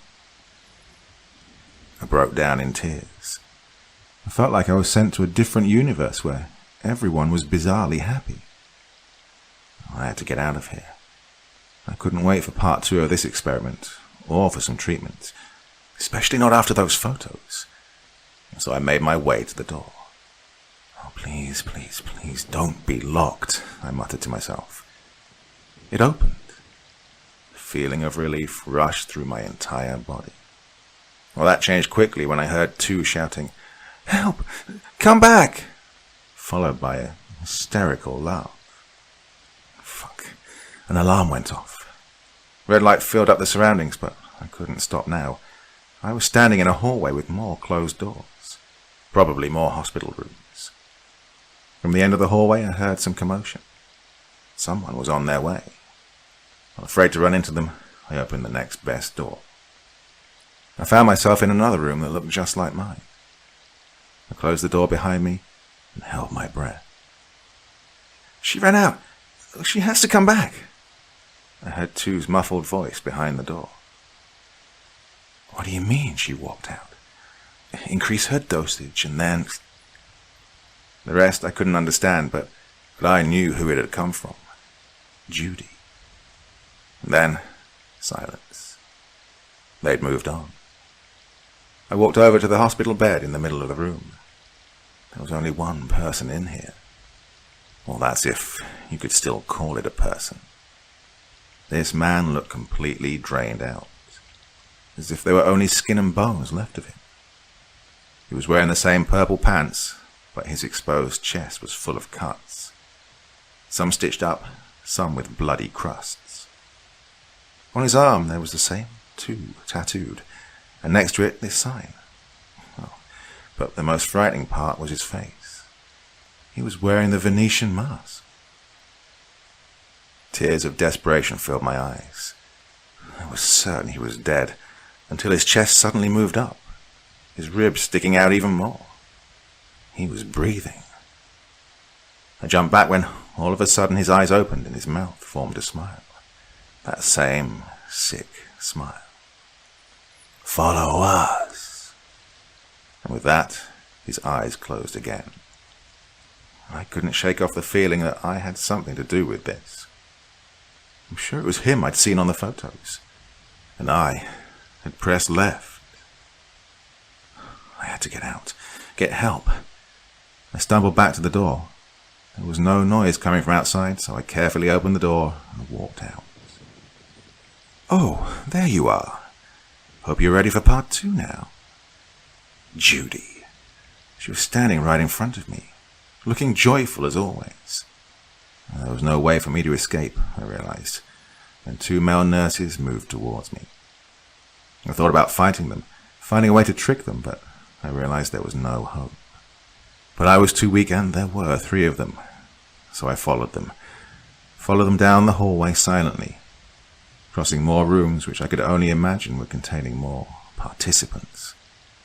I numbly followed them through this gigantic, sterile hospital until we walked into a room that felt completely out of place.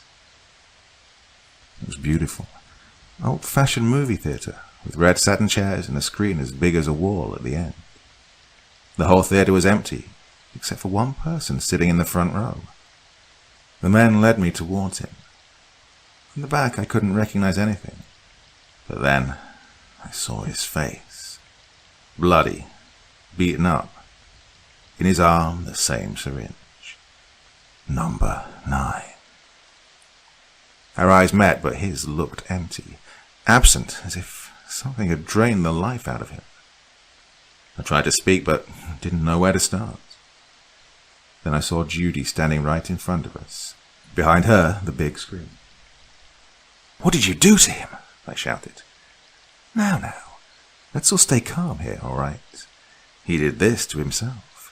We never hurt our participants, especially not the most valuable ones. And now, quiet. I'm about to start with my speech. I could swear her smile disappeared for a second, but there it was again. "Welcome to the psych lab. she continued in a cheerful voice. Or should I say, welcome back? She turned to me and winked. It was quite the trip, wasn't it? Oh well, you don't remember. Her laugh echoed throughout the whole room. Let me just say that you've been the most toughest of nuts to crack so far, but we would not expect any less from you. Our two alphas. Most of our participants are, well, let's say more simple-minded. One or two trials and they give themselves over entirely. But this is about you. I can't wait for us to start the next part, the next chapter. Are you ready for the show? Stop. I want out. Please, let me go. I whined. Judy sighed. For the first time, she looked irritated, almost angry. Really? You made it so far, past so many rounds. And now, of course you are always free to go, but think of all the progress you've made. Progress? What are you talking about? I stood up from my chair. I don't ever remember coming here. Well, you did. You came here 9 times, and 9 times you decided to stop and leave at some point. But you always came back, and you will again. We have your blood, after all. You saw the photos. We control you. Own you. Of course, you could just save yourself the trouble and... I want to go, I shouted, and looked over to number 9. Come with me. We need to find you a doctor. I tried reaching for his arm. His eyes met mine once more, his gaze even more hopeless now. He looked at Judy and shook his head. I want to see the show, he whispered. Don't worry, love. We have enough doctors here. We'll take good care of him. Now off you go. Next time you can skip part 1. Just come straight back here. We'll keep your bed warm. I hereby declare that I have been fully informed about the nature and method of the study, as described above. I couldn't believe they just let me leave. No fighting, no discussion. They just opened the door and I walked out. Of course, I knew it couldn't be this easy. There was a brief moment where I wondered if I'd imagined all of this, but as I stepped out of the door of the hospital and breathed in the fresh air, I knew this was real. I could feel it. I walked out carefully, too scared to make sudden movements, wondering if this was still part of the experiment. I felt like a rat in a cage thinking it's free while scientists are looking down on it, measuring every little decision. No matter how much I thought about it, I couldn't comprehend. Why would they let me go? Why had they let me leave 9 times before? Why did they not wipe out my memory? Well, I had to get answers, figure out the purpose of this study. But first, I needed to get help. It was already getting dark when I left the building. I tried to find some sort of orientation, but I was so tired and weak. I had no idea when I'd last eaten or drank anything. My best choice was to walk to one of the homes, hope somebody will let me use their phone and not think I was some kind of lunatic. All houses were lit up, so I walked towards the closest one and looked through the window. A family was sitting around a table inside, about to have dinner. I rang their bell impatiently. Once, twice, 3 times. Nothing. Well, I could clearly see them inside. I could even hear the bell, but they showed no reaction. Feeling a little creeped out, I made my way to the next house, where exactly the same thing happened. At the 3rd house as well. That's when I realized I had to get further away. I don't know if they put something in the water or what happened here, but everyone seemed to be a mindless zombie. They had photos of me, where I did things I could never imagine doing. I had more control than I want to admit. I had to get far away, and so I ran. The anger seemed to give me strength I didn't realize I had. I kept running until I saw another light in the distance. It was a cafe. When I got closer, I noticed there were a few people sitting inside, chatting and drinking while the server took orders. It seemed normal. Not normal like the maniacs in the homes, but genuinely normal.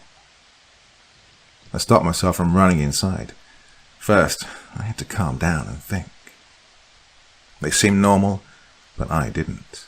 I was dressed in white hospital clothes, had a syringe stuck to my arm, and was about to burst in and talk about some organ-stealing cultist hospital. I needed to come up with a somewhat believable story. Otherwise, I would just end up being sent to the nearest hospital, and that was the last thing I wanted. I removed the syringe, took a deep breath, and walked in. "Ma'am, is everything all right?" the gentleman at the counter asked, with a worried tone in his voice. "Hello. I hate to be bothering you like this, but I was just walking home from my work at the hospital when I was robbed. They took my bag and even my shoes. Could you maybe call the police for me?" Well, I knew this sounded weird, but it was all I could come up with. "Oh, God, that sounds awful. Of course, it's no trouble at all. Have a seat. You look exhausted. Going to get you a glass of water?" he said, and for the first time today, I felt like I saw a person with a real smile. "That would be really nice, thank you." So I waited for the police, starting to feel more relieved, until I turned around and looked at the other guests, and their smiles. They were all staring at me. One of the guests stood up and walked over to me. "Tan, huh? Why are you here? Are you dumb? Go back. You deserve it." "Go back," the other guests shouted in unison. The friendly man behind the counter was nowhere to be found. Where did he go? I slowly stood up. I had to get out of here. That's when I saw the police car parked out front. I ran outside towards the officer. After talking to me for a little while, he offered to give me a ride to the police station where I could make an official statement. I decided that this was the best option for me now. Once there, I could call someone I trusted. "You know what? You don't look like you've been robbed," he said as he started driving. "What do you mean?" I was worried he might think I broke out of a mental institution. "Well, I don't see any cuts." That's when I noticed the number on his arm. 3. "Welcome back. Police again, I guess. I prefer the times you called your friends. Oh, the look of desperation and betrayal when you realized you couldn't trust anyone." Judy was already standing in the front of the hospital door, waiting for me. "No words?" she continued. "Okay, well, you can stay outside or come back in, and we'll have a little chat." There is no escape. No way out. Not until I know what is going on here. We were back in the theatre, this time just the two of us. "Did I come back to this hospital every time?" I asked. "Yes, but we sent you home afterwards, to start over." "What, with part 1 of the experiment?" "Yes, we wanted to change variables. See what happens. The first time you were alone. You watched the documentary and felt so sick that we had to send you home immediately. Of course, you forgot everything about it and signed up again. After you see it once, there is no going back." She wasn't even smiling anymore. "What exactly is the documentary about?" "Anything you want it to be. Have you ever heard of subliminal messages?" "Yeah, messages you don't consciously notice. Well, they're supposed to have an effect on you, but it's all bullshit. I mean, like the drink Coca-Cola, eat popcorn experiment." She laughed. "Almost. Yes, those studies were bullshit. You don't buy more popcorn just because of a secret message embedded into the film. Subliminal primes lead humans to certain actions, however, when the message is goal-directed.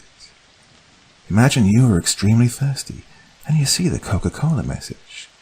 You won't consciously notice it, but if you get a choice between drinks, you will automatically pick the Coke.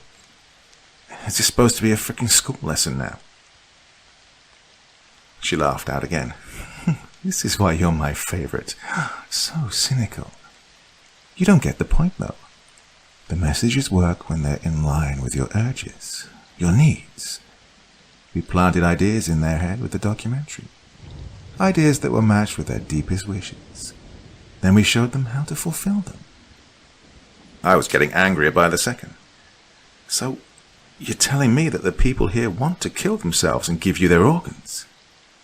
No, they don't want to give away their organs. Don't be silly. They want to give away their minds. Those people, they don't want to make choices anymore. They're used to floating through life, always on autopilot. All they use is System 1, the fast system in your brain. They don't need arguments or logic, just a push in the right direction. Our messages work like wonders on them. They're ready to give themselves over.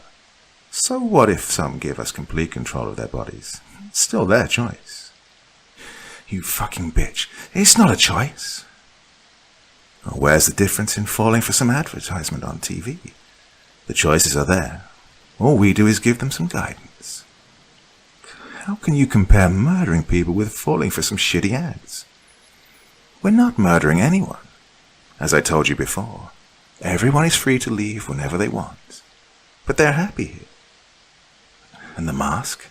The knife? That was your idea, and I loved it. When you came here on Trial 5, well, not explicitly, but that's what we found when we looked for your deepest wishes. You're a psychologist. Try to analyze it. Fuck you. Now, not this hostility again. See, we perfectly match everything to our individual participants. Some work better with visuals, some work better with symbols. Everyone is different. As I said, some give themselves over entirely. They just want to stop thinking. Well, these are our omegas. Others want some kind of purpose, so we give them work to do. As with our lovely police officers, all the friendly staff at the university, we call them our betas. And then there's the most elite group, the alphas. They like to take control. And with that, she pointed towards the door. 9 walked in. I don't know how they did it, but he looked completely okay again. Healthy, happy even. I looked over while I heard Judy continuing her little speech.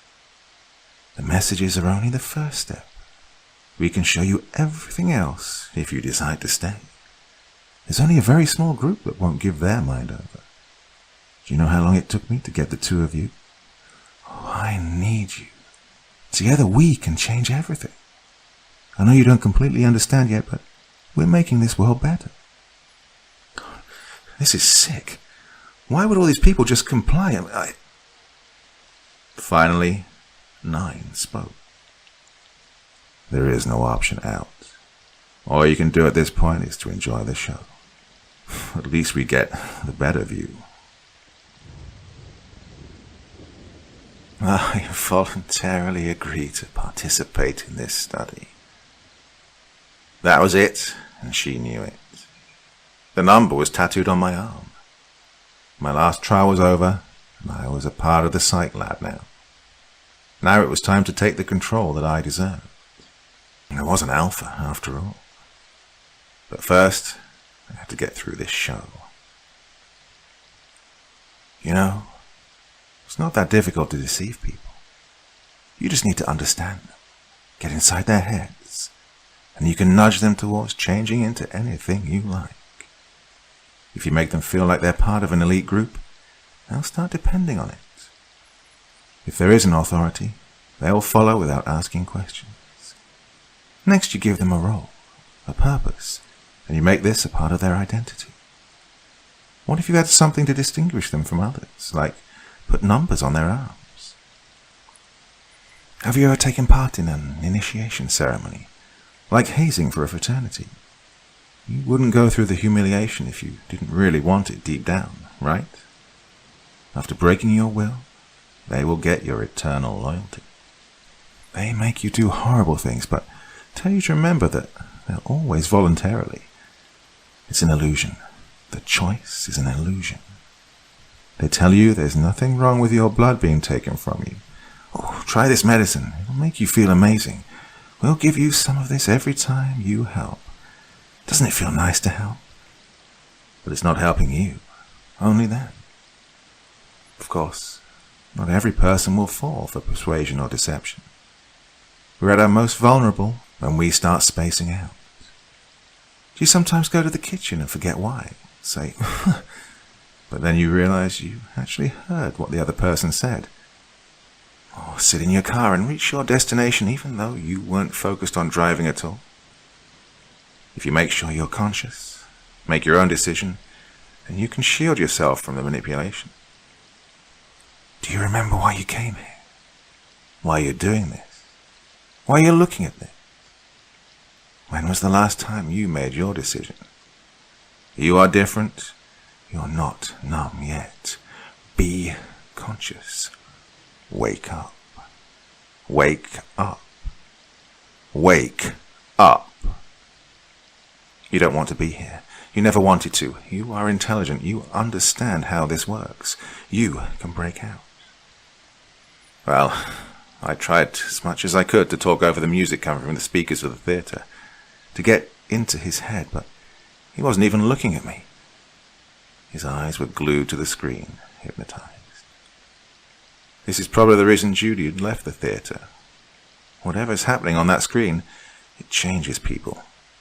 Which is why I had to keep my eyes on 9 and under no circumstances look at the screen. The sound was drilling its way into my brain, even through the napkins that I stuck in my ears. Luckily, I'd come prepared. While the gentleman at the cafe was talking to the police and the guests were watching him, I quickly grabbed a knife from behind the counter. That's what happens when people don't think for themselves anymore. They get careless. And Judy was the most careless one, with her arrogant attitude. Of course, this show had worked the last time, so I couldn't completely blame her. I had to be fast, so I got the knife out and held it to his throat, ready to cut. The screen turned black. The movie was over. She screamed when she stepped into the theatre.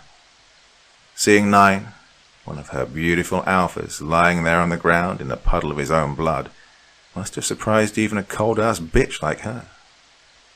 The first moment of shock quickly turned into euphoria.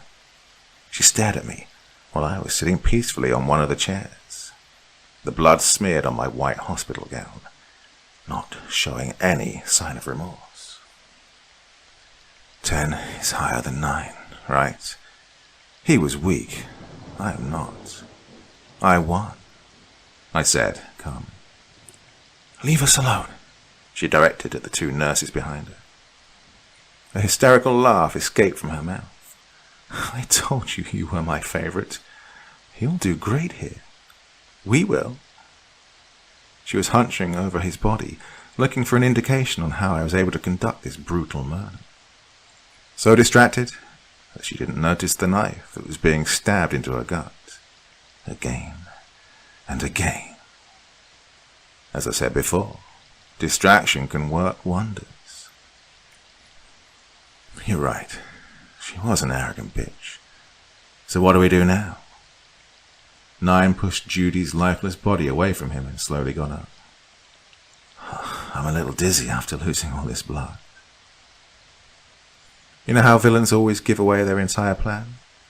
They are so proud of what they come up with that they have to share it. As we know from basically every superhero movie, that's their biggest misstep. That's how they lose.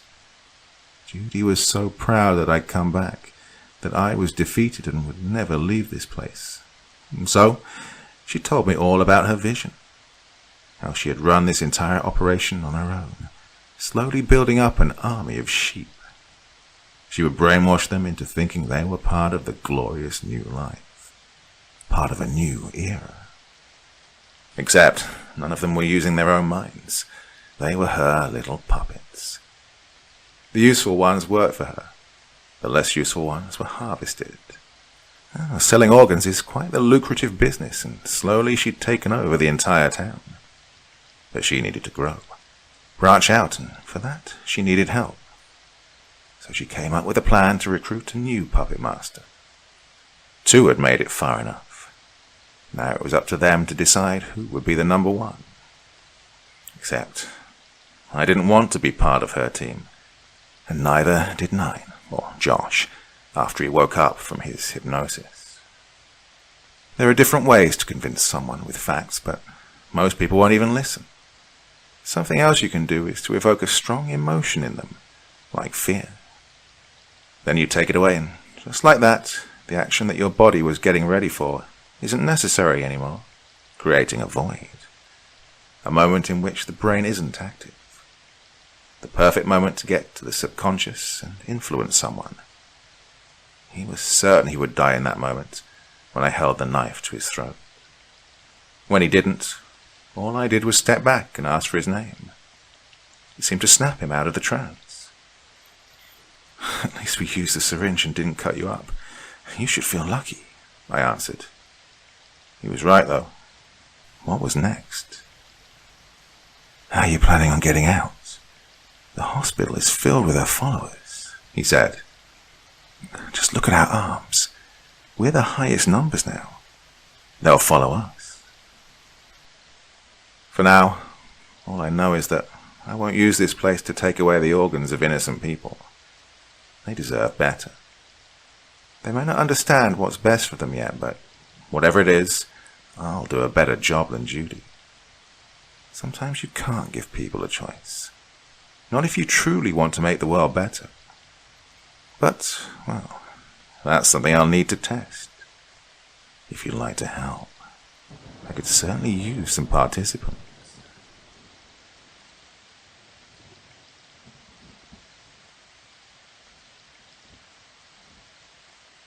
Grandpa Henry was a reclusive man. He didn't just like being left alone. He hated people with a burning passion. Something I'm sure was greatly responsible for his ruthless business practices that helped him turn his father's wealth into an eye-popping fortune. Society returned the favor, and he turned into an angry, friendless man by the time retirement came calling. Out of work, out of people who gave a shit, stuck in an increasingly loveless marriage, he became more and more like Ebenezer Scrooge as time went by. After Grandma Nancy passed away, he decided he'd had enough of humanity and retreated to his large manor out in the wilderness, away from the prying eyes of his mostly greedy family, rival capitalists and intrusive journalists, fully embracing the hermit lifestyle. So, unlike Mr. Scrooge, there was no one around him for miles to try and melt his frigid heart, and he died as he lived, cold and alone. It had been well over a decade since I'd last seen him. Hell, I was still in high school. At that time, my parents dragged me to his palatial house and forced me to smile and deal with his loathsome attitude. He grumbled, picked faults with every little thing my mum did, and went on bizarre, bigoted rants. It was just unpleasant. I only realized this morning when I was packing my bags that it was the last time I was ever going to meet with him. Well, I couldn't work myself up to tears, but I did feel some semblance of guilt welling within me for completely ignoring him. It was my dad who told me about his passing. Everybody wanted a slice of the pie that Grandpa Henry was going to serve after he died, and my father was no different, being barely able to contain his glee when he invited me to attend his funeral, and, more interestingly, the reading of his will later on in the evening. I'd made up my mind to skip the whole thing, as I had a very important meeting on the day of the funeral, but mostly because I wanted to avoid the inheritance-related family drama that was bound to follow the reading of the will. My girlfriend Alison was the one who made me change my plans, fascinated as she was with the prospect of visiting a Victorian-style manor. So, is it as beautiful and romantic as you'd imagined? I asked as I drove up the winding road, the tires kicking up dust as they crushed the gravel underneath. She grinned. Better. It truly was a beautiful sight. Undulating hills covered in grass that curved and warped as frosty winds danced on them, rolling hills that surrounded the summit on which Grandpa Henry had built his little palace. I slowed down as we came closer to our destination, taking the time to properly drink in the view. Towering turrets that thrust up into the bright moonlit sky, like spears of ancient warriors, arched glass windows proudly looking down upon the well-maintained garden, enclosed by a sturdy wall that finished its circumscribing journey on a wrought iron gate. It was a place that had stood the test of time, maintaining its dignity and poise throughout. Snow-capped peaks that were barely visible at this time of night dotted the distant landscape behind the imposing manor, completing the picturesque scenery "Oh my God," Allison giggled. "Your grandfather even had a butler." "Sure he did. Frank was the only person in the world who could tolerate Grandpa's surly and entitled attitude without devolving into fits of uncontrollable rage, or so I'd heard." He fiddled with the buttons of his black suit, and then brought his gloved hand out to open Allison's door when I brought the car to a halt. "Good evening, Mom." He greeted her warmly before turning to me. "Good evening, sir. Please head to the living room up ahead. Everyone is waiting for you." I shivered as the cold air stabbed at my skin. "Oh, are we really the last to arrive? Oh, fuck." I could hear the murmuring as I hopped the short stairs to the front door. The chattering instantly stopped as I soundlessly pushed the door open, and more than a dozen heads swung in our direction. Wood crackled and burned in the fireplace, desperately trying to sweep aside the awkward silence with its dying embers. I held the door open, allowing Allison to walk before me, who smiled and thanked me. "Well, well, well. Looks like the prodigal son has arrived. Finally decided to join us vultures, have you? To see what dear father left for you." "Good to see you too, Uncle Freddy." I greeted the blond, balding man wearing a bright red sweater. My father's younger brother was as caustic as ever. "Oh, cut it out, Freddy," my mama said as she came and gave me a hug, before helping us put our coats away. I shook my father's hand, waved at my sister and her husband, and then went and sat on one of the empty couches, pulling Allison close to me. "Can we just please get started with what we came here for?" Uncle Freddy asked, annoyed. "Jonathan." He looked at a man in a grey suit who nodded and stood up. "Good evening, everyone," he said as he stood near the fireplace, such that all eyes in the spacious room were on him. "I am Henry's lawyer, here to tell you the terms of his will. I'll keep it simple, since it's best not to waste time. $300 million, he continued. That is the sum total of Henry's movable and immovable assets, and that is what is at stake here tonight. Damn, that's a lot of money. Way more than I was expecting, and if the furious whispers around me were anything to go by, I wasn't the only one feeling this way. Jonathan cleared his throat, and the room went silent again. Now, as is written in the will, all of that money will go to the winners of the inheritance game that you will all participate in tonight. The what? The game? What's the meaning of this? Is this a joke? The voices rose, with everyone shouting to make themselves heard over the din, which in turn got even louder, increasingly sounding like the buzzing of a giant nest of bees that someone had chucked a stone at. Jonathan tried to get them to quiet down, but no one bothered to listen, so he threw his hands up in frustration and walked out, before coming back into the room, this time flanked by two men wearing goat masks and carrying 12-gauge pump-action shotguns. A sudden, fearful silence fell upon the room like a thick, suffocating shroud as people tried to make sense of this strange sight. Now, I'll explain the rules of the inheritance game to you. Please don't interrupt me. I'll take any questions you have after I'm done speaking, Jonathan said authoritatively. Your family's a bit weird, Allison chuckled nervously, and I held her hand tightly in a reassuring manner. Jonathan began explaining the rules of the game, and everyone listened in a shocked silence, barring a few gasps and some "oh my gods" here, and some smug, disbelieving snorts there. Well, I'll transcribe the rules here as best as I can remember them. Everyone sitting in the room plays the game, regardless of their age. To win, survive until the crack of dawn at 6 a.m. The inheritance money will be split equally among all those who survive. Escaping or attacking the administrators will result in immediate disqualification and on-the-spot execution. Intentionally damaging the cameras will result in the same.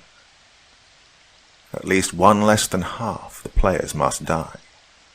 If that doesn't happen by the morning, everyone will be executed and the money goes to the board of directors of the company. Each murder costs $10 million, i.e. for each person you directly kill, you lose $10 million of your share of the inheritance money. Weapons can be bought from the inventory shack near the swimming pool in the backyard, using the inheritance money. Caution. If the amount of money you've spent or lost exceeds the share of the inheritance you'll receive if you survive, then you too shall be executed. On the other hand, your expenses have no impact on the inheritance other surviving players will receive. If more than half of the players agree, some or all of the rest can be removed from the game and executed, and no amount will be deducted from your inheritance. You must get the signatures of the needed number of players on a piece of paper, along with the names of those you want to remove from the game, and submit it to the inventory shack. Oh, for a second after Jonathan had finished speaking, we gawped at him in amazement. Then everyone exploded in a thunderous uproar. Fear, disbelief, outrage. One could find every flavor of emotion one can reasonably expect people to have in a situation like this. It was Uncle Mitchell, Dad's youngest brother, who ended up becoming our unofficial spokesperson, simply because of his volume. "Oh, you can't be fucking serious, Jonathan," he shouted. "This is a disgusting fucking joke. Stop this and tell us about the real goddamn will." "I'm afraid it is no joke," Jonathan replied calmly, "and I shall make a demonstration of the seriousness of your situation." He signaled to the henchman on his right, who walked up and pulled his gun up.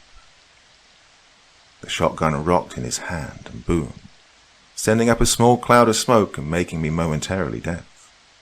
And almost instantly, Uncle Mitchell's head bloomed in the most grotesque red-colored flower I'd ever seen in my life.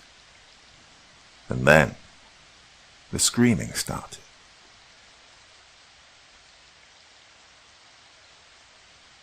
I think I must have been around 10 years old when I went out and bought a copy of the 1987 RoboCop movie and sneakily watched it along with my sister Paddy when our parents weren't home. Well, that was the start of my obsession with blood and gore. I devoured every R-rated film that I could get my hands on, not caring how trash the movie actually was. As long as there was visceral, gut-churning violence, well, I was game. I guess what I'm trying to say is that I thought I had a strong stomach for this kind of stuff, but I was wrong. Nothing prepares you for the real thing. Uncle Mitchell's head exploded, spraying blood and chunks of flesh and bone everywhere. There was an unwanted wetness on my face, and I had to blink my eyes to clear my vision.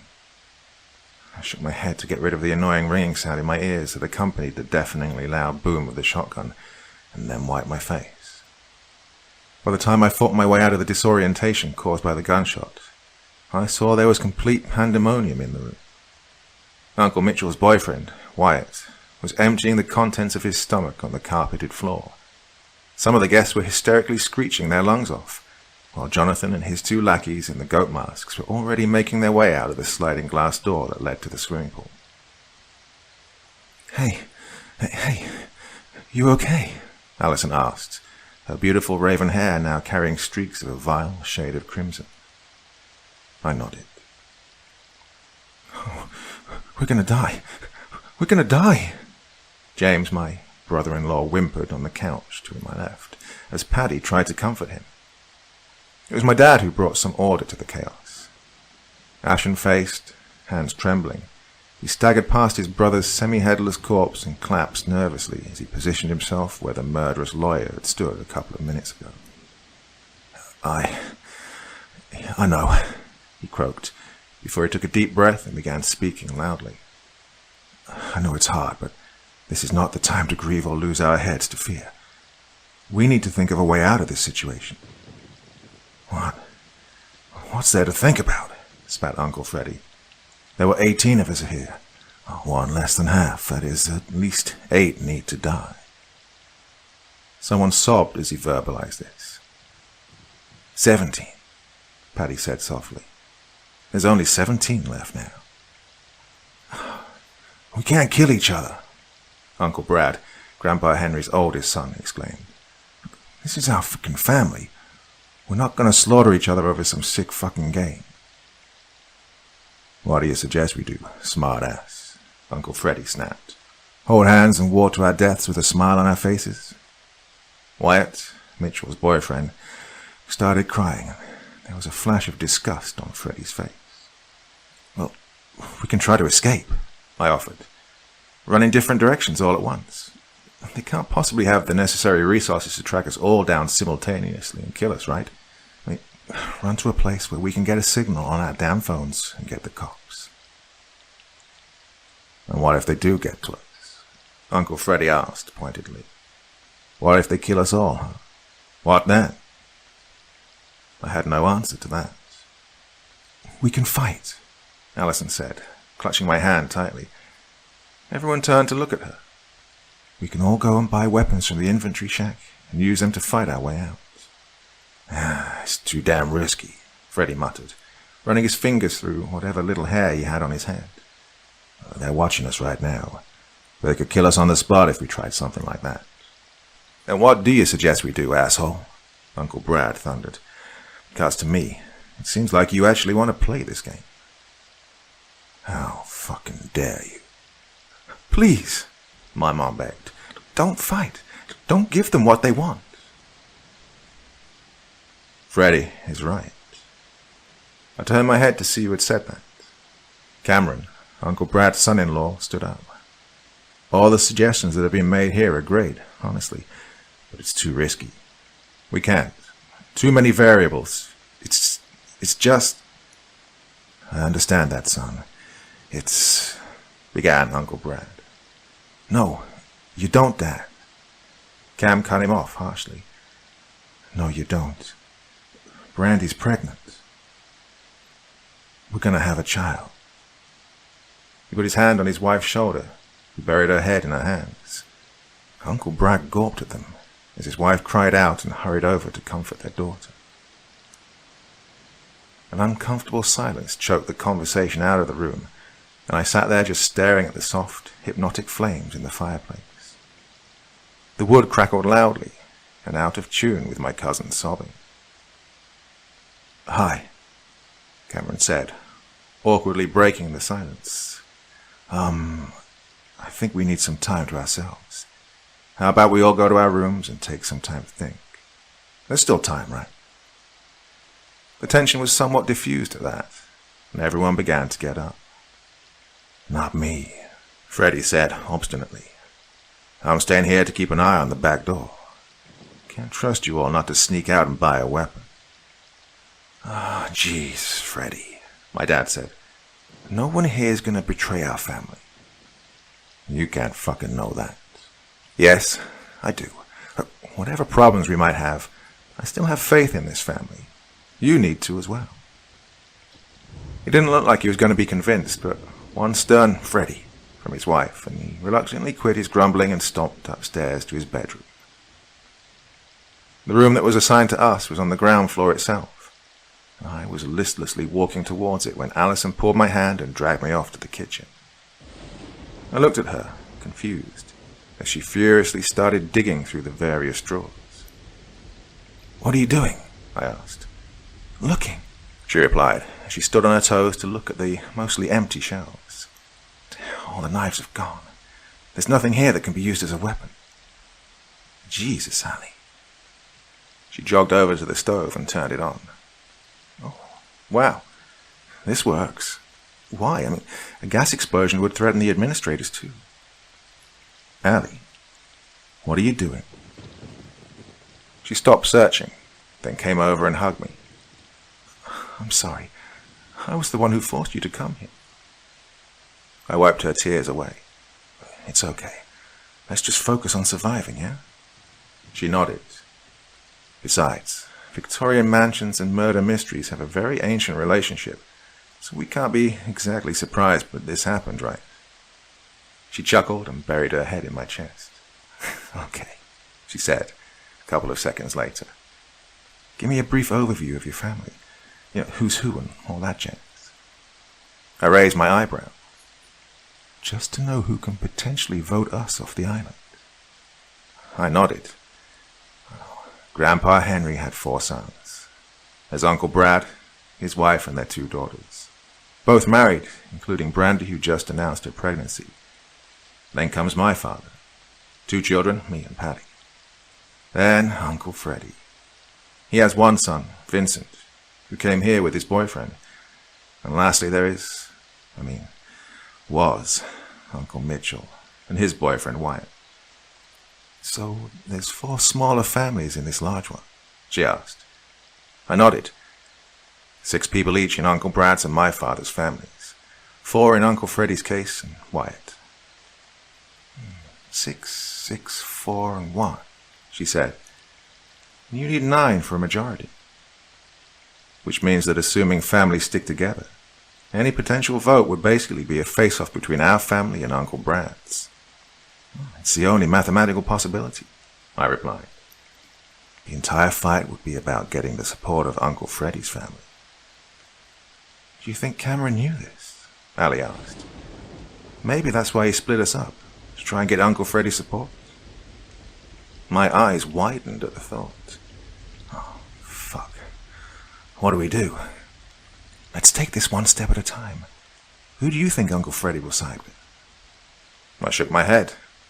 I don't know. He hated Uncle Mitchell.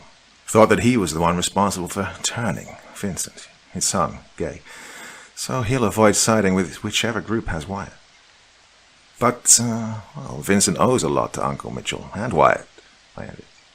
Well, they'd supported him when Freddie threatened to disown him for his sexuality. He wouldn't vote to kill Wyatt off that easily. So, if we get Wyatt and Vincent along with his boyfriend on our side, we'd have 9 members, Allison stated. Holy fuck, Allie. Are you really suggesting that we kill them off? No, she said loudly, and then lowered her voice. No, but we can't force a stalemate. Even if Cam and Uncle Brad somehow manage to get Uncle Freddie and his wife on their side, they can't kill us off. They'd still be 1 member short, and we can then think about what to do afterwards. Going behind their backs would be a massive breach of trust, I warned. We have no proof that they're conspiring against us. There's no harm in being cautious, she argued. Do you really want to be caught off guard and get killed over presumptions of family unity? This is our lives we're talking about here. What if our actions rouse their suspicions, and even become the reason they decide to act against us? I countered. It's possible, she agreed. But we really can't leave this up to chance. Cameron will be desperate enough to do anything to protect his pregnant wife. Wouldn't you do the same? Fuck, I swore. Okay, how do we do this? We can't just waltz into their room. It's too suspicious. Let's ask Wyatt to go and talk to Vincent and his boyfriend. They have a close relationship. It wouldn't be that weird if he's the one to talk to them, Allison said. And then we go and speak with Uncle Freddie to see where his head's at, I added. We decided to split up. Allison went to talk to my parents and Paddy about what we were planning on doing, while I chose to take the stairs and go up to Wyatt's room. As I knocked on his door, I noticed movement to my right. It was Cameron, coming out of Uncle Freddie's room. He nervously nodded at me and then scampered off. Not good. Not good at all. The door opened, and Wyatt's disheveled and puffy face popped out of the darkness. It was evident he'd been grieving. Hey, Adam, he greeted weakly. Mind if I come in? I asked hastily. He nodded and moved back, letting me in. A couple of minutes later, I had informed him about our assumptions and intentions, his eyes growing more and more alert with each second as he grasped the gravity of his situation. So, you understand what we need to do, right? I questioned. Frame it as a matter of saving everyone, and not a betrayal, okay? He shook his head. I can try, but please be warned. Vincent and Freddie have a very complicated relationship. That boy craves his father's approval more than anything. He could easily be manipulated into doing something he would later regret. Even if his boyfriend objects? Yeah, and that would be enough to give them a majority and kill us all off. I understand, I said. But it doesn't change the fact that we must try regardless. I got up, stretching my arms, which popped loudly. Okay, I'm going to leave now. Go to him a couple of minutes after that. If anyone asks, tell them I was just checking up on you. I shook his hand and slipped out of his room and hurried downstairs, to find Alison waiting for me, panic evident in her eyes. "It's your dad," she said, scared. "He's missing." "What?" I shouted. "Shh, please," she said, looking around to see if anyone was eavesdropping. "We don't know if someone from the family is responsible for it yet, or if he's just off somewhere doing whatever, but regardless, we can't let the others know. It'll weaken our position." I ran past her, ignoring her warning and frantically checking for my father in every nook and cranny of this damned house. I saw Mum outside her room, looking inconsolable as Paddy tried to reason with her decidedly frightened-looking husband hovering around. "What in the fuck happened?" I asked, slightly out of breath. "Mum said she went to the bathroom to clean up," Paddy replied. "But when she came out, Dad was gone." "We've looked all over, but we just can't find him," Alison added. "Someone's got him, Adam," Mum cried. "They've killed him for the money." "Oh, we don't know that. Have you looked up—" I was cut off by loud, angry shouts from behind me. I turned around and saw Cameron coming down the stairs, holding a piece of paper in his hand, with Wyatt begging and pleading along the way. The others were right behind him, scared, guilty, but also resolute. Fuck. Things just keep going from bad to worse. "Jesus Christ," James, Paddy's husband, whispered, his voice trembling. I bolted towards the living room and quickly stood in front of the glass door that opened up to the pool. Hey, I shouted. "Don't frickin' do this." "Get out of the way, Adam," Cameron said, his voice low and teeth gnashed furiously together. I told you, Wyatt shouted. "Step aside." I noticed a certain madness in Cam's eyes, and realized with a sinking feeling he was beyond the point where reason or logic could sway him. "You can't do this," Patty yelled. "I'm sorry, but there's no other way," said Freddie as he nudged Cameron. "You're killing us," Mum cried. "You're killing us." She walked up to Uncle Brad. "Brad!" When he turned away in shame, she pleaded to his wife. "Samantha, please." "Move." Cameron shoved me aside, making my ribs crash into the glass, and walked past me. "No." James slammed into him, and they both fell and started struggling with each other. Freddie tried to rush Cameron, but he was already held back by a desperate Wyatt. The others just stood silently gawking at the spectacle. "Adam!" Allison screamed. "We need to make that paper worthless. It's the only way." She picked up a wooden chair and began swinging it like a club. My heart began to pound in my chest as it instantly became clear what she was asking of me. It would change everything, but it was the only way. My eyes hardened as I resolved myself to do the unthinkable. I walked away from the door and towards Aunt Samantha. She looked at me, confused, before her facial muscles contorted into an expression of disbelieving horror as she saw the look on my face and understood my intentions. I pounced on her, shoving her down to the ground, before wrapping my hands around her throat and began to squeeze so hard my fingers turned white. Everything had turned into white noise for me as I focused on the unholy task at hand. It was a marvel that no one dragged me off her. I didn't know it at the time, but Alison fought like a woman possessed to keep everyone away from me, with Paddy and Mom doing their best to support her. The nerves in my arms bulged, and the muscles surrounding them pulled and tightened so hard I felt like they were going to pop out. Aunt Samantha thrashed around like a fish out of water, scratching at my arms to get herself free, but the fight slowly but surely left her. I squeezed and squeezed and squeezed till the light left her eyes and her arms dropped to her side, cold and limp. And then I squeezed some more, my fingers now digging into the flesh of her corpse. I had just killed someone. And it wasn't some random stranger off the streets that I dragged into a dimly lit alley and murdered for money, while using the cover of darkness to shield my conscience from the grotesque display. No. It was my own Aunt Samantha, whose life I had choked out with my bare hands under the harsh, seemingly judgmental light of the ornate lamps that hung from the ceiling. Memories, ancient and unwanted, flashed through my mind unbidden as I knelt over her corpse, motionless. I could almost taste the cookies she used to love to make for us. Look away, now. I tore my gaze from her lifeless eyes that still glinted under the soft glow of the fireplace and took in the scene around me, which seemed to play in slow motion.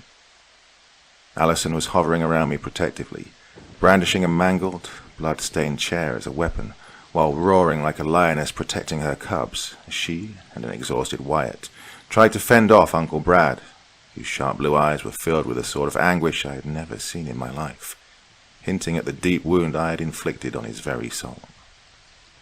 I averted my own eyes quickly, before the guilt could successfully rip my mind to pieces. Uncle Freddy was sprawled on the ground nearby, unconscious, with blood gushing out of a gash on his forehead, ruining the expensive rug underneath. His wife, Aunt Susan, was on her knees beside him, worriedly checking his pulse. Out in the backyard I could see my brother-in-law James locked in a desperate struggle for survival with both Cameron and Aiden, Uncle Brad's other son-in-law. What in the world had happened to us? Just a slight nudge and we'd descended into murderous madness, with me taking the lead in plunging down to the deepest depths of hell. Why? A loud splash of water jolted me back to reality. He can't swim! He can't swim! A feminine scream from upstairs dashed down at us after James sent Cameron flying into the pool with a solid kick to the chest. Aiden wasted no time and dove in after him. Uncle Brad, in a fit of monstrous rage, tore through the human barricade preventing his advance and charged in my direction. I scampered off to the side, terrified more at the prospect of what I could potentially do to the grieving man than anything else, but I needn't have worried. He didn't come for me, but cradled his wife's head in his lap and sobbed uncontrollably. I felt a hand on my shoulder. Adam. The hand shook me. Adam.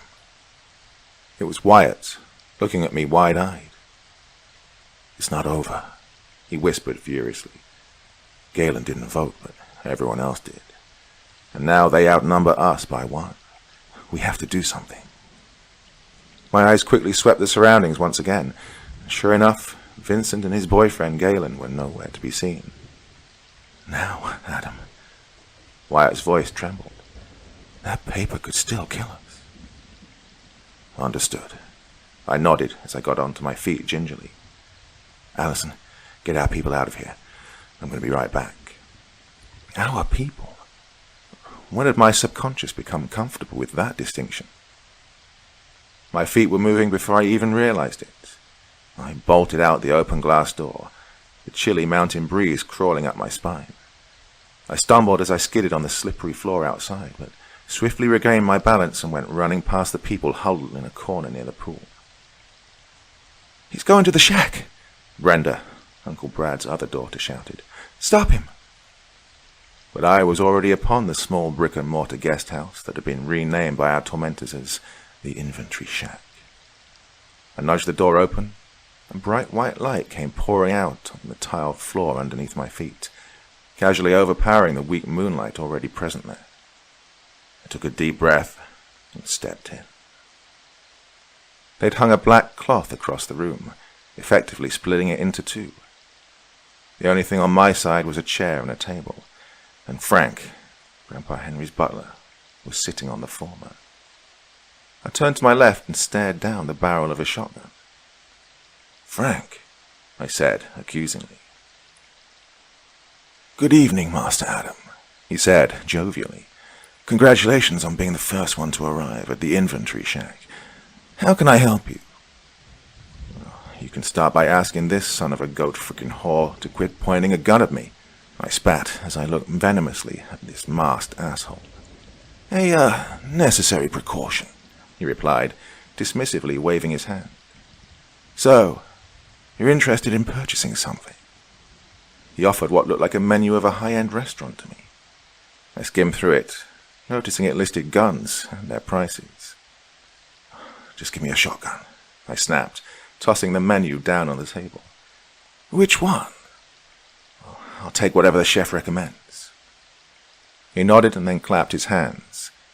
Moments later, another scumbag in a goat mask walked out from behind the curtain holding a sleek black shotgun in his hand. This is the Mossberg 500, said Frank. It holds 5 shells. If you count the one in the chamber, that's 6 shots without reloading. I walked forward to take the gun. That'll be $100 million. Jesus Christ. Happy hunting, Frank added with a smile as I walked out of the shack, now $110 million down, ready to stain my soul with the blood of some more family members. Aiden had successfully rescued Cameron and was now performing CPR on him. I felt a painful tightening in my chest as I realized I was going to make all his efforts useless. Brenda shrieked when she saw me. He's got a gun. Aiden, come on. We have to go. Please. She pulled at her husband's arm, who refused to budge. So intent was he on saving his friend. I got closer, my footsteps now echoing off the floor. Adam, please, she begged. Don't do this. She looked at her husband again. Aiden, let's go. I cocked my head and looked inside the house, only to see Uncle Brad and the others scurrying in different directions. My actions had caused total chaos. My head swooned, and my knees trembled as a massive explosion of guilt from deep within me threatened to destroy my control over my senses.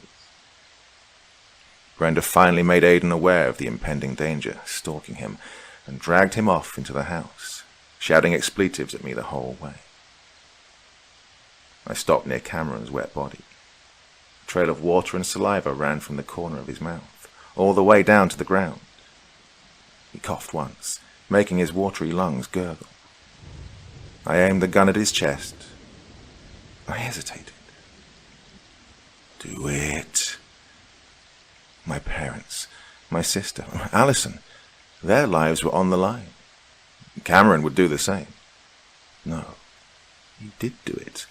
Only James and I didn't let him succeed. My shoulders tightened as my finger neared the trigger.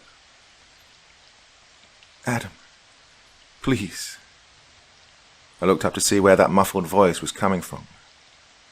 Couldn't quite make it out from here, but I knew it was Brandy, peering down at us from the darkness of her room upstairs. Please, she said hoarsely, as if every word pulled and scraped at her tired throat. We're going to have a child. Let him go.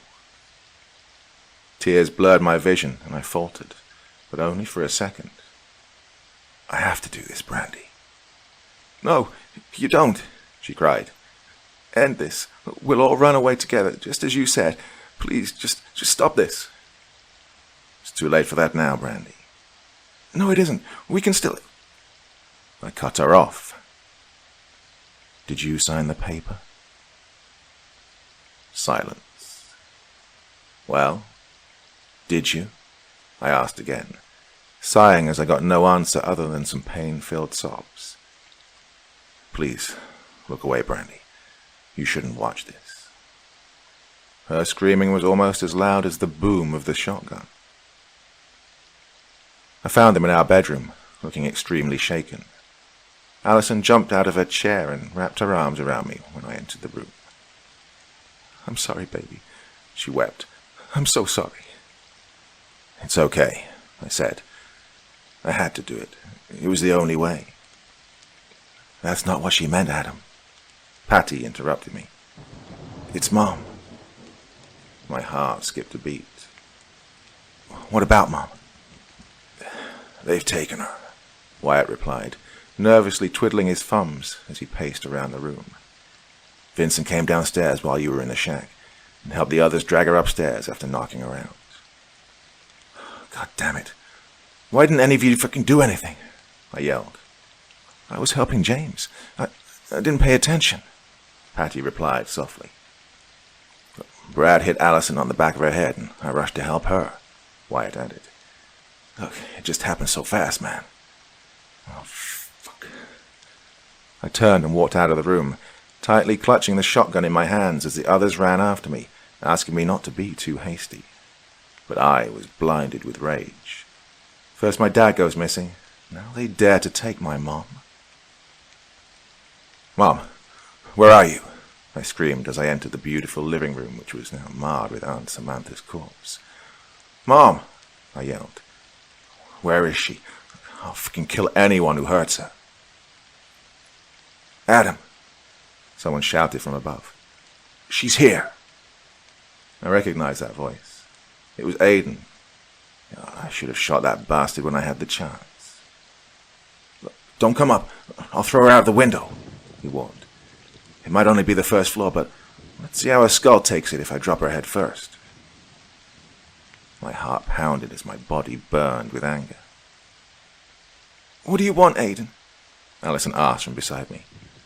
Fuck you, you psycho bitch. I'm not talking to you. What do you want, asshole? I spat. A simple exchange, he replied. Your mom for your gun. Fuck no, James swore under his breath. Don't listen to this shit. Just go upstairs and shoot the fucker. I put my finger on my lip, and he shut up. How do we know you won't just kill us afterwards, Aiden? You'll just have to take that risk, I guess. You can't expect us to agree on that, Wyatt exclaimed. Silence followed that. I guess they were arguing about how to proceed. A new voice joined in a couple of tense moments later. Hey, Adam. It's me, Freddy. How about this? You leave the shotgun near the stairs and we'll come pick it up when we're dropping Daisy off. Allison tugged at my arm and quickly whispered in my ears. Okay, I agreed. We'll do it, but the gun will be on the coffee table in the center of the room. Fine. This is fucking stupid, James swore, after we were sitting in our room post the negotiations. If we're giving them the gun, we might as well write our own names on a piece of paper and take it to the damn shack. I'll do anything to save Mom, James, I replied. Anything. But you're not, are you, you thick fuck? Look, she'll just end up dead anyway. Don't worry. We're not going to die, Allison said, because we're not giving them a loaded gun. I think they may have guessed that already, Patty said. Oh, then why are they agreeing to this? They'll take a significant advantage away from us, Allie replied. And don't forget, we're barely evenly matched at this point. 7-7. 4 in Uncle Freddy's family, Uncle Brad, his 2 daughters, and 1 surviving son-in-law. And that's if we include your missing father and kidnapped Mom, and exclude Galen, who refused to vote to kill us. If we lose the gun, he changes his mind. We could be back where we all started. Yeah, it'll be hard for us to stop them this time, I added. Well, now that they know what I'm capable of. No, what we are capable of. Allison corrected me. She grabbed my hand reassuringly. It was a collective decision on our parts. We all chose to help you do it, Adam. Not to mention they forced us into this position. I won't let you shoulder the guilt all by yourself. I won't allow it. Yeah, Wyatt nodded. I pushed you into killing Cameron. I killed him just as much as you did. I could tell he genuinely meant that by the heavy guilt and sorrow I saw in his puffy eyes. So, what now? James asked. I think we should try and take both the gun and Daisy, Allison answered. I have a plan. Around 15 minutes later, I was back in the living room, shouting to make my voice heard upstairs. All right, I've placed the gun on the table. You can bring Mom downstairs now. Aiden replied almost immediately. Oh, changed my mind, Adam. We'll take the gun first and then send your mother downstairs. Fuck. They must have talked among themselves. Alison shook her head furiously and mouthed, "No," at me. "That's not happening. You bring my mom down and take the gun up simultaneously." "Don't test me, Adam. I'll hurt her, I swear it." "No, you don't test me, Aiden. Do as I tell you, or I'll come marching up the stairs and fucking slaughter the lot of you. Understand?" I could hear them arguing with each other. A short while later, he shouted that he was coming down and asked us to clear the area. So I ran and hid beneath the staircase. I could see Alison hiding behind a curving wall, holding one of the legs of the chair she'd been using in the last fight, the broken end sharp enough to pierce skin now. Wyatt, Patty, and James were similarly positioned, just out of sight of anyone coming downstairs. I heard heavy, lumbering footsteps above me. 3 people. I clenched my fists as I heard my mother groan. "Do you see it?" Freddie whispered. "Yes, it's there," Aiden replied. "And nobody's around either." "Be careful." "I will." Aiden sprinted towards the coffee table, quickly picking up the gun. "Damn, fucking thing is empty, just like you said." "Oh, what are you doing? Don't waste it." I ran out of my hiding spot and charged at a shocked Aiden, slamming into him and taking him through the glass table, which shattered on impact, the broken glass lacerating my arms. James and Wyatt followed suit, attacking Freddie, who was desperately trying to retreat back upstairs. Aiden and I struggled on top of numerous shards of glass, trying to wrestle the gun away from the grasp of the other person. When it looked like I was going to get the upper hand, he gave up entirely and started raining heavy blows down on my back, knocking the wind out of my lungs. I groped for a piece of glass I could use as a weapon, my hand finally finding something usable, getting cut up pretty badly in the process. Gritting my teeth, I fought through the pain and tried to plunge my makeshift knife into Aiden's ribs, but he was faster, and a sharp pain erupted in my sides, making stars dance in front of my eyes. The glass sank in with a sickening thunk, and I almost blacked out, but he twisted the glass and pushed it in deeper, making me scream in agony. I rolled off of him, and he quickly jumped on top of me, ready to stab me again. He might well have finished me off if it hadn't been for Alison, who swung her piece of wood hard at his head, and then kept on swinging until he collapsed on top of me. I took full advantage of his descent and thrust my shard of glass into his throat. It was his own momentum that sealed his fate, the glass going in so deep that there was absolutely no hope for him left. Warm, coppery blood poured down on my face and neck, and I frantically pushed him off me, spitting to clear my mouth. "Are you okay?" Alison asked as she helped me get up. I nodded. It hurt like hell, but I'd live, and that was what was truly important. I picked the gun off the broken table and hovered over to where James, Paddy, and Wyatt were fighting with a wrathful Freddie, who was trying to fight his way to me, using what looked like a slat from a bed to fend them off. I quickly pulled out the shells and began stuffing them in the shotgun. "Aiden!" Freddie shouted, but then a flash of fear crossed his face as he saw me loading the gun. More footsteps on the staircase. Others were running down to see what the fuck had happened here. But Freddie stopped them as he himself scrambled for the stairs. "No, go back upstairs." I pointed the gun in his direction and pulled the trigger. Bang. Gore splattered the family portrait on the wall behind him as the shells punched a hole through his chest. I'd just killed a third member of my family and was now $130 million down. I laughed maniacally at the sheer hopelessness of my situation. My hand hurt like a mother and made me stop laughing. As the fight ended and the adrenaline wore off, a stabbing pain came rushing up the nerves in my arm and assaulted my brain, making me drop the gun with a ringing clang. I collapsed to my knees, fiercely clutching the wrist of my wounded hand with the other. The deep cut throbbed, but the blood, which was pumping out to the beat of a metaphorical drum, stopped trying to escape my body, if only a little. "Adam!" My mom cried. "You're hurt." I grunted. "It's just a scratch. How about you, Mom?" I could see her body shiver. "I'm fine. I have a slight headache, but nothing more." That's good. A slight bump on the head was a small price to pay for her survival, especially when compared to the ordeal that Aiden had in store for her. Fuck. That made me think of the debt that I found myself in. "You should sit down, Daisy," Allison advised.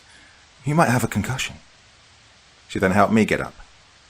"Come on, we need to do something about that hand of yours." "We have a first aid box in the bathroom.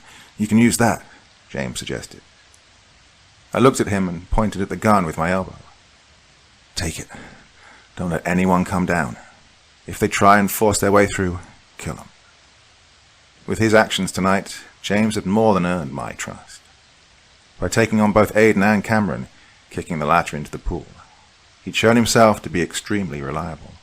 Besides, I didn't want to give the gun to Patty because, while I would trust her with my life in most situations, I couldn't do so in this case, as I didn't think she had what it takes to kill another human being. Well, you might say it was extremely stupid of me to let anyone else take the gun, no matter how much I believed in them. But I was exhausted, physically and emotionally. I just wanted a little peace and quiet, to be away from anything that reminded me of the horror we found ourselves in, if only momentarily. But of course, I kept half the remaining shells in my pocket. Allison led me to the bathroom before hitting the light switch. The opulent room was instantly bathed in a soft yellow glow, the light gently bouncing off the marbled floor and walls. She turned on the faucet, and I winced as the water rapidly smashed against my hand, threatening to widen the painful rift. I rotated my wrist to properly clean the area, while Allison fetched the kit from a shelf behind me. "This will need some stitches," she said as she applied the antiseptic. "Unfortunately, I can't do that right now, so I'll just apply the dressing." "Didn't teach you that in the army?" I asked. She smiled. "I just don't have the right tools now, smartass." They were just not there, or did the administrators take them out? I wondered. I think it's the former. "Why?" "I don't know," she shrugged. "Something just seems a little off about all this." "Yeah, well, it is a little out of the ordinary that we're being made to kill our family," I said wryly. She glanced at me, her green eyes full of sorrow and empathy, eyes that threatened to pull my own grief out of the dark place I'd hastily buried it in. "I'm so sorry, baby. I can't imagine how hard this must be for you." "Shh, it's fine. So, you were saying?" I asked, quickly changing the subject. "Have you seen the cameras?" she asked as she tightly wrapped the bandage around my hand. "They have a shit ton of blind spots." "They do?" "Yes," she exclaimed. "Don't you think it's weird? I mean, if your grandpa had this planned out, then each and every inch of this house should be covered by those CCTVs. But it's not. The way things stand, it's far more likely those cameras were set up by your average nutty reclusive old man than a raging sadistic psychopath." I felt confused. "And the gas in the kitchen," she added. "It still works. Why? Why would they risk a possible gas explosion? It makes no sense. The whole game seems to have been put up on short notice, maybe immediately after Henry's death." "What does that mean?" "What if your grandpa didn't set this up, Adam? I mean, have you seen the will? Like, physically held it in your hands and carefully perused it?" I could see the confused expression on my bloody and bruised face in the mirror. Then, who else could it be? Someone from the company wanting to take out the legitimate heirs? A rival businessman? But why would they go to this extent? I added. What's the fucking point in setting this game up? Why not hire killers to murder us, plain and simple? I don't know, she admitted. Maybe you're just overthinking this, baby. Let's just focus on surviving this hell for now. The two of us found an argument going on in the living room when we made it back there. An exasperated Patty was trying to reason with James and Wyatt, who were having a shouting match. Hey, I raised my voice. What's happening here? Wyatt's lost his fucking mind, James replied venomously. He wants to run away. Why would you want to throw your life away, Wyatt? I asked slowly. I can't. His voice trembled as his eyes turned red with tears. I can't do this anymore. The love of my life is lying dead just an arm's length away, and in the same room is her brother's corpse, and I helped kill him myself. Now James wants to... What does James want? Alison asked. To end this once and for all, James answered. We have the fucking numbers now, for the first time this night. 6 present here against 5 of them. Get a damn piece of paper, let's end this nightmare. He has a point, Adam, Patty said. Patricia, my mother cried. Well, it's true, Mom, she insisted. Or would you rather we die instead? Mom lowered her gaze, ashamed at the fact that she saw her point. Please, Wyatt begged. Don't ask this of me. I can't. Not for Vincent and Galen. They're just kids. They haven't even graduated college yet. I can't do this to them. And you think it was easy for me to kill my family members? I asked coldly. You've known them for, what, a couple of years at most. I grew up with them. This whole argument is completely pointless, Alison interrupted. There's 6 of us present here, yes, but there's also 6 of them. Brad, Freddie's wife Susan, Brenda, Brandy, Vincent, and Galen.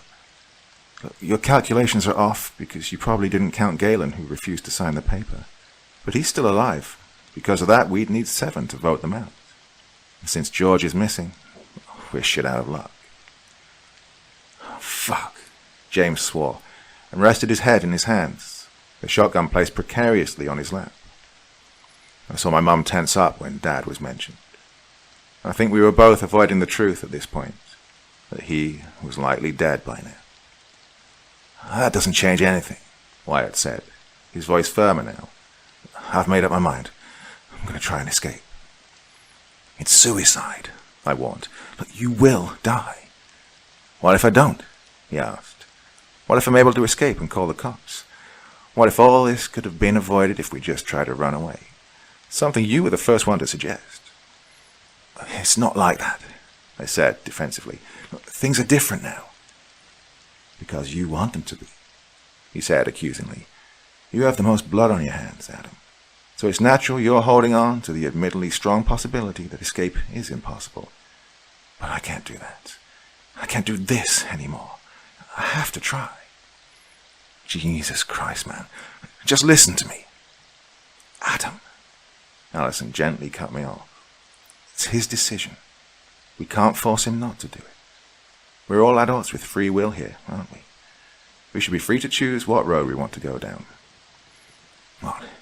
Even if it leads to hell? I asked. She nodded. All of us chose to accompany Wyatt to the front door, except James, who was tasked to maintain vigilance near the stairs. You sure you don't want to take a car? Mum asked. Well, Frank was the one who parked them all, Wyatt answered. And considering that Adam told us he was an administrator, it's almost a certainty that they'll have all been tampered with. I don't want to crash or get blown up halfway down the hill. He shook our hands one by one. All right. I'm off.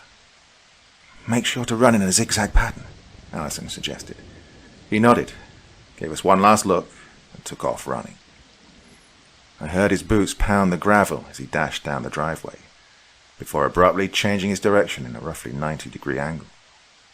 On and on he went, away from our little corner of hell, trying his hardest to stick to a zigzag pattern as he ran towards freedom and civilization. It really looked like he was going to make it. Then a sharp crack whipped through the air and he stumbled, before falling face first on the ground ungracefully, bringing all our hopes crashing down with him. What was that? Patty yelled. Sniper, Alison exclaimed. All right, get back inside. The hair on my arm stood up as I realized that the shot had come from inside the house.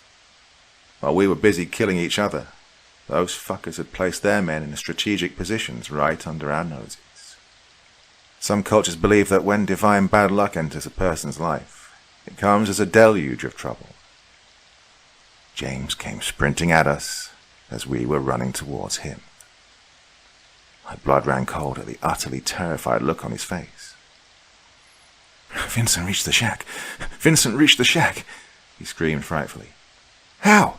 Paddy shouted. "Why did you let him get past you?" "I didn't," he replied as he jogged alongside us towards the sliding door that opened up to the pool.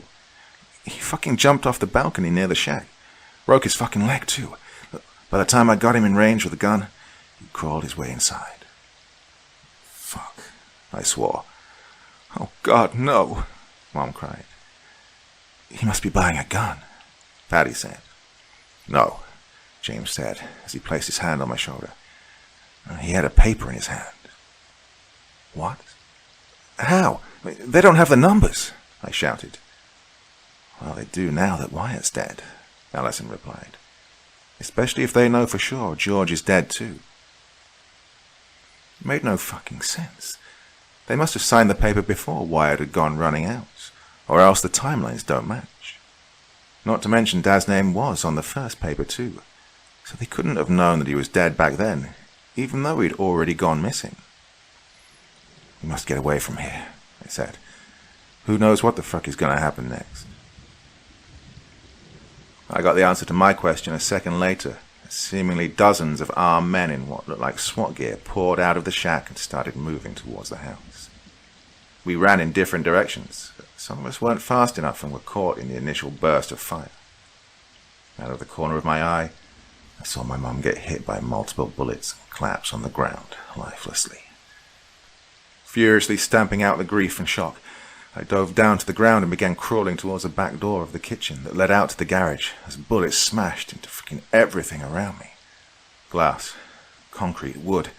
The bullets showed no mercy on anything, mercilessly destroying everything in their path.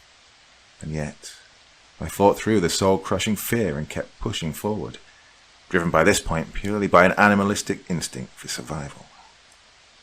I got out to the garage, the uneven rocky floor fucking up my knees and elbows. Then I felt a hand on my leg, and my heart almost gave out. To my relief, it was Allison, who'd been right on my heels the entire time. Getting up on my hands and knees, I moved behind the false safety of a car and waited for Allison to catch up to me. "No cameras here," she whispered, her voice barely audible. I nodded. Body covered in sweat, heart pounding dangerously in my chest, I was the most scared I had ever been in my life. Alarm bells were ringing all over my body. Every single cell was screeching, begging me to run away. Call me a cornered rat if you will, but you wouldn't even begin to get close to what I was feeling at that time. And then the door opened, and one of the attackers walked in. I strained my ears as I went completely still, not wanting to give my position away while tracking this guy's movements over the ear-splitting gunfire, which soon stopped. My heart beat in tandem with his footsteps as I ever so quietly tried to keep the breadth of the car between us. His radio crackled, and I almost squealed. "Sweeper 7 here. Be advised. We've neutralized James and Patricia. Only 2 more left now. Anyone got eyes on them?" "Oh, no. No. I furiously blinked. Not the time to cry. Not now. A slew of negatives came out of the radio, and I went with bated breath for our pursuer to say the same. He stopped, swung his gun around, the mounted flashlight illuminating the ground inches from me. Allison grabbed onto me with vice-like claws and pulled me back. He took a step closer to us, and we followed suit, trying to keep away from our deaths. My heart was not going to last long if we kept playing this deadly cat-and-mouse game. It was almost like this fucker had heard me, because he dropped down on his knees. Oh, Jesus, this is it. The end's here. I prayed. And God answered through the radio. "I see movement in room 1. I think I've located them. We got cameras in here?" Our attacker got back on his feet and walked out. Relief flooded through me so aggressively that little stars danced in front of my eyes. Alison tugged at my shirt. "What?" I whispered. She pointed at something behind her. I craned my neck and saw some long cylinders stacked in a corner. As we got closer, I realized what they were. Green K-bottles. Those long gas cylinders you use in welding. I remember that because Grandpa loved building shit. He would often wag his finger in my face and tell me that's what real men did. For the first time that night, I smiled as I thought of him. Alison was right about the game being set up in a hurry. No way these things could have been kept out in the open otherwise. Silently moving these cylinders closer to the kitchen took almost a minute, with every second feeling like a tortuous eternity. Luck was, again, on our side. They weren't nearby when we started emptying the cylinders, otherwise the loud hissing would have been our death knells. Alison smiled at me, her bared teeth reminding me of a tiger shark. She held her finger up and mouthed, "Wait here," at me. Before I could stop her, she crawled into the kitchen, turned on the stove and hurried back to me. Quickly opened the remaining cylinders as she went and retrieved a can of kerosene, again from the corner that had been our salvation. I could hear people nearby. They were coming, right on time. We darted out of the garage, pouring a line of kerosene on the floor, all the way out to the middle of the driveway. It was a miracle the snipers didn't kill us. Well, in some cultures, when the gods of luck smile down on you, even death itself can't touch you. Alison took out a lighter and lit the trail of kerosene she'd set up. The fire spread instantly, racing towards the cylinders at an insane speed. The orange flames turned nearly white as they ate the gas, and with an audible thump, the spectacle started. The fire spread like a living thing, ravishing and devouring everything in its path. Wooden furniture, gas, clothing, flesh, everything became food for the ravenous beast. Panic shouting that soon turned into shrieks and screeches tore through the house. I don't know what the fuck had happened with the cylinders and the gas from the stove, but the flames were so powerful that we had to retreat as they even reached the top floor. A window broke upstairs, and a charred body came tumbling out.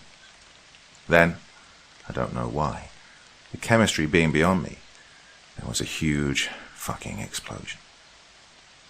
The concussion of the blast sent us flying backwards, momentarily knocking us out.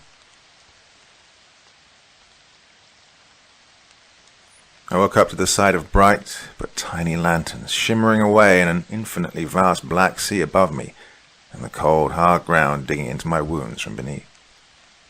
Little orange sparks drifted in the fiery wind, emanating in waves from the blazing house, adding to the mesmerizing view in front of my bleary eyes.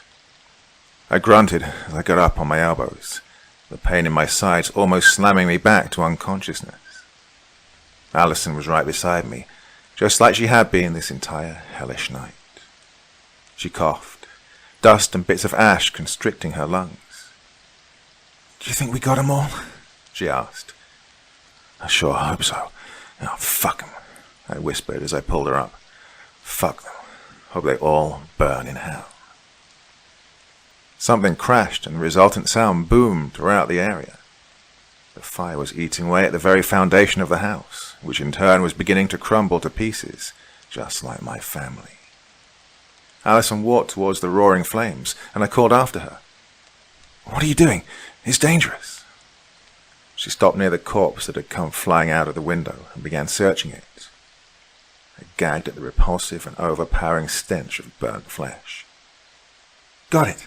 she exclaimed as she grabbed a pistol out of one of the pockets that had almost melted into the skin, but then winced and dropped it. "Fuck, it's hot." She pulled her scarf off her neck and used it to pick up the gun. Damn, I hope the flesh hasn't gotten too deep inside the barrel, but don't want this thing jamming on me. I retched. We made our way around to the backyard, trying to stay at a reasonable enough distance from the house so we could avoid both our potential killers, the unstoppable fire, or any sniper foolish enough to still be keeping watch. The back half of the mansion was still mostly safe, but I doubt that would last. looking at the speed with which the flames were leaping from room to room. We stopped and hid behind a bush when the infantry shack came into view.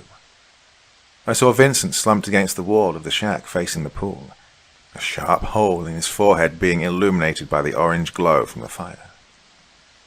Geez, why did they kill him? I wondered. Finally tying up loose ends, Allison replied. I don't think a giant explosion was in their plans. So, what do you want to do? She asked me. We need answers, I said, and then pointed at the shack. And that's the only place we'll find them. We tiptoed over to the shack, staying close to the ground.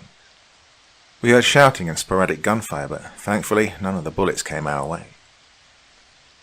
Once again I found myself in front of that door, this time my intentions being completely different. With trembling hands, I pushed the door open and came face to face with Frank again. Fuck it. Kill them all. No one should survive. He was screaming at the radio in his hand, but stopped when he looked at me, his eyes growing so wide it looked like they were going to pop out. You're still alive. He scrambled for something, presumably a gun, but Allison was faster, quickly firing 2 shots into his neck and chest, making him fall backwards. I was about to turn around and express my annoyance at Allison for killing the one man who could answer our questions, and potentially end this.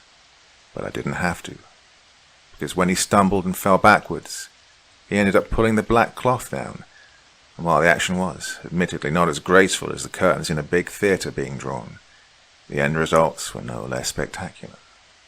Weapons and monitors adorned the makeshift control room, and in the center of it all, sitting with a burger in his hand, was my father, whose jaw dropped when he saw me. Adam. He gawped at us, then quickly composed himself. Thank God you're here. I thought they were going to kill me. What are you doing here, Dad? I asked dumbly. Why are you eating a burger? They offered it to me, he replied hastily. They've been keeping me here for God knows what reason. I don't understand, I mumbled, the gears in my mind turning, sliding the missing pieces of the puzzle in place, while one part of my brain desperately tried to stop this from happening, as terrified as I was of the horrifying image that lay in store for me when the puzzle was finally completed.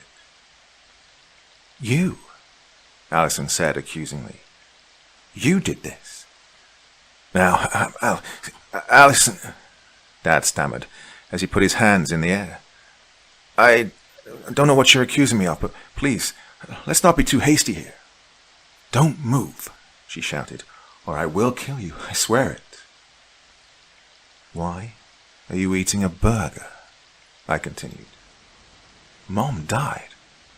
Why would you eat a burger? Daisy died?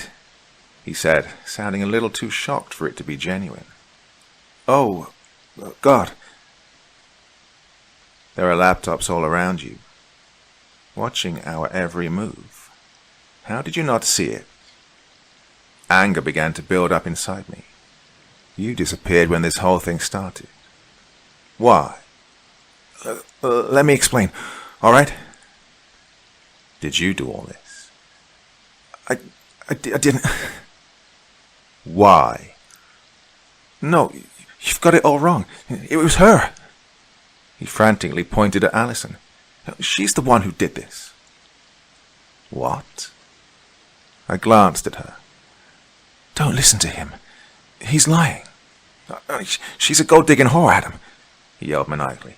She's doing it for the money. You've seen how well she reacted to everything that happened, right? Didn't you? Yeah.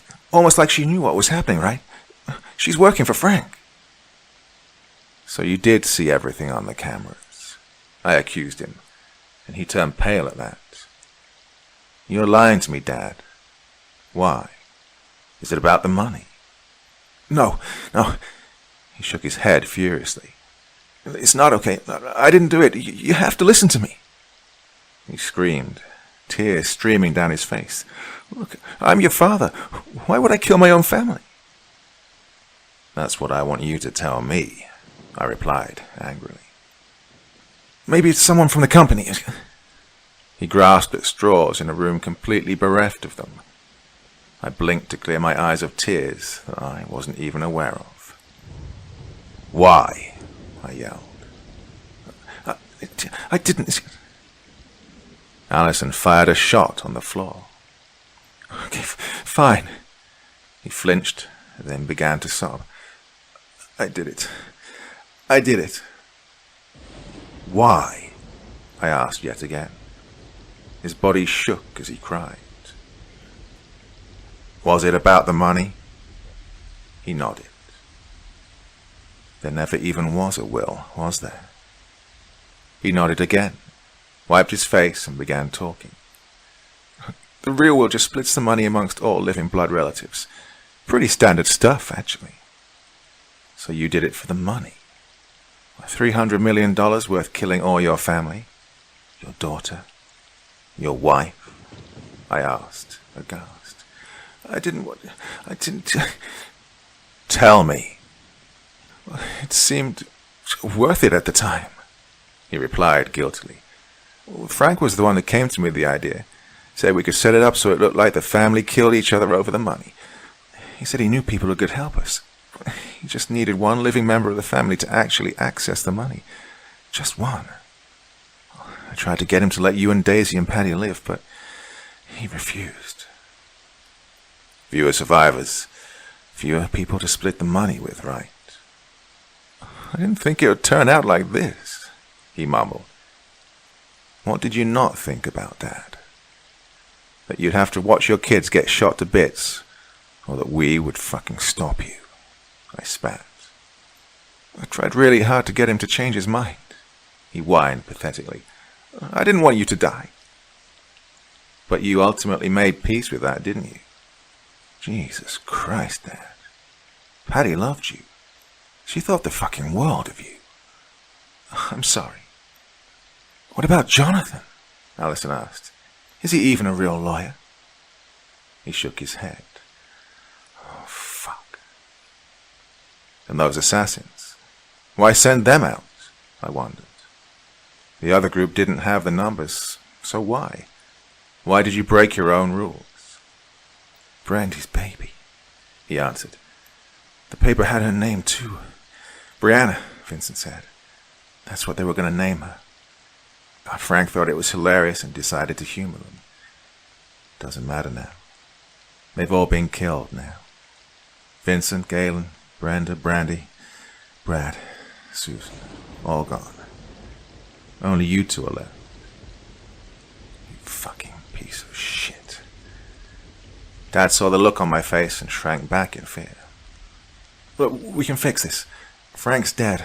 I can call them off. Tell them the game's over. Just pay them off. Look, we can split the money. $150 million each for the two of us. That's nice, right? My blood boiled at his stupidity. You still care about the fucking money. What the fuck is wrong with you?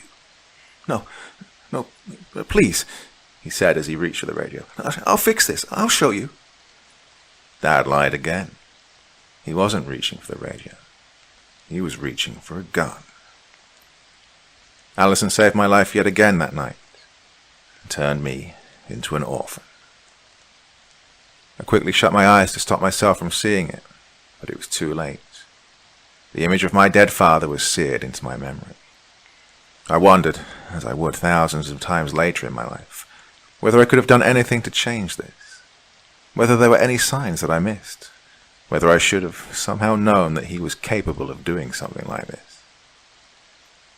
I remember speaking to a friend of mine involved in a property dispute with her sister.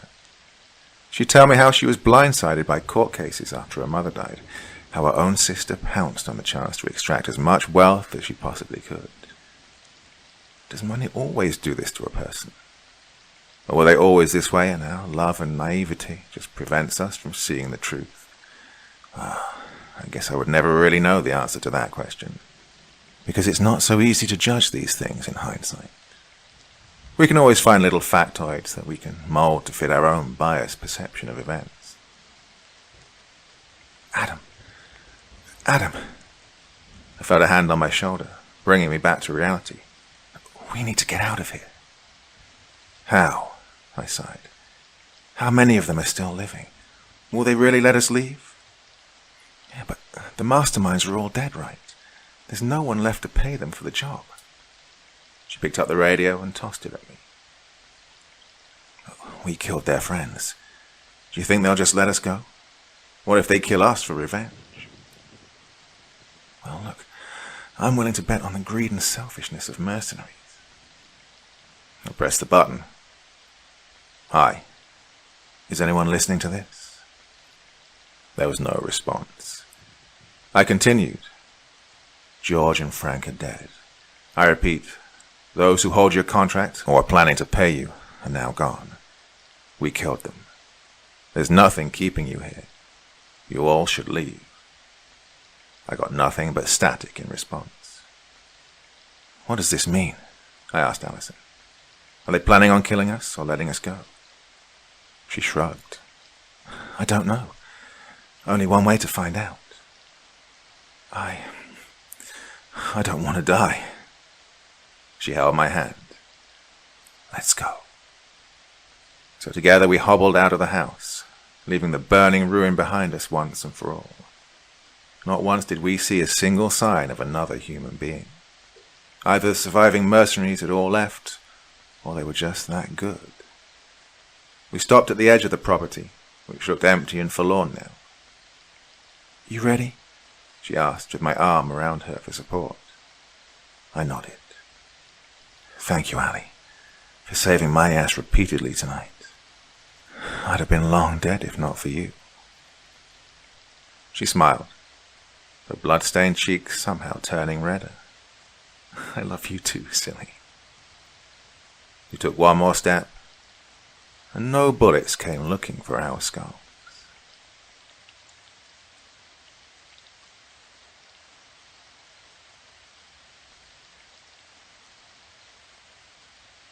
Let me start off by saying that I joined the experiment a while ago.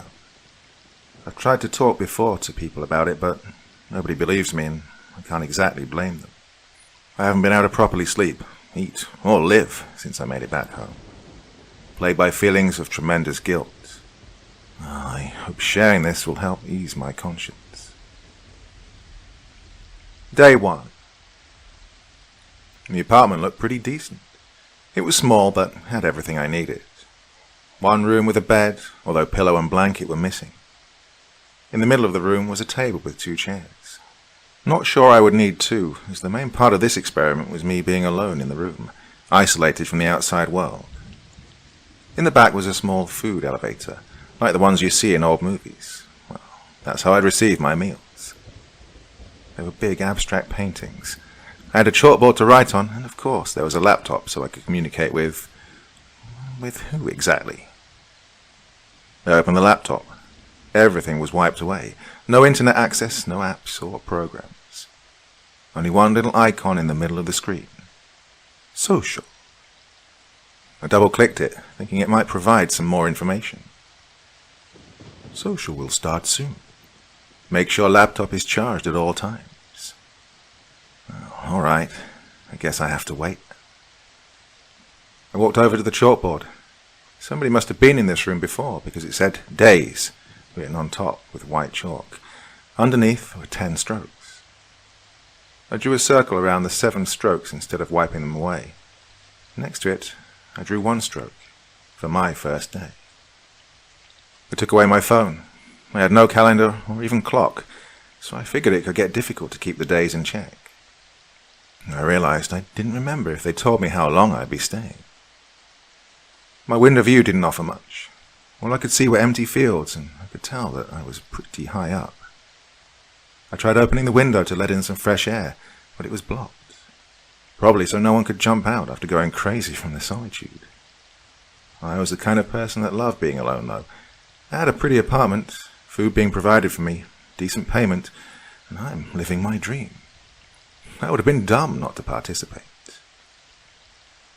Ding, ding.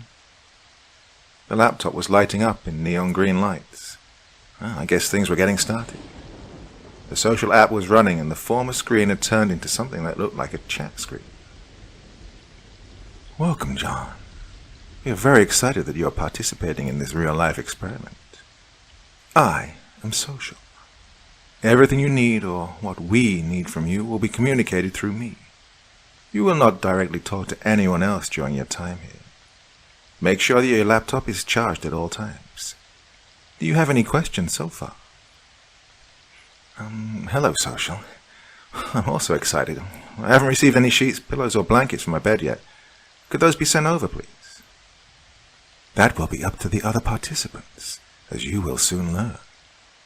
Are you ready for the first round? Yes.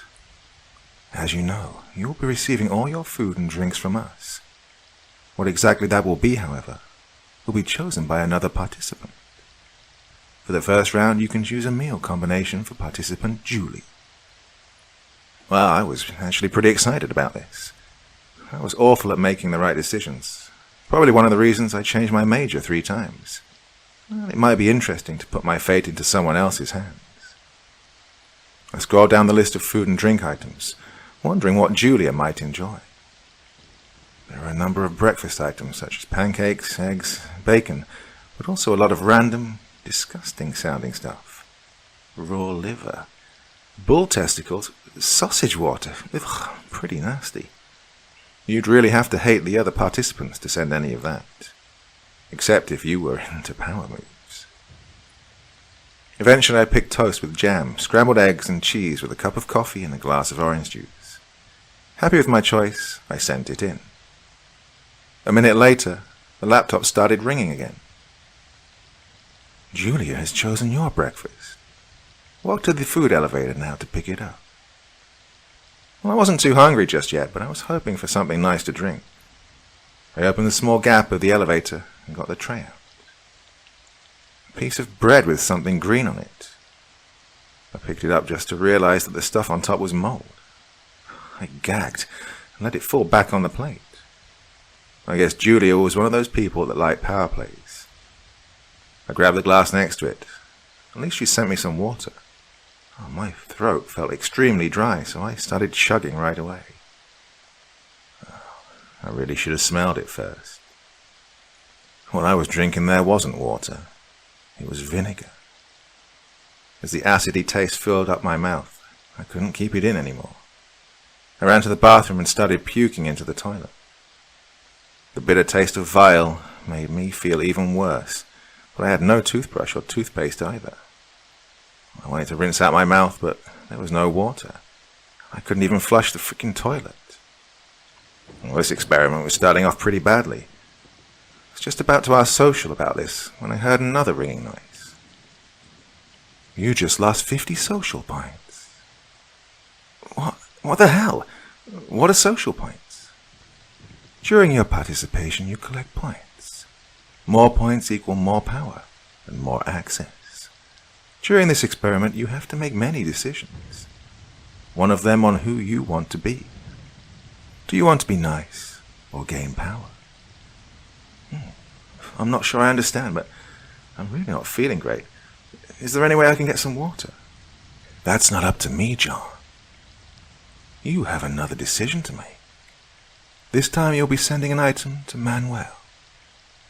Please select one item out of this list.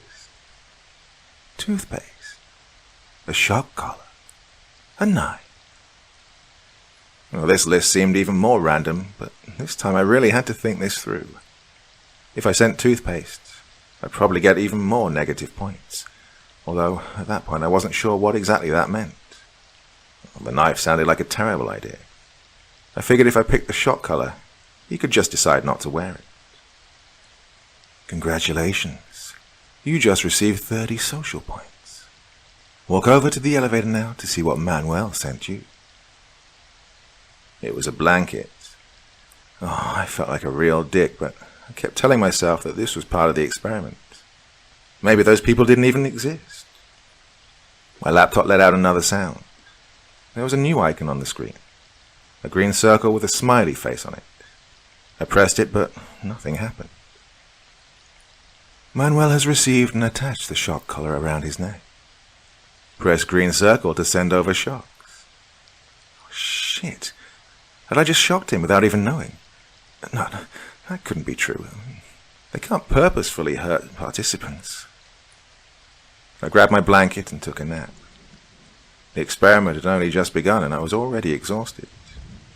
The taste of vinegar and puke in my mouth wasn't helping either. When I woke up again, it was already getting dark outside. Had I missed lunch? I walked over to the laptop, but there were no missed messages. I was really getting fed up with this experiment when my laptop made another sound. Dinner time. Pick one meal for Jackie. I scrolled through the list again, but I had no idea what to do. Should I go with something decent and risk losing points? I went with a safe choice and sent a cup of vegetable broth. Something I was really craving myself after throwing up.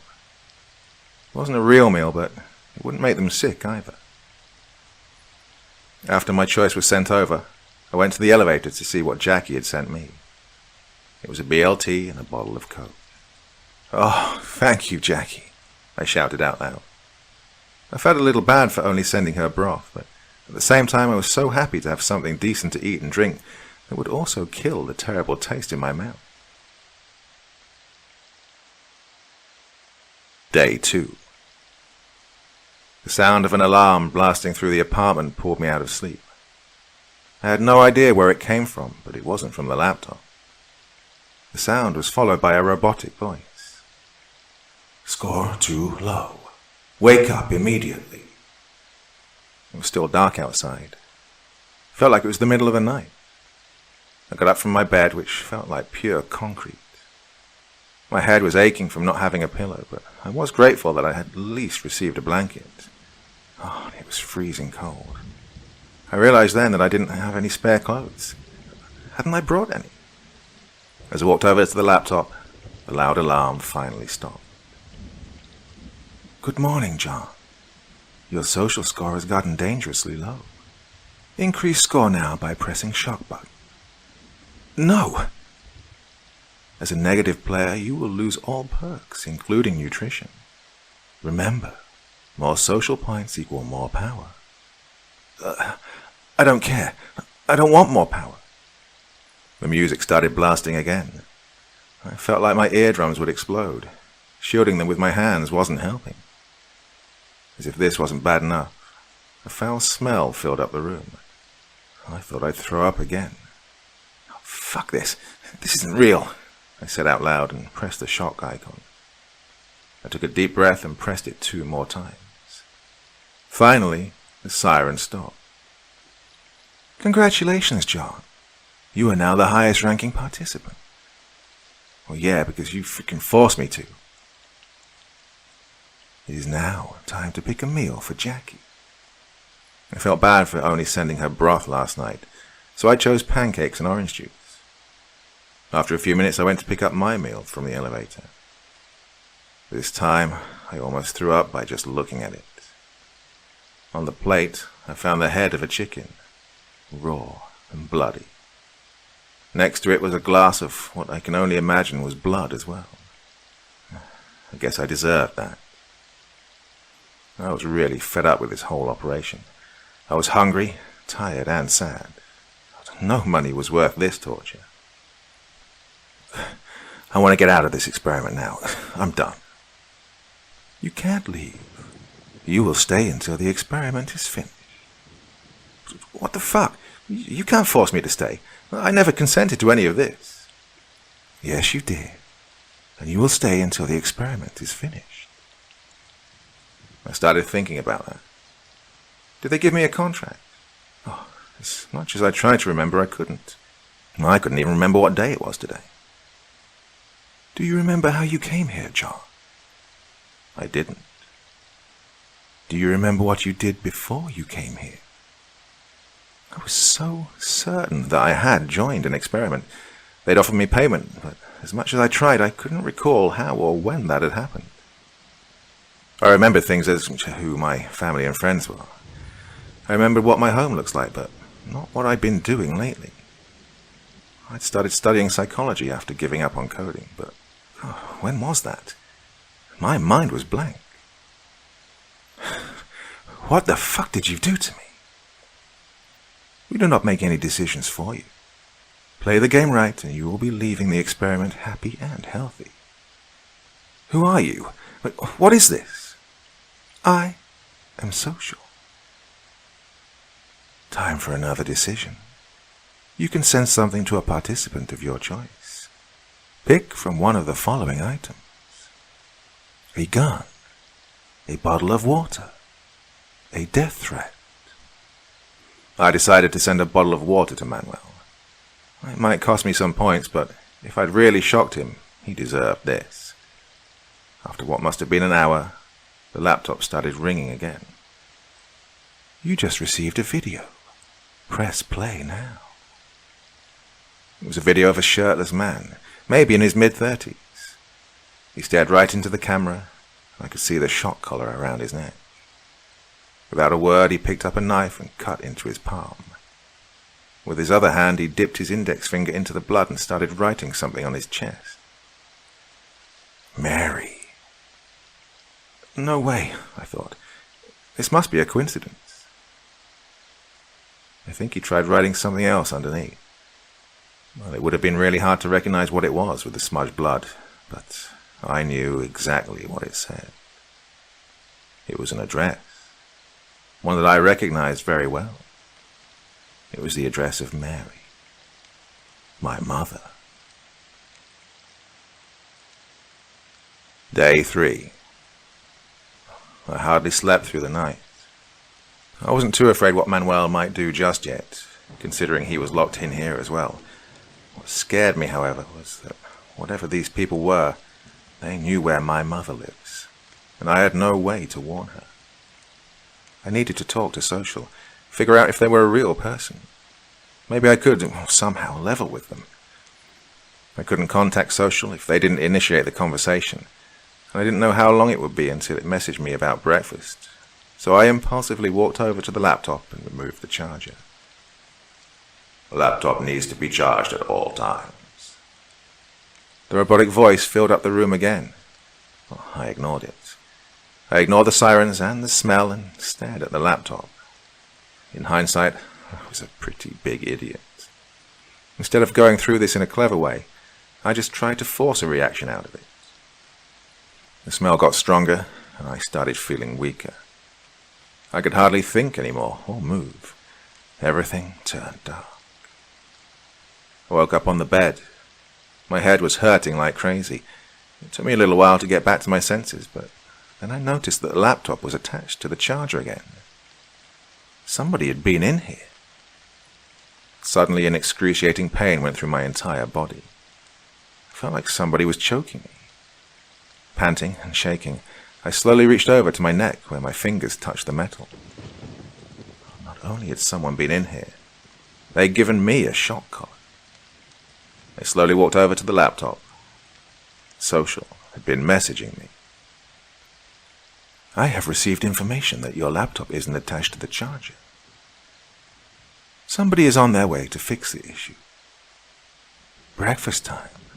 Please choose one of the following items on the list for participant Josh. Josh? Is there a new person? Josh has selected your items. Go to elevator now to pick up your meal. Please choose one of the following items to send to participant Julia. A book, a gun, 5 minutes of fresh air. The item that Julia selected for you will arrive soon and will be attached by one of our workers. Oh, that bitch. I didn't even get the chance to send anything because I'd been passed out. Another shock went through my body, even more painful this time. I picked myself up from the ground and got back to my laptop. I hadn't noticed before, but the shock icon was gone. At least the chat was still open. This was my chance to contact Social. Social, are you there? Hello, John. You've been very quiet today. Remember, less activity equals less social points. Were you inside my room? I never visit the participants. I thought about what to say. I had to be more careful. Social, are you a real person? I am Social. I started to think that I was talking to a bot. Well, if that was true, I could get some answers out of it as long as I asked the right questions.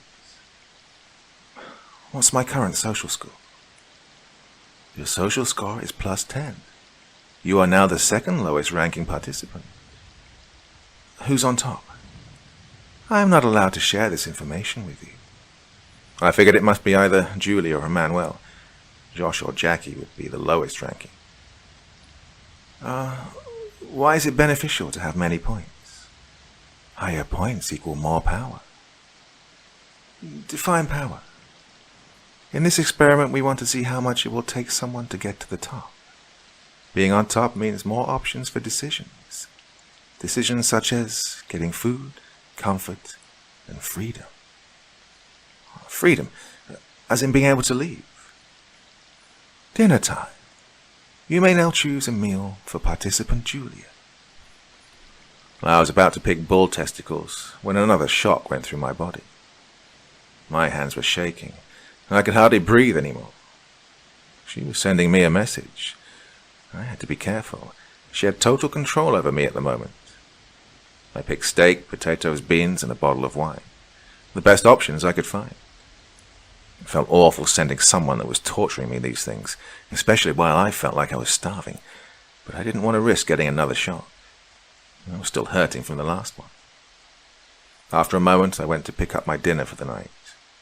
A chicken sandwich, coffee, and a bottle of water. Well, the coffee was cold, but I didn't care.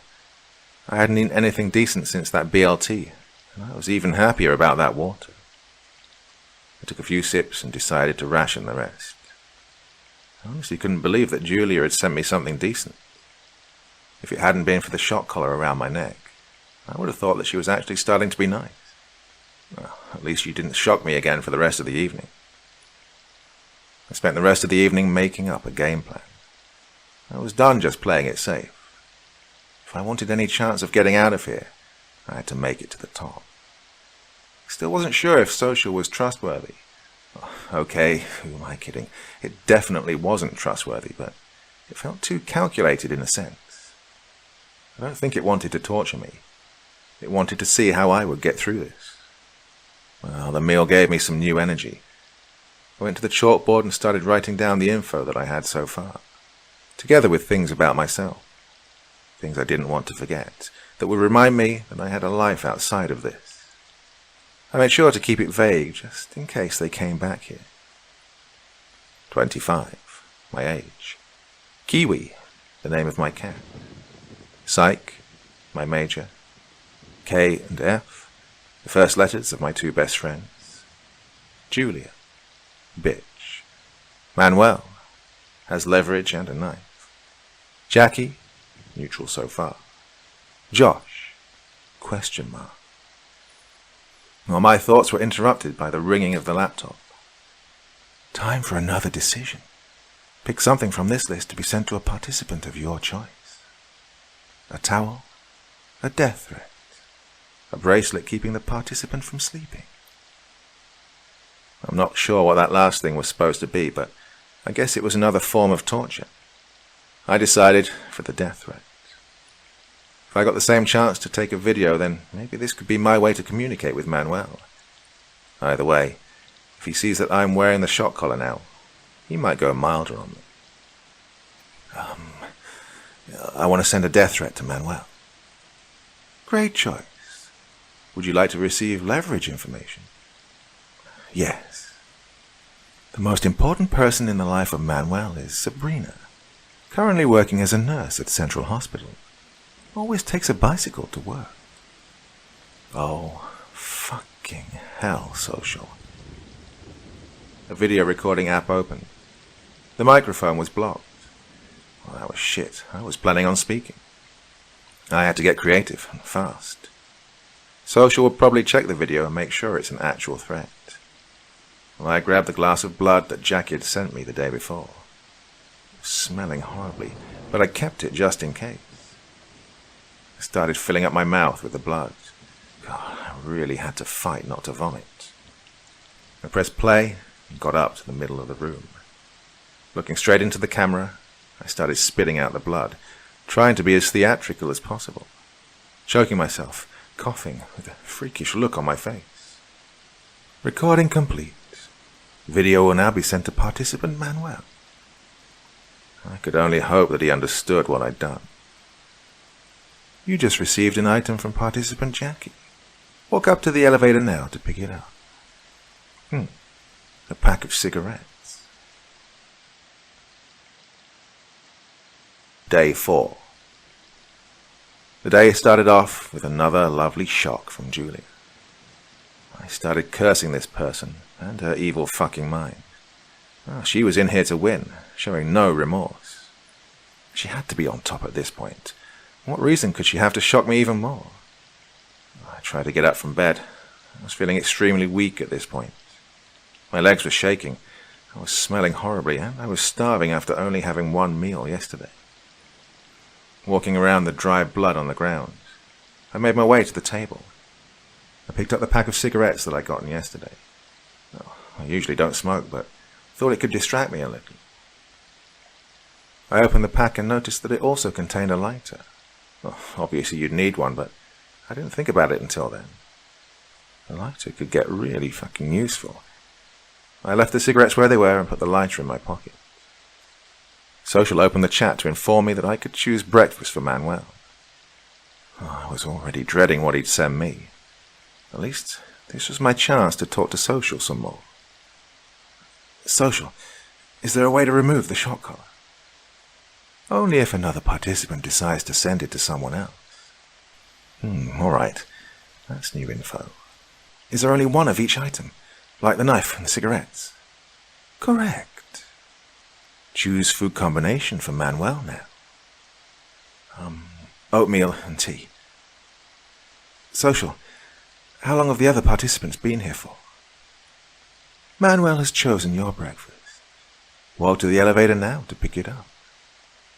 Oh, for fuck's sake. I had to be more precise with my questions. It only gives me a really short time frame. I walked over to the elevator, expecting something smelly or rotten. I almost cried when I saw what was sitting on that tray. 3 kiwis. God, while I was going crazy in the middle of the room last night, I'd made sure that my chalkboard would be in the picture. Just enough for someone to notice if they really paid attention. And he did. Why did he pick 3, though? Did this mean he'd been here for 3 days, just like me? I spent most of the day thinking of other ways to send messages. Well, of course, this could all still be part of the experiment. That thought was always in the back of my mind, but somehow I felt sure that Manuel and the other participants were just that, participants. Somehow tricked into this nightmare, just like me. Another alarm went off. My room turned red, and sirens started blasting. Suicide attempt. Suicide attempt. Suicide attempt. What the hell? I definitely wasn't trying anything like that. I walked to the laptop, but there was no information. And just like that, the alarm stopped again. You are now free to send another item to a player of your choice. Bandage, shock collar, death threat. Well, this is where I made another foolish mistake guided by pettiness, not logic. I should have tried to send another message, or at least get someone the bandage. Maybe there really was a suicide attempt, but even if that's true, I wouldn't know who. In the end, the hate and pain ruled over me, and I sent Julia the shock collar. As I logged in my choice, the collar around my neck snapped open. It must be automated. Move shock collar into the elevator now. At least a better option than being drugged again. I don't think everyone gets the same options because I was sent a book from Jackie. I was so happy that I'd finally have some form of entertainment, but that's before I realized that the entire text was nonsense. I spent a long time going through every single page to see if maybe there was some secret message in there, but I couldn't find anything. Eventually, I gave up. Congratulations, John. You have received 200 social points. Tonight you may pick your own dinner. Under normal circumstances, I would have been ecstatic about this. Finally, I could get some decent food. Some vitamins, some protein, and more water. Under normal circumstances, I would have been proud. But how could I be proud if I got all these points through letting out my anger and frustration like this? A shiver went down my spine when I thought about how painful 4 shocks in a row must have felt for Julia. That night, I couldn't fall asleep as much as I tried. I kept thinking about everything that had happened.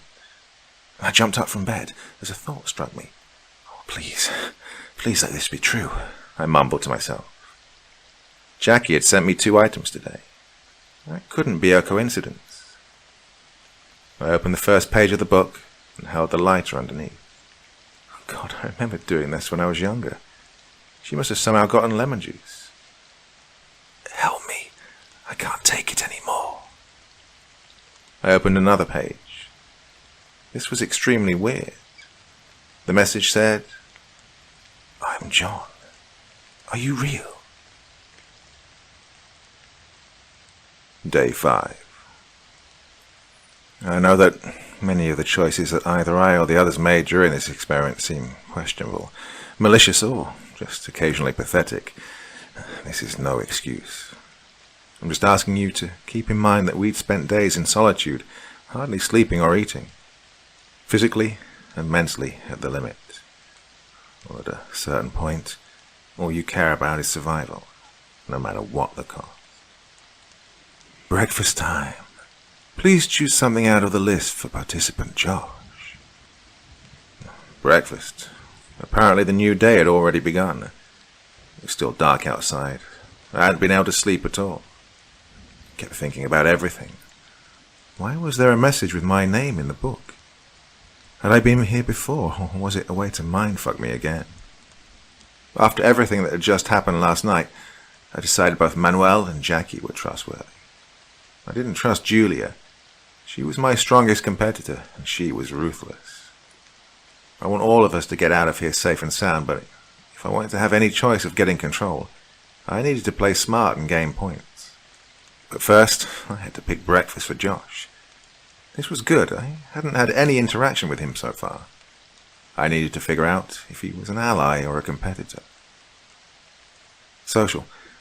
Before I pick Josh's meal, could you inform me about my ranking? You are currently the highest ranking participant, John. Well, can you tell me how many other participants there are? You have had interaction with every object that is participating in this round. This round? Pick a meal for Josh now. I went with a safe choice and sent him oatmeal and water. Nutritious, but not luxurious. I was really curious what he would get me, or if I'd get any breakfast at all. Yesterday I wasn't able to send him anything because I'd passed out. A chicken sandwich, coffee and a bottle of water. That's strange. This is exactly what I got yesterday, except this time the coffee was hot. So, Julia probably skipped giving me dinner yesterday, and the things I'd found were from lunch that Josh had sent me. I sent a steak dinner, and she decided to give me nothing. I felt a deep urge to shock her again. Something inside of me was changing, and it scared me. It's as if I was just realizing that I had a dark side, a revengeful side. God, I was hateful. I'd never talked to this person or even seen them, and still I wanted to torture them, just because I could. I stopped myself before actually pressing the button. These people were playing with my mind, and I let them. This is probably what they wanted, for me to stop caring, to abuse my power. I was at the top. That should be enough for now. It is time to make another decision. You can now choose to send out one of the following items to a participant of your choice. Headphones, bandages, razor blades. I decided to send Manuel bandages. I had no gameplay here. It just seemed like the safest move. Suicide attempt. Suicide attempt. Suicide attempt. The siren and robotic voice filled up the room. Just the mention of suicide sent a shiver down my spine. My heart didn't stop racing until the siren stopped again. You received a video from participant Julia. It was a young woman. Her clothes were dirty and bloody. Manuel had made a rough impression as well, but Julia looked like she'd been here for a long time. She looked tired, but her eyes were filled with rage. This didn't look like the decoy rage that I had acted out in my video. Her shock collar was gone, but I saw the bruises around her neck. That's when I noticed she had a knife. She slowly moved it towards her throat, and her eyes never left the camera.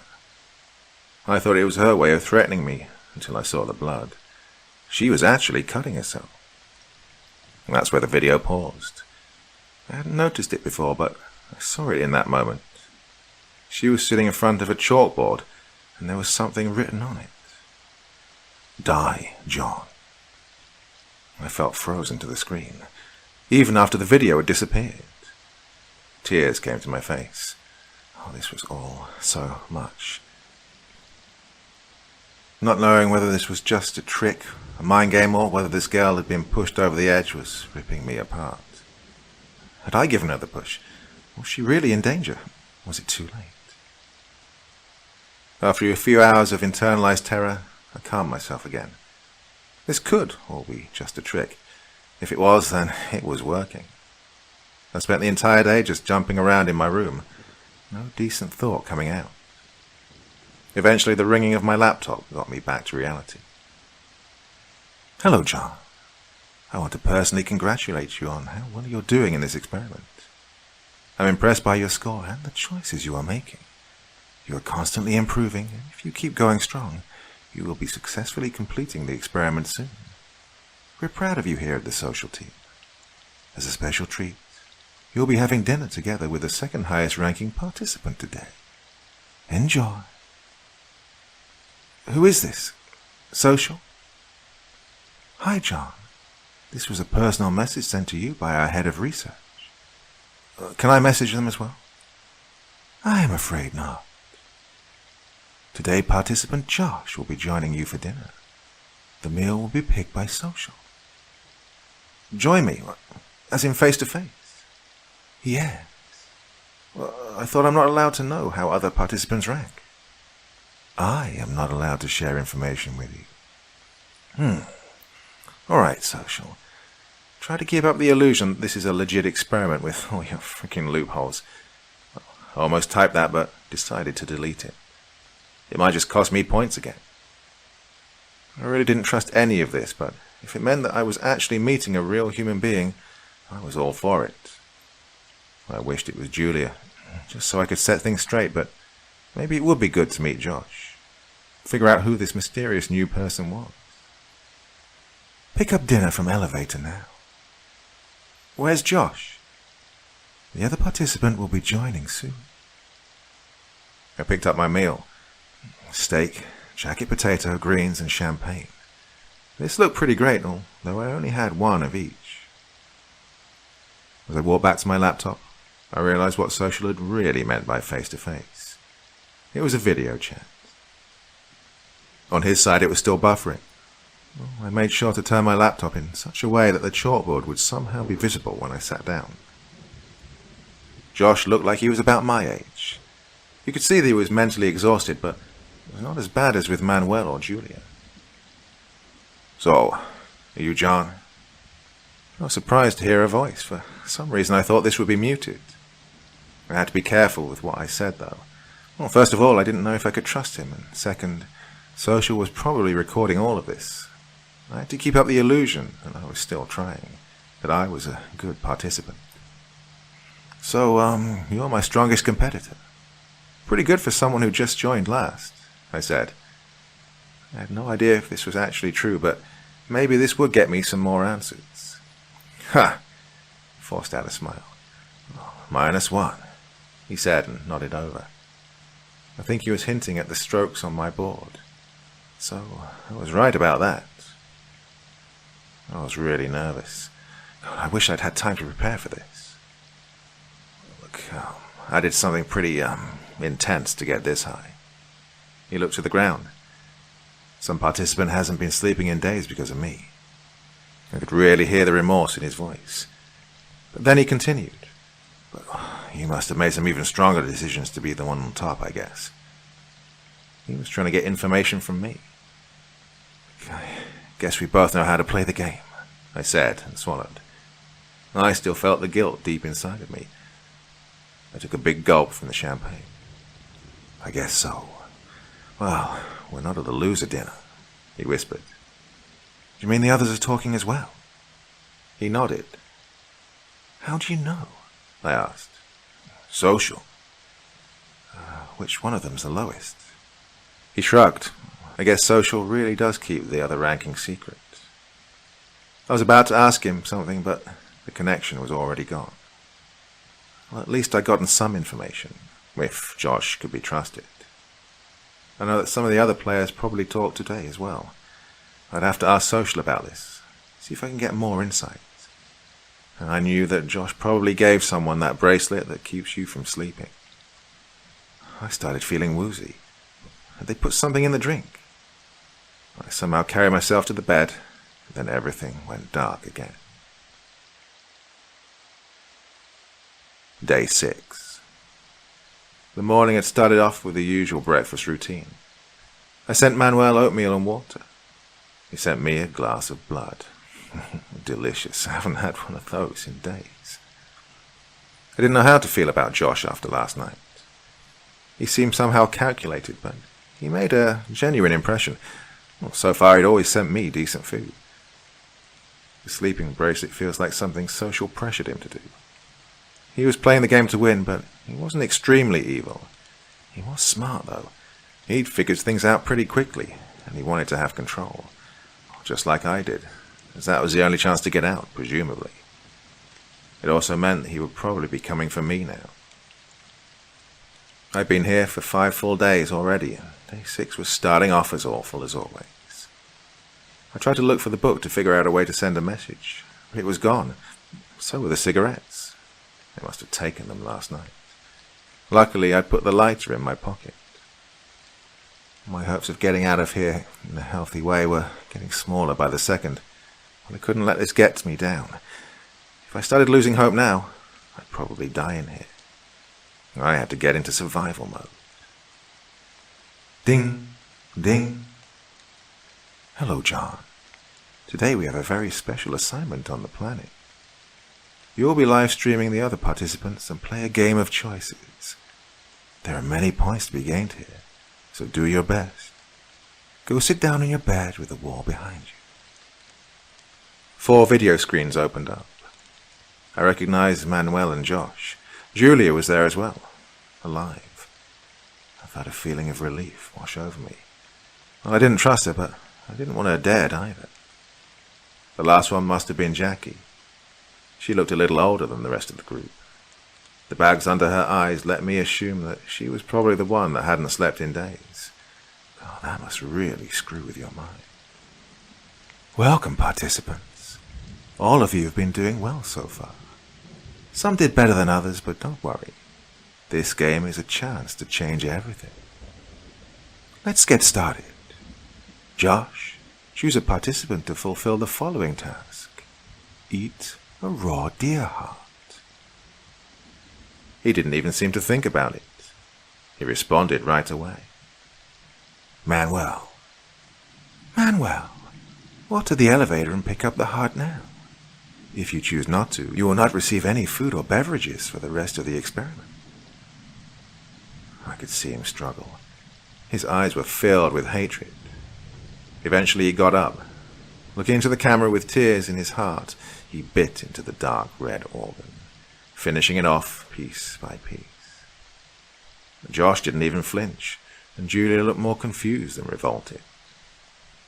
Next round. John and Josh. You can both decide to either remove a tooth or a fingernail.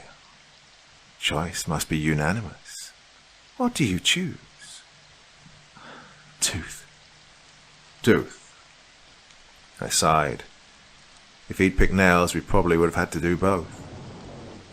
Josh wrapped his shirt around one of his teeth, closed his eyes, and abruptly pulled it out. Blood filled his mouth. He held the tooth to the camera. I followed. Normally your mind tries to protect you. Hurting yourself like this takes a lot of willpower. For me, it wasn't willpower, though. It was fear. Fear of whatever the alternative to this might be. It was painful as fuck, but still felt harmless compared to what came next. We all went through the game. No questions asked. Nobody dared to disobey. Julia can have a broken nose or all hair burned off their scalp. Manuel, decide which option. Manuel was just shaking his head. Well, his face was still red from the blood and his eyes were full of tears. He was genuinely scared. Julia showed almost no reaction. Something had really broken her spirit. Manuel, send your choice now or lose all your privileges. Finally, he typed. Nose. Just like that, Julia turned towards the wall and repeatedly banged her face against it. As she turned around, blood ran all over her face. Her nose was completely out of place. Still, she was calm. Not a single tear. John, it is time for you to decide. Will Jackie cut off one of her fingers or be prohibited from sleeping for the rest of her time here? I could see the desperation in her eyes. How long can one survive without any sleep? A week? 2? I knew what she would choose if she could. Finger. As Jackie is not in possession of a knife at the moment, one of our helpers will arrive soon to fulfill the task. Jackie looked at her arm and smiled. You all did very well so far. Your wounds will be treated by one of our doctors shortly. Only one question left. One of the participants has to die. Majority wins. Who do you choose? This couldn't be real. This was a whole new level of fucked up. Well, I hesitated. How could I possibly answer this question? Manuel seemed to think the same because neither of us answered. We didn't have to, as the majority had already made the decision. John. John. John. Participant files. Round 4. Participant John. Rounds 4. Ranking not applicable. Obedience level strong. Subject went through significant growth. At the start, decisions were of pure altruistic nature. As personal gain was made transparent, change of tactics. At the end of the round, signs of resignation had become evident. A need for power and authority was established. After rising to the top on score level, participant John had given up own will entirely, made deathly choices for a number of participants without signs of remorse. Participant Julia. Rounds 3. Ranking 2. Obedience level intermediate. The subject showed resilience and willpower all throughout rounds 2 and 3. Inconsistent emotional state. Was almost removed due to repeated suicide attempts. Strong determination to eliminate participant John. At the end of round 4, participants showed signs of apathy. Level of obedience is stable at this point. Participant Jackie. Rounds 1, ranking 3. Obedience level strong. The subject showed occasional competent decision-making skills. Started off with a subjectively altruistic mindset, however, would let other participants influence their choices. Interest of future testing. Participant Manuel. Rounds 1. Ranking 4. Obedience level weak. The subject has poor decision-making skills. Lets actions be guided by emotions. Has no explicit benefit for the experiment at this point, and will therefore be eliminated. Participant Josh. Rounds 1. Ranking 1. Obedience level intermediate. The subject has passed expectations. They grew fast and showed remarkable pattern in decision-making. However, level of loyalty needs to be further examined.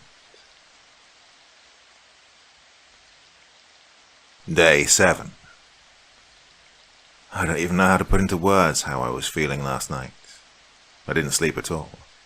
For hours I was sitting on the bed, staring towards the door, waiting for my end. Of course, I didn't know if I would actually die or not, but in that moment the adrenaline was flowing through my entire body.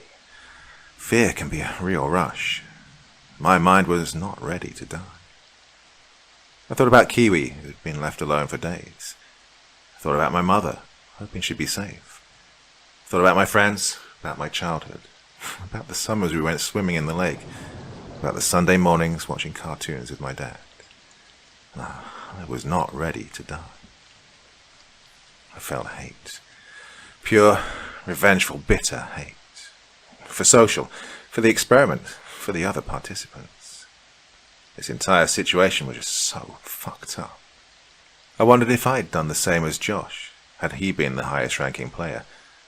Part of me was scared to admit I probably would have, if it meant that I was free. I thought about the other two and felt especially betrayed by Jackie. They couldn't have known that I was the highest ranking player. I kept staring at the door, waiting patiently, but nobody came. Maybe it had just been a mind game after all. Maybe last night was just a farce. Ding, ding. Breakfast time. Today you will not have to choose. Go to elevator now to pick up your meal. Prisoners on the death penalty usually get to choose their last meal. No answer. I walked over to see what would be on the tray. Maybe it was some sort of clue. It was a finger. Was this a sign from Jackie? Was the reason she picked me to die because of the choice I'd made for her? I let it fall to the ground and broke down in tears. I lost all hope of ever getting out of this place. The chat window was still open. Social. Am I still the highest ranking player? Currently the highest ranking participant is John. Wait, had social just given me a name? They never answer questions on the rankings of other participants. Hello, John. I want you to know that I'm very impressed with your progress. I understand that it must feel surprising to see the other participants turn on you. Remember, the only reason they want you dead is because you are a threat. Wouldn't you murder someone if it meant getting your freedom back? We are sad that it had to come to this point, but we have provided something for you to make this a little easier. Make the right decisions. Who is this? Hello, John. You just received another personal message from our head of research. You get to make another decision now. Do you want to continue and accept your destiny, or put fate into your own hands? Go to elevator now to pick up the items sent to you by the head of research. A bottle of vodka and a gun. 1 bullet. Last night the majority decided for the death of participant John. Oh, if this was making things easier, what was the alternative? What kind of gruesome death had they planned for me? I took a big gulp of the vodka. I didn't even have to think about this. Hey, social, come and get me. Just bring the head of research as well. I'd love to meet them. Well, they could go fuck themselves if they thought I was going to make things easy for them. I grabbed the bottle of vodka and poured it out in front of the door, making a trail towards the bed where I sat down. I held the gun towards the door. If someone came in, I had one chance to shoot them. My chances weren't great, especially as I doubt only one person would come, so I kept the lighter close. If I had to go, I wouldn't do this on my own. I would take them with me. I waited for what must have been hours, but nothing happened. Every time I thought I'd figure them out, every time I thought things were ending, they just pulled another trick. They must have cameras everywhere. How could I have believed that this was it? The laptop started ringing again. The sound of pure misery. Hello, John. We see that you did not decide to use the gun. You just gained 100 social points. We do not appreciate suicide attempts. What is this? Why are you doing this to me? Please just give me answers. If I have to die, at least let me know what the purpose of all this is. With a majority of 3 votes, the death of participant John was decided. Do you agree with this choice? No, I do not. Adding your social score with the one of participant Manuel, you could overrule the majority. What does this mean? What's going to happen now? You have 2 choices. Team up with participant Manuel. If you can agree on another participant's death without discussion, it will be executed. Keep in mind, participant Manuel could choose John. Well, this was no option. It was too much of a gamble. What's the other choice? You can join another round of decisions. This time you'll be making them on your own. If you gain 1,000 points in this game, the life of participant John will be spared. This could only be another round of torture. But at this point, what did I have to lose? First round. Give gun to participant Julia, 200 points. Or to participant Josh, 50 points. She'd tried to kill herself before. If I send the gun, this could end fatal. But then again, I'd just send it right. The decision was all hers. Julia. 200 points. I moved the gun to the elevator. I hated giving it away, but I doubt it would have been much use anyway. Participant Manuel is free to leave and go home. Minus 200 points. Or he will stay indefinitely. 200 points. Shit. I've really wanted him to get out of here. To get back to Sabrina, but even more than that, I wanted to live. Make him stay. 400 points. I felt like such a dick. I just kept the only person from freedom that had spared my life. Jackie will lose the rest of their hand. 200. Or John will lose a finger. 300. This was a really awful decision. A finger was nothing compared to a whole hand, and it would give me more points. But was I ready to sacrifice something for someone who'd wanted my death?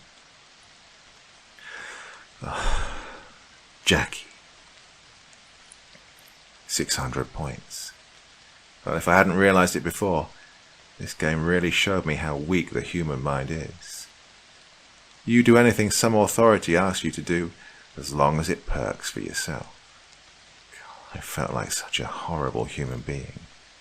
And it got even worse. Josh gets to speak to head of research. Minus 100. Or Manuel loses 1 toe. 200. God, I couldn't harm him even more. Josh. 500 points. God, I hoped I wouldn't regret this decision. You can end it all now. Julia will be kept from all benefits, including sleep and nutrition, for 1 week. 500 points. Do you accept? God, would she survive that? I didn't know.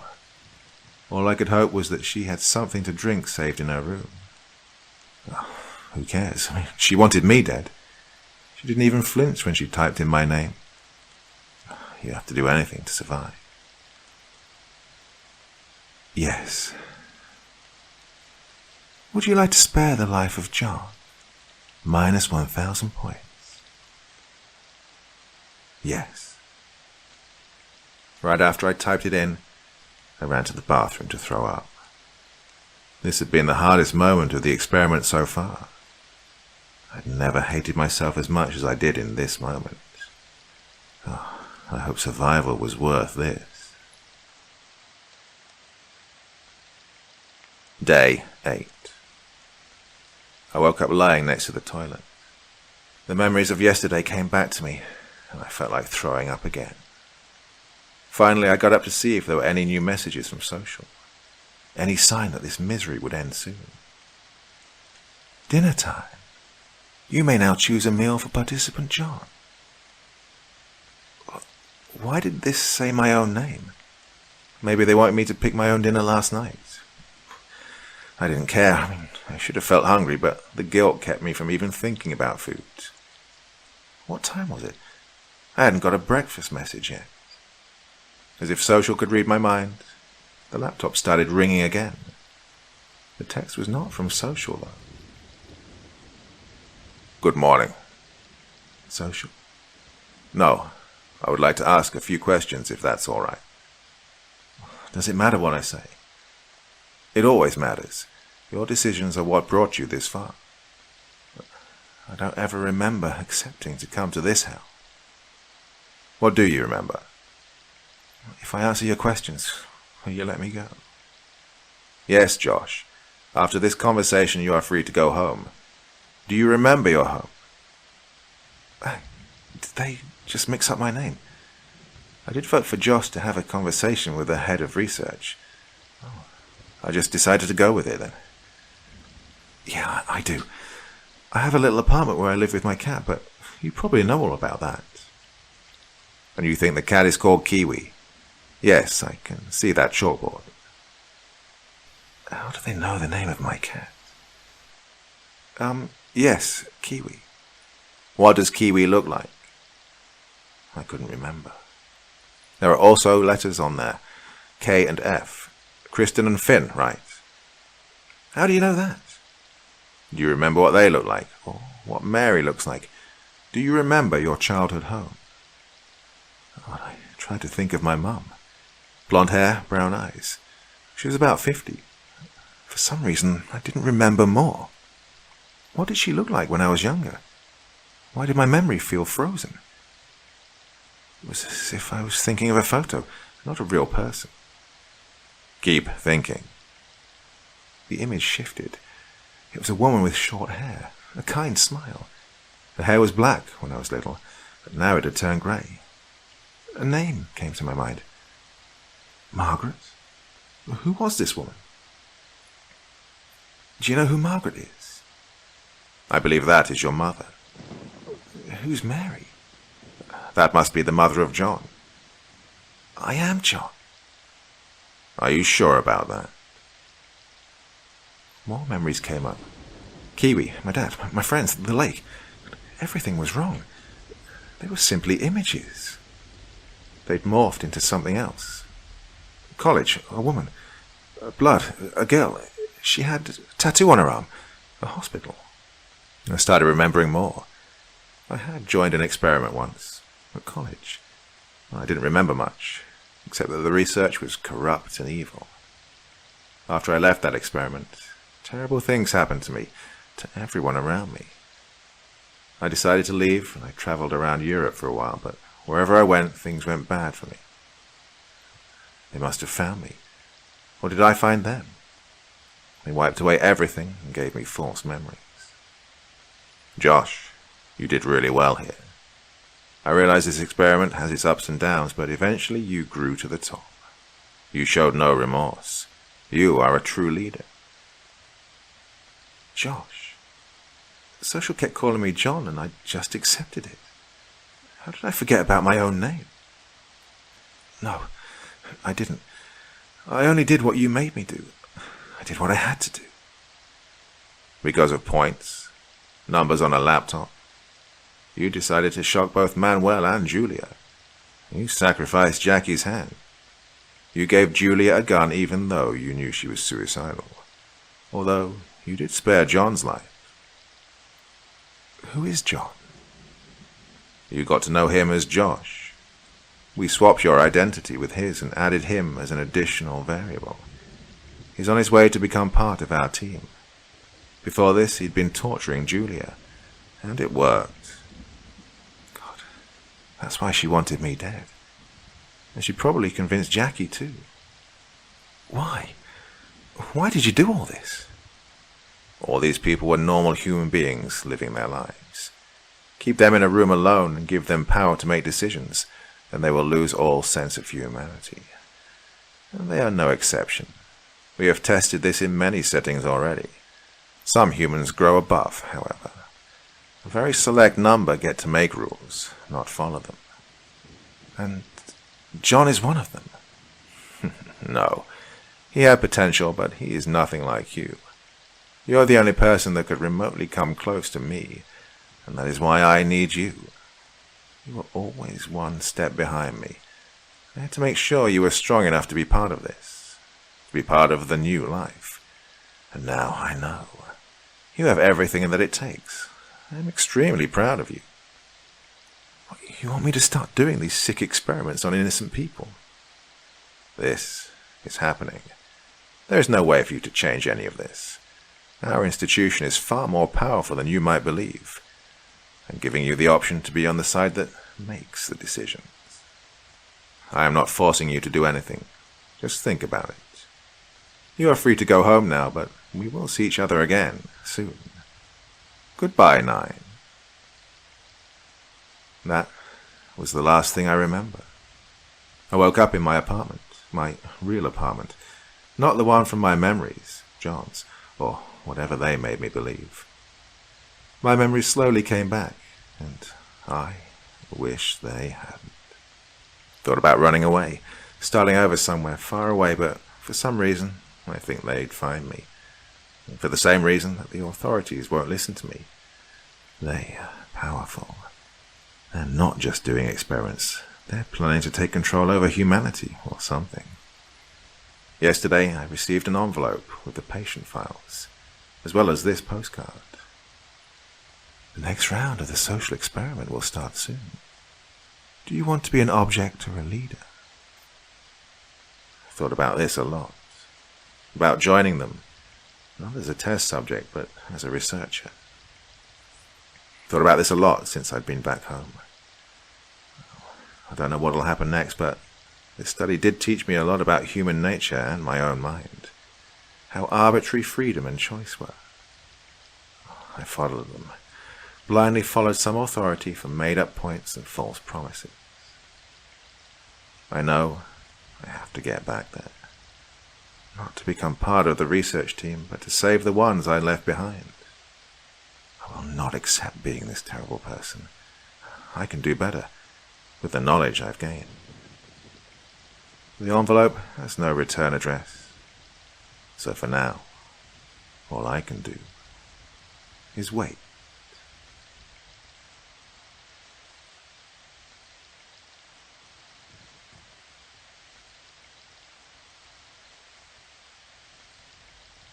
I met her at a party my friend Matt had organized last year.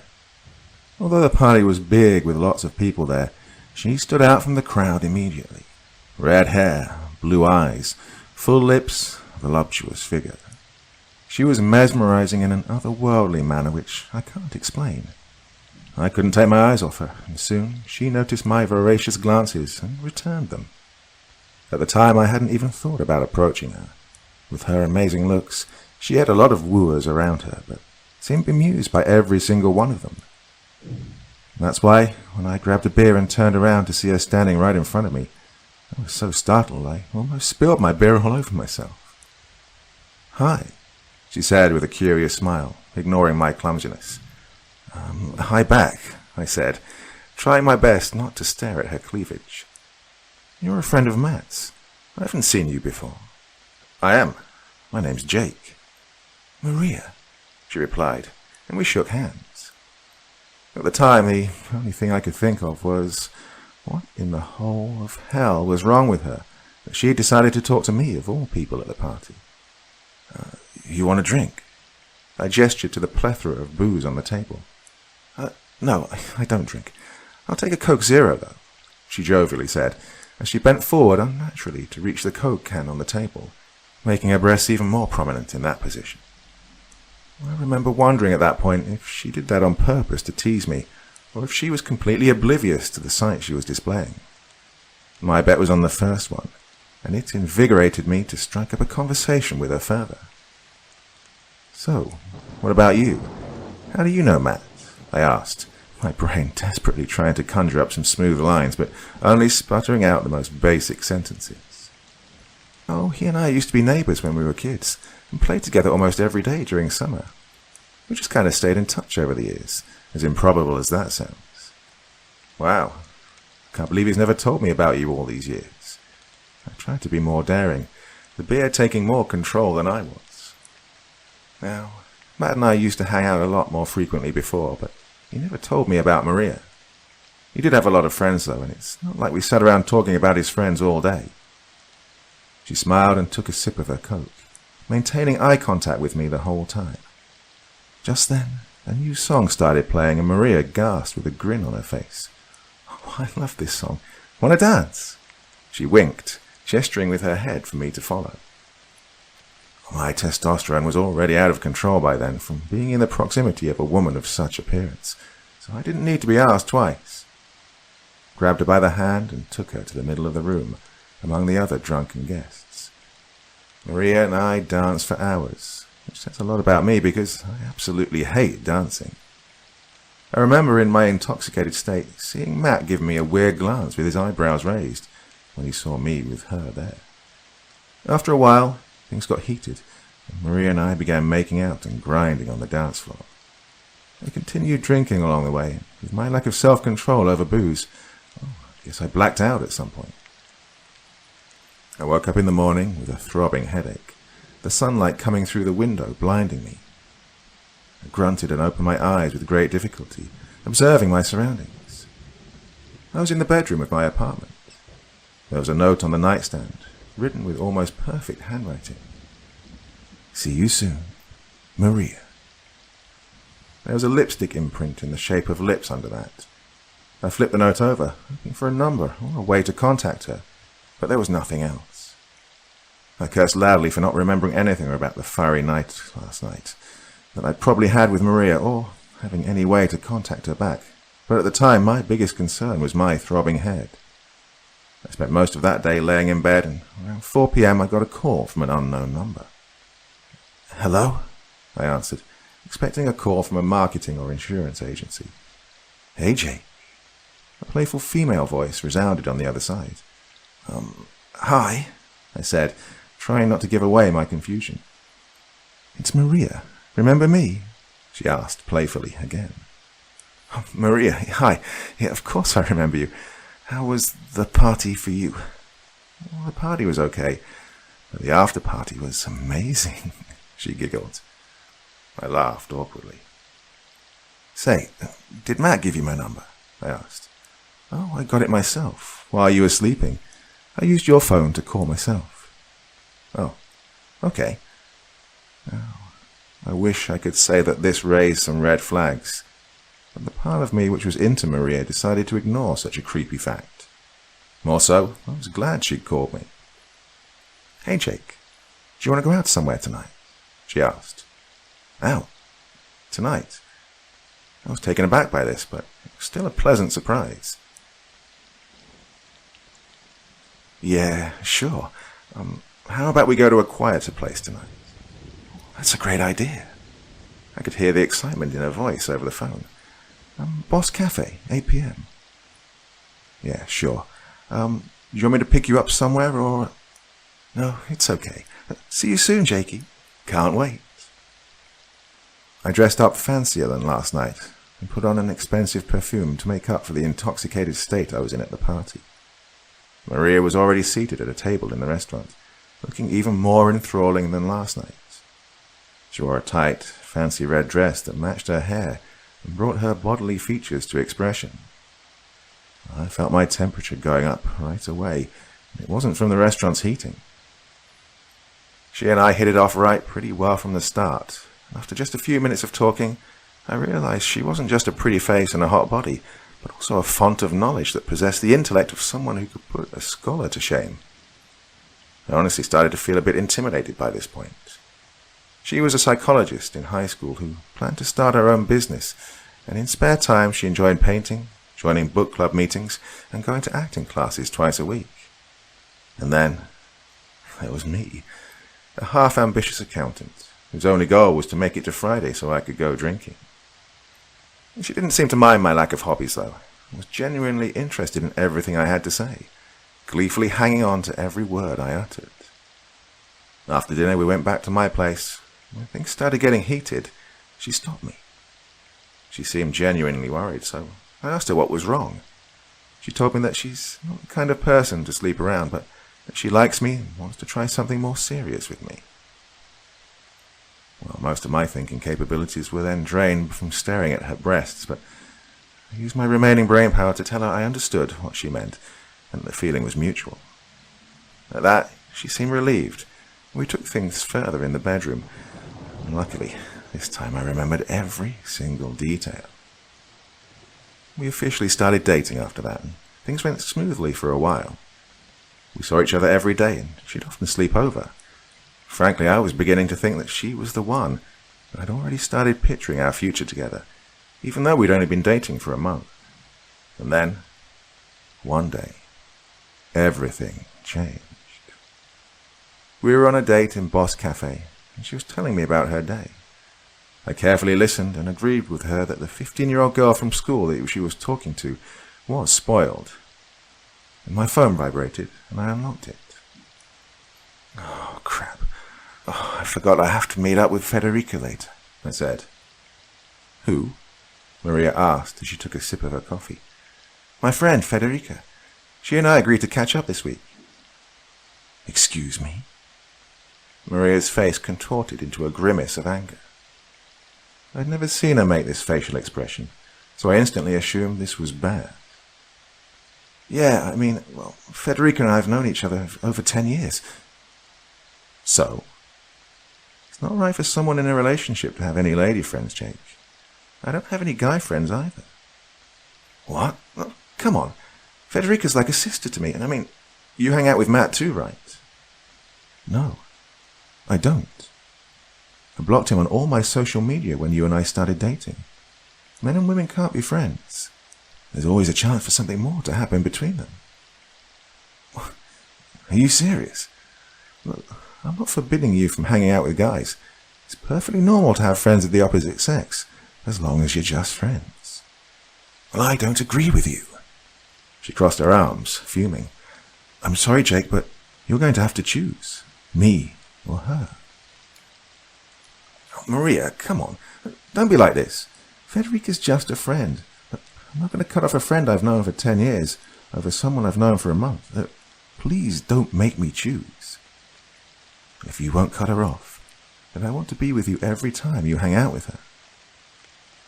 No, I said sternly. But you'll get to meet her, but I can't drag you to... Before I managed to finish my sentence, Maria stood up and threw her coffee in my face. The nearby guests of the restaurant glanced in our direction as Maria stormed out, furiously stomping her feet. I wiped my face and shirt futilely with a napkin, trying to pretend like everything was okay. I asked for the check from the waiter, who tried to keep a straight face, and politely excused myself out of there. I'd probably not be going back there any time soon. An hour later, I was at Federica's place and we were catching up, talking about old times, when my phone buzzed. I unlocked it and saw that I'd got a message from Maria. It said, "How can you be so selfish?" I replied, "I'm sorry if I hurt you, but try to understand my side. We'll talk about it later." I continued chatting with Federica when my phone buzzed again. It was Maria again. "No, we will not. I won't change my stance on this." "Is everything okay?" Federica asked, possibly noticing my frustrated facial expression. Yeah, everything's fine," I said, turning off my vibration and putting my phone in my pocket. I did my best to put my argument with Maria to the back of my mind and enjoy my time with Federica, but she could sense my frustration, so we agreed to meet again another time. When I arrived home, I pulled out my phone and loudly said, "What the f..." when I saw the countless notifications on my phone. I'd missed calls and messages on every social media website where I was active.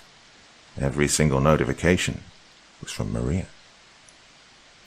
I skimmed through them in horror, seeing new ones pop up along the way. The messages started accusatory, saying things like, "You fucking asshole, I can't believe you're so cruel. I bet you're fucking her right now, aren't you?" Then they transitioned into guilt-tripping, saying things like, "I'm crying right now. I'll just swallow my sleeping pills to take my mind off you. I can't believe you'd hurt me like this." And so on. Then they started to change to rationalizing, telling me she loves me too much and only wants to protect me, that she's too afraid to lose me. In between her messages, there were remarks like, "Hello, are you there?" quickly followed by more of her rants.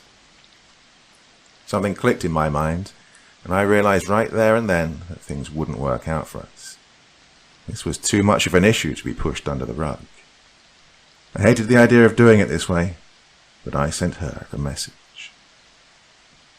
"I think we should break up." She called me immediately, asking me why, with a quivering voice. I explained and she began crying, begging me not to leave her, promising to change and even let me be friends with Federica. I told her that it wouldn't work, and she began guilt-tripping me again, telling me that she loved me and that she was going to kill herself if I leave her. When I told her that those threats wouldn't work, she became aggressive. The last sentence she screamed into the phone before hanging up was, "You'll regret leaving me, you bastard. I'll make your life a living hell. You're going to beg me to take you back." Well, it was the most surreal experience I've had within the span of 4 hours, and although I really liked her, I couldn't go over this sort of thing. Her behavior reminded me of those posts which I used to see online about the cringy overweight guys with fedoras who orbit around women and incessantly hound their inboxes. If Maria got this psychotic over a visit with a long-time female friend, I didn't even want to think about what she would do when we moved in together or got married. I assumed that she was the type to stalk her exes, so I preemptively blocked her all media, just to be on the safe side. Everything went fine for a while, and I even met another girl, a friend of Federica's. She and I went on a date, and everything was fine at first. She was super into me.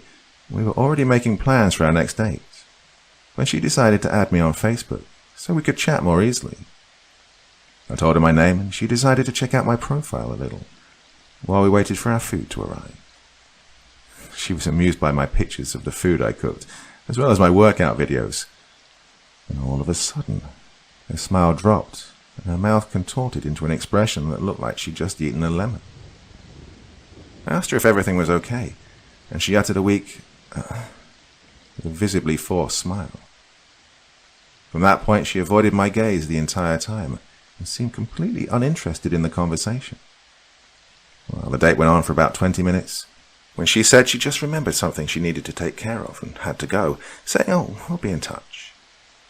Well, more perplexed than disappointed, I connected the dots that she may have seen something on my profile which wasn't to her liking. But before I could finish that sentence, I got a call from my mum. "Hello?" I asked. "Jake!" She sounded distressed, which instantly put me on edge. "What is that picture you posted on Facebook? God, Aunt Amy had to see it. What were you thinking?" I was, of course, confused by this because I had no idea what video she was talking about. I immediately logged in to see for myself what could have possibly caused such an eruptive reaction. And boy, was there something to be seen there. The most recent posts were normal, but when I scrolled down a little bit, I started to see occasional shares of weird links, videos and pictures, like furry porn and sexual artwork which I don't even want to begin to describe. There was even a post where I apparently wrote something extremely racist and homophobic. The funny thing is that for each link or post I shared, there was a follow-up text of my own, which eerily looked like something I would write, with the typical emojis I use and so on. It made it less likely to other people that I'd been hacked, or more, that I'd had a mental breakdown. What was even stranger was the fact that there were some likes and comments on it, but I'd never been notified. Upon closer investigation, I realized that the notifications had been turned off.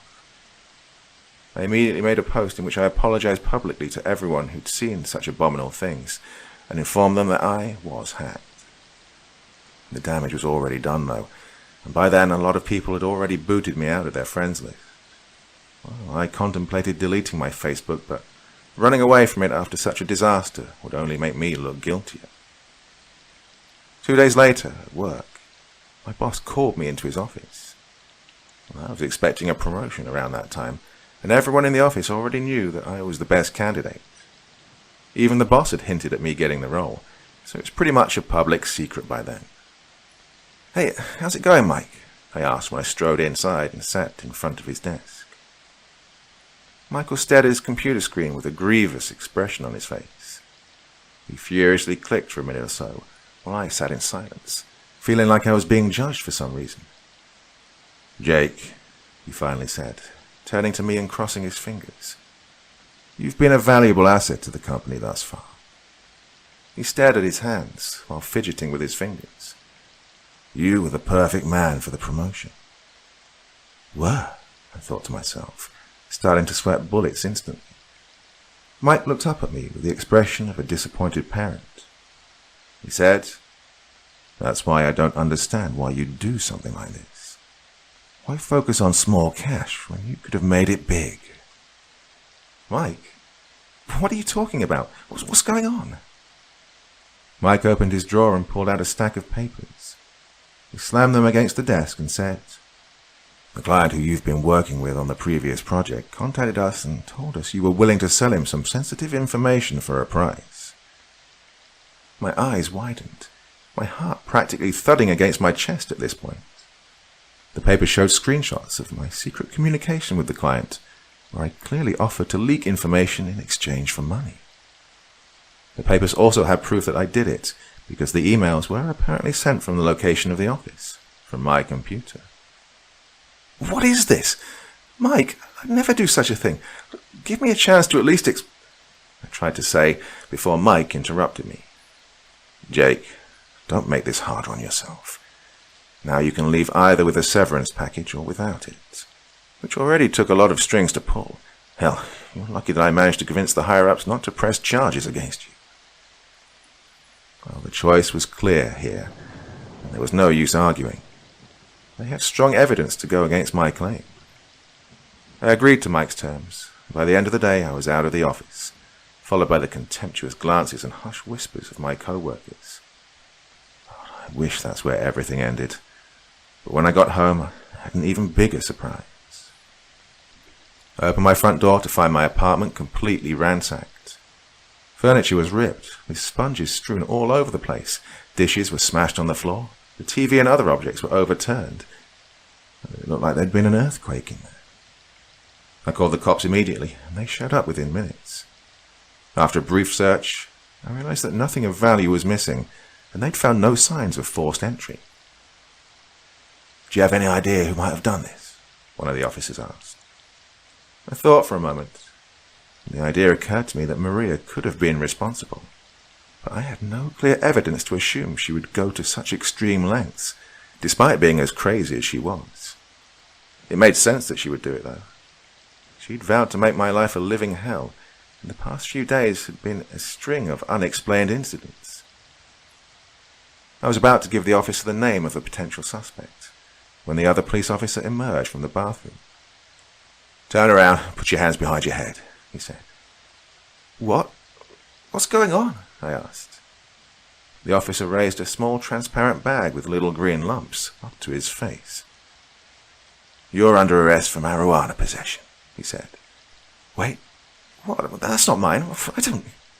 "Sir, don't make this hard on yourself. We can do this in 2 ways. You don't want to be charged with resisting arrest." I complied, my brain spinning 1,000,000 miles an hour. As they escorted me out of my apartment, my gaze fell on a tiny note in the front of the entrance. A note with an all-too-familiar lipstick imprint on it. "See you soon. Maria." Oh, no. This couldn't be happening, I kept telling myself as I was put in the back of the cruiser and taken to the police station. It took a week until I had my court hearing, and I was granted bail of $3,000. Well, it would have been a misdemeanor charge, but the amount of marijuana exceeded it just by a little, and I was sure that whoever framed me had calculated it scrupulously. At the time, I didn't have such money, so I called Matt to help me out. I felt bad for calling him like this, especially given the fact that he and I had only spoken once briefly since the party, but he was more than happy to help me.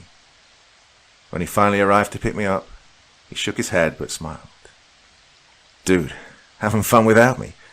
Why didn't you conceal your shit better?" he asked. "That wasn't mine," I said. Matt laughed. Yeah, innocent man, I get it. I totally don't have some on me right now, he winked. I'm serious, Matt. I was set up by Maria. Who? Your friend, Maria. You know, the one I hooked up with at the party and dated for a month. Matt frowned for a moment, before snapping his fingers and saying, Oh, right, yeah, the redhead. Oof, that chick was hot, man. Too bad things didn't work out for you two. Hey, wouldn't mind giving me your number so I can try and charm her, eh? I mean, you guys are through, so you don't mind, right? I stared at Matt in bewilderment. Something was very wrong here. I said, Matt, she said that she was your childhood friend. Matt shook his head. No, I thought she was your friend, man. My head started to spin again. Who the hell was this girl, and what did she want from me? How the hell did she manage to sneak into the party without anyone noticing, especially with her prominent features? I thanked Matt for everything he'd done and promised to pay him back as soon as I had the money. As soon as I got home, I unblocked Maria's number and texted her. Well, you done now, you freaking psycho. Look, you embarrassed me in front of my friends and family. You got me fired and arrested and ransacked my apartment. Leave me the fuck alone, you bitch. It felt good sending that text, although I wanted to say it to her face even more. Her reply came through in a matter of minutes. I'd be lying if I said it didn't make me feel uneasy. See you soon, it simply said. I spent the next 2 days cleaning up my apartment and looking for a new job. It was inevitable that I would need to move out, especially now that I was jobless, so I wasn't too concerned with Maria finding me. One day during the week, I went for a walk in the park to clear my head and get my mind off things. It was a nice day and the park was tranquil, with people walking their dogs or taking a stroll with their kids.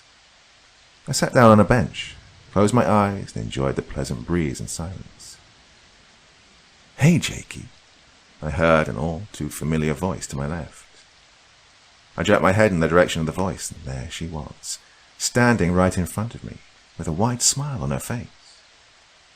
Maria! I stood up, feeling my heart beginning to race faster. What the hell do you want from me? What do you want? Nothing. I was passing and just wanted to say hi. Well, see you around, she said in a nonchalant way, waving her fingers at me before turning around. Well, this made me mad. To ruin my life like that and then just pretend like everything was okay filled me with boiling rage. I stood up and grabbed her by her wrist violently. Don't walk away from me, you bitch. She turned around to face me, giving me a suspiciously seductive glance before saying, Careful, Jake. Careful. There are people around here. You wouldn't want the judge to receive a video of you violating your temporary restraining order, would you? Her eyes widened and her smile dropped, expressing palpable fear on her face. She tried breaking free as she screamed, Let me go! Please, don't hurt me! I let her go instantly, as if being burned. The nearby people glanced in our direction with confusion, and I could see some of them reaching for their phones, curiously observing the situation. Restraining order? What are you talking about? I asked, keeping my distance from her. She smiled again, making me want to strangle her. Oh, the judge was so cooperative. When I came to him with tears in my eyes, and I showed him all the texts of threats she'd been making towards me, he immediately took pity. She giggled and twirled her hair around her finger playfully, before saying, You still have a chance to make it up to me. Despite causing me so much pain and suffering, I still love you, Jake. I'm willing to take you back. You're freaking crazy, I said, and turned around. Stop, Jake, she said so sternly that I felt compelled to turn around and face her. She said, You don't want to leave, trust me, because if you do, you're going to be charged with rape. I was about to interject, but no words came out. She continued, If I go to the judge and tell him you raped me, do you think they'll take my word for it? She pursed her lips, staring at me. What if they found some evidence, say, some injury, say, DNA? What do you think would happen then? I opened my mouth, dumbfounded. I couldn't describe what I felt at that point. I was a mixture of scared and angry at the same time. Well, I felt like I could stomp Maria's head over and over until all that remained of her body was a bloody mess. But she had me by the balls. She took a step closer and put her hand on my cheek. "Jakey," she said, "I told you that you begged me to take you back, so get on your knees and start begging." I looked around, futilely searching for a familiar face to help me, but most of the people were already gone by then. It was only Maria and I, with an occasional passerby. I had no doubt that she was ready to do everything she mentioned in order to get what she wants. "Jakey, don't make me ask twice." She crossed her arms. I felt tears streaming down my face at this point, so I slowly lowered myself to my knees and looked up at Maria's stern face. "Forgive me," I said. "What was that? I can't hear you," she said, leaning in and looking like she could hardly contain her laughter. "Please, forgive me." "And," she said, her face very close to mine now, her lips contorting into a conniving smile. "Please forgive me and take me back," I said, sobbing. "Stand up. Look at me. Look at me, Jake," she said, and I obeyed immediately. "Do you love me?" she asked. "Yes," I said, moving my gaze away, too humiliated to look at her. "Hey, I didn't say you could look away," she said. I looked back and she smiled. It was that same smile from the night when we met. A heart-warming illusion of a smile that could lure any man into Maria's deadly trap. "Do you promise to always love me and do as I ask, and never have any female friends again?" "I promise," I said. She hung her arms around my neck and kissed me, then hugged me and whispered into my ear. "Shh, it's okay. I forgive you, Jakey. We're going to be so happy together." I met with Maria in our usual cafe the following day at her request. I didn't even try to make an excuse and dodge coming, because I knew she'd find a way to blackmail me. When I arrived, she was already there, scrolling on her phone. She wore a cropped pink top and jeans, and upon seeing me, she smiled wildly and stood up to meet me. She passionately kissed me and whispered, "I missed you, Jakey. Did you miss me?" "Yes," I answered, like a docile animal, too afraid to hesitate. Had this been the time when we just started dating, I would have been absolutely stunned by her gorgeous appearance. But now, as I looked at her deceptive smile and dishonest eyes, I felt disgust. I could hardly even stomach the thought of being in her presence, let alone being intimate with her, but it had to be her way. "How was your day, sweetie?" she asked. "It was good. I didn't really do anything special," I said, glancing around the place, trying to catch the attention of the waiter. "Aren't you going to ask me about my day?" she said, tapping her fingernails on the table, producing a hollow sound with each tap. I hadn't been with her for a full minute, and already I'd managed to piss her off. How the hell was I going to survive a relationship with this psychopath? "Yes, I'm sorry. How was your day, baby?"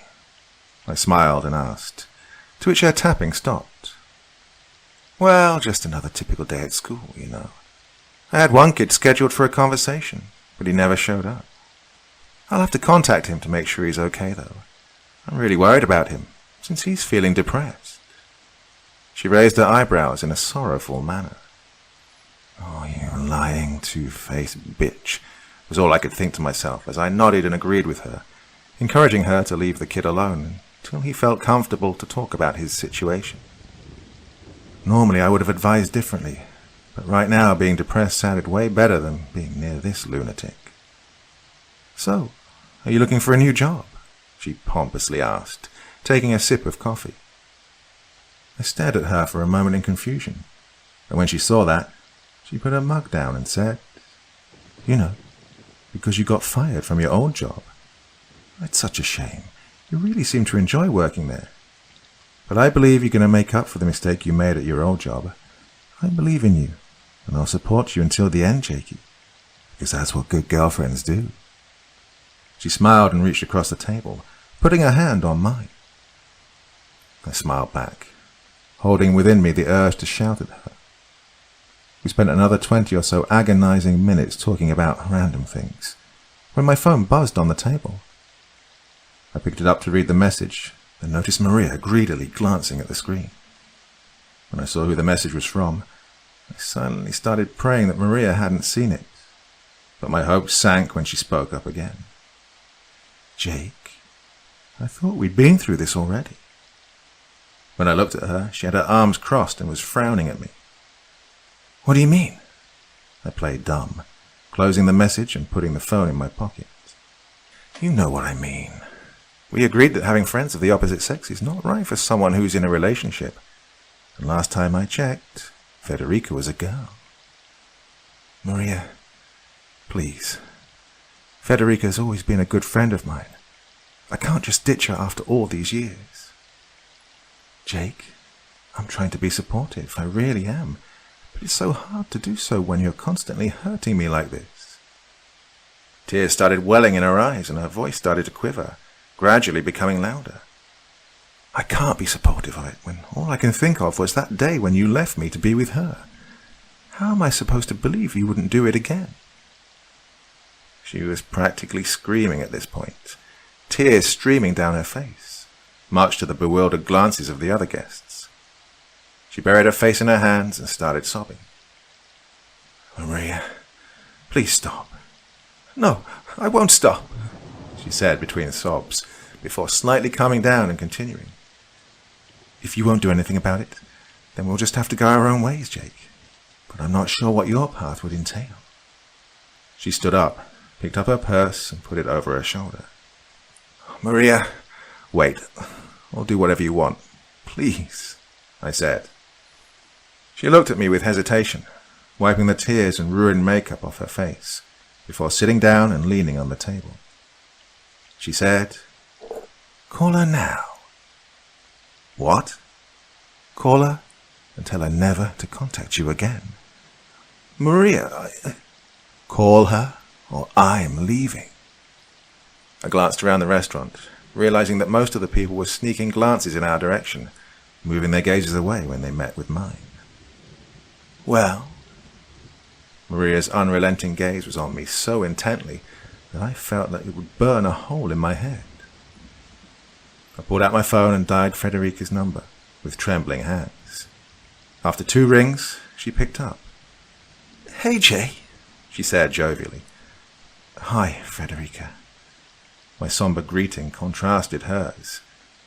Is everything okay, Jay? She could immediately sense that something was wrong. Of course she could. Even after a long time of not talking, she knew me better than I knew myself. Jake, you still there? She asked when I failed to respond. Maria incessantly stared at me, slowly tapping her fingernails on the table again. We can't be friends anymore, Federica. I spat out as quickly as I could, feeling uncomfortable with the words. What? Jake, I don't understand. Don't ever call me again, I said and hung up before she could respond. I put my phone in my lap and stared at it as it started to ring with Federica's name on the display. Block her, Maria sternly said, still staring at me with her piercing look, her lips stiffening into a thin line. I declined Federica's call and did as Maria asked. I also blocked her on all social media, and once it was done, I gently placed my phone on the table and looked Maria in the eye. Her expression shifted entirely from an angry one to compassionate. She stared at me with what looked like pity. She put her hand on mine again and said, I know this was hard, baby, but it was the only right thing to do. You only need me in your life, no one else. I'll make you happy, I promise. She tightened the grip on my hand and I returned it, giving her a vague smile. A moment later, she pulled back and leaned in on her chair as she said, Now that we've got that vermin out of the way, I wanted to talk to you about a more serious matter. Her face flashed with a wide grin as she cheerily said, "Jakey, I think I should move in with you." I opened my mouth to say something, but I frankly didn't know what I should do. Object, find an excuse, or agree. "What do you think?" she said as she took another sip from her mug. "Well, I don't know. I mean, maybe it's not such a good idea right now. I'm jobless after all. When the landlord sees what you did to the apartment." "I thought you'd be happy about us living together." "Well, I would. I am," I awkwardly said. "Good. Then it's settled. I'll bring my stuff around tomorrow." She took another sip of her coffee. "Oh, and please try to clean up the apartment. The last time I came to your place, it was a mess, and I don't want to be welcome with things that need cleaning." I smiled, imagining pummeling her over and over. "I'm so excited, Jakey," Maria exclaimed. Sure as shit, Maria was there the next day. I'd started cleaning, and she was less than happy to see that the apartment was still a mess, despite the majority of it being taken care of. She was frustrated and started taking it out on me, calling me an incompetent half-man, but I ignored her remarks. This sort of life was not going to work. I had to find a way to turn the tables. Having Maria move in was agonizing. Not only did we spend a lot more time together, but I had to be careful about leaving my laptop unlocked, since I was sure she'd go snooping around. Living with her was utterly unpredictable, too. Some days she'd come back home in a great mood that would shower me with love and attention, while other days she'd be irritated, scolding me and shouting over anything I did wrong. As much as I hated any kind of contact with her, I preferred the first option. The only good thing that came out of this was, well, the sex. I was a lot rougher with her than usually, and even though this was good for both my mental and sexual frustration, it was even better that Maria enjoyed it too, so she couldn't tell that it was my way of channeling anger. Or maybe she could, and she just didn't care. Either way, the first few days of her moving in, I barely had any time to spend alone and think about things, but as the days went by and she mentally started exhausting me, I started to consider ways to end all of this. One day, we went to the movies and decided we'd grab dinner afterwards. While I was buying the tickets and popcorn, Maria sat in the back at a table drinking soda. "Jake, is that you?" the young lady who worked there asked. I immediately recognized her as Helena, my high school classmate. "Helena, hi, so good to see you," I smiled. "Well, I didn't realize you were back in town." "Yeah, just working in between before I got back on the next cruise, you know?" she chuckled. "Oh, good for you. How is working on a cruise ship anyway?" "Great. Lots of work, but I like it. Plus, it really helps because my little sister needs to have college funded, and since our parents are gone..." She shrugged. "Oh, sorry to hear about that. What about you? Is that your girlfriend back there?" She shot Maria a glance and smiled. Yeah," I said, dodging a lengthier discussion about my psycho girlfriend. "Well, hey, I'd love to talk more, but I've got other people waiting here. How about we catch up soon?" she asked. I nodded, took my popcorn and went back. I noticed Maria staring in my direction intently with a serious expression on her face. "Oh, you sure took your time talking to that girl," she said. "That's Helena. She and I went to high school," I said. "She actually works as a waitress on a cruise ship, but takes a break between tours." "Sounds boring," Maria said, while staring at her phone. "Yeah, but it pays well. She wants to pay for her sister's college." "Whatever. Can we go see the movie now?" I sensed Maria's aggression, since she was rarely subtle when she got angry. I knew we'd have a problem with this later, and unsurprisingly, while we were in the restaurant eating dinner, Maria spoke up after being quiet for over an hour. "Jakey, do you love me?" "Of course I love you, Maria," I said, reaching across the table to take her hand. "And are you planning on hurting me in any way?" she asked, ignoring my hand. I brought my hand back and frowned, saying, "What? No. Why would you say something like that?" "All right, good," she said as she took a bite of her food. Because if something were to ever happen to me, it would be a bad thing. For you, I mean. And I really can't stand the thought of you getting hurt, baby. I pretended to pay attention to the content on my plate while slicing my steak. I chose not to respond, and we spent the remainder of the dinner in silence. I had a horrible gut feeling the whole night, and the following morning when Maria left for work. But I couldn't really tell why. It just kept nagging at me, warning me about something. Maria came home later than usual that day, and was in an unexpectedly good mood. I tried to stay on her good side for the remainder of the night. The next morning I almost threw up my breakfast when I read the news.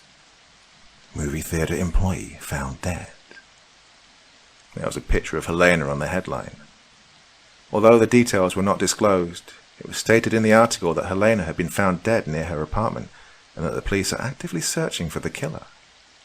My first thought was, God, it must have been Maria. Who else? Was she really capable of doing such a thing? Was she really going to such extreme lengths with her jealousy that she'd kill anyone who even made mere small talk with me, even if it was a high school friend? Tears welled up in my eyes when I thought of Helena's younger sister, who was already without her parents and had now lost her sister. It really was a case of the stakes having been raised, and I had to up the ante myself if I wanted to have even a slight chance of making it out of this hell of a relationship. I spent the following days in cafes, pretending to look for work, while actually devising a plan to get Maria off my back. She was obviously smart, and thought this through to the end, step by step. I knew that the only way for me to compete in any way was to play her game. But how could I do such a thing? I didn't have the mind of a psychopath. I didn't even know where to begin to set her up. The one thing I could do was bide my time and build trust with her, until she fell into a false sense of security. But what then? I could use a recorder to try and get her to confess everything, but my recording in court would be weak at best against her DNA proof or whatever else she had in store. I spent hours every day planning and came up with nothing. So I go home and wallow in my self-pity. This one day I came a little earlier from the cafe, around 2 p.m, and Maria still wasn't home, since she usually doesn't arrive until about 4. I was about to make lunch when I heard the doorbell ring. I opened it, and my eyes widened when I saw who was standing in front of me. "Hi, Jake." Federica grinned shyly. "Federica, what are you doing here? I told you not to contact me again." "Jake, you need to talk to me. What's going on?" "Listen, you have to leave right now," I urged her. "Jake, we've known each other long enough for me to know when you're in serious trouble. I'm not going until you tell me what's going on." I hesitated for a moment, afraid that Maria may be lurking right around the corner. Eventually, I gestured for her to come in. She complied and we went into the living room. She stopped in the middle of the room and spun around to face me, with a look of judgment on her face. "So, what is it?" she asked. I sighed and looked down, shaking my head. "God, I really can't talk about it." "Hey, look at me." She took a step forward and put her hand on my cheek. The gesture disgusted me, as it painfully reminded me of something Maria would do. "We've known each other for years. We've been through hell and high water. Whatever it is, I'll help you, I promise," she said. I sighed once more and looked her in the eye. God, I really need to tell someone. I've been bottling it up for so long. "Oh, it's Maria," I said. "What about her?" She stepped back and looked at me curiously. "She's blackmailing me. She's got evidence against me for crimes I didn't even commit. I mean, yeah, she framed me and got me arrested a while back for drug possession. The girl's a psycho." "Jeez," Federica said, now staring at me with wide eyes. "I have to do everything she tells me," I shrugged. "Well, Jake, we can't just sit on it and let her have her own way. We have to find a way to—" Federica started, and her eyes trailed behind me, growing even wider. "Have to find a way to what?" A female voice came from behind me. I spun around and there stood my girlfriend. She She had a disturbing grin on her face, stretched from ear to ear, and she stared directly at Federica, with her shoulders tense. "Jakey, what is she doing here?" Maria asked through her grin, turning her gaze towards me. "Maria, I can explain. Federica had nothing to do with this," I said, holding out my hand in a stop sign. Just then, my eyes fell on a glint in Maria's hand. She was holding a knife.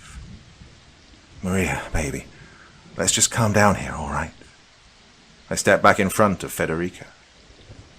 Maria took a daunting step forward, still grinning like a crazy person. As she did so, her step turned into a walk. "I told you to cut all ties with her, Jake." "Hey, Jake and I are leaving," Federica said as she stood next to me, "and we're calling the police." Maria raised the knife and rushed at Federica while screaming. She fell on top of her, knocking over the coffee table and the decorations on top of it. "Maria, stop!" I rushed and grabbed her from behind. She swung her knife and cut my forearm, making me recoil in pain. As I did so, I tripped on something and fell, hitting my head on the wall in the process. My vision got blurry and I struggled to regain my composure.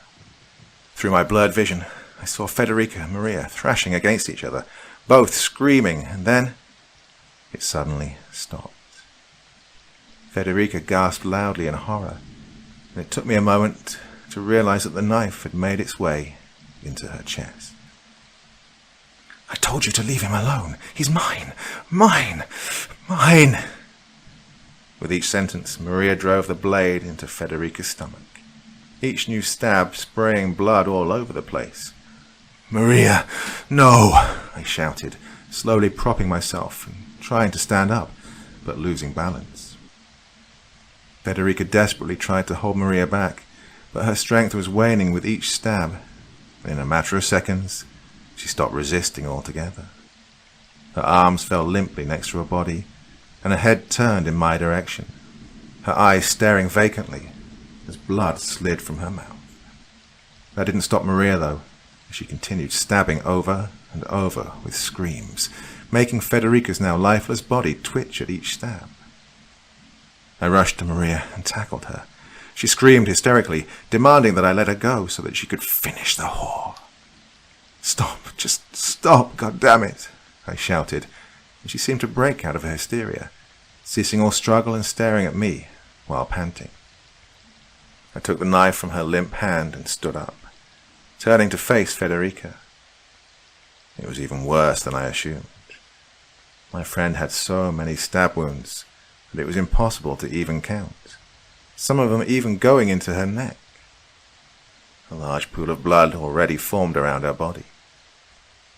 I grabbed my head with both hands, panic overtaking me.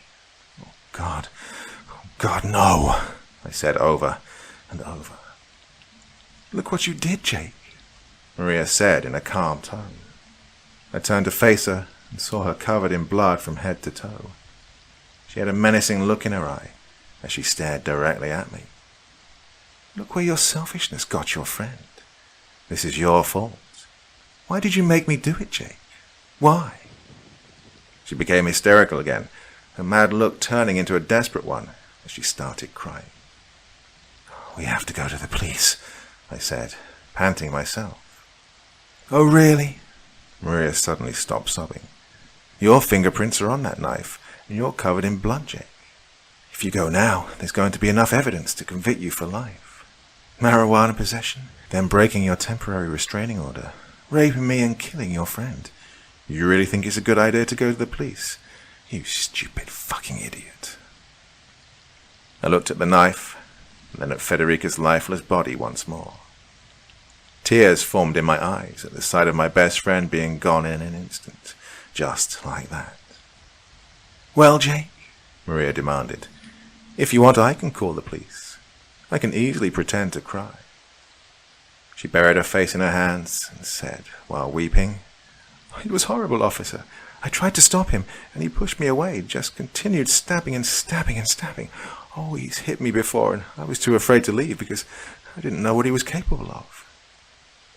She sobbed violently for a moment, before stopping and looking up at me with a satisfied grin on her face. "So, what do you want to do, Jakey?" she asked calmly. I closed my eyes and dropped the knife. The rest of the day was a blur. Maria and I spent a long time cleaning the apartment until it was seemingly spotless. I left the living room at one point to wash my hands, and when I came back, the knife was gone.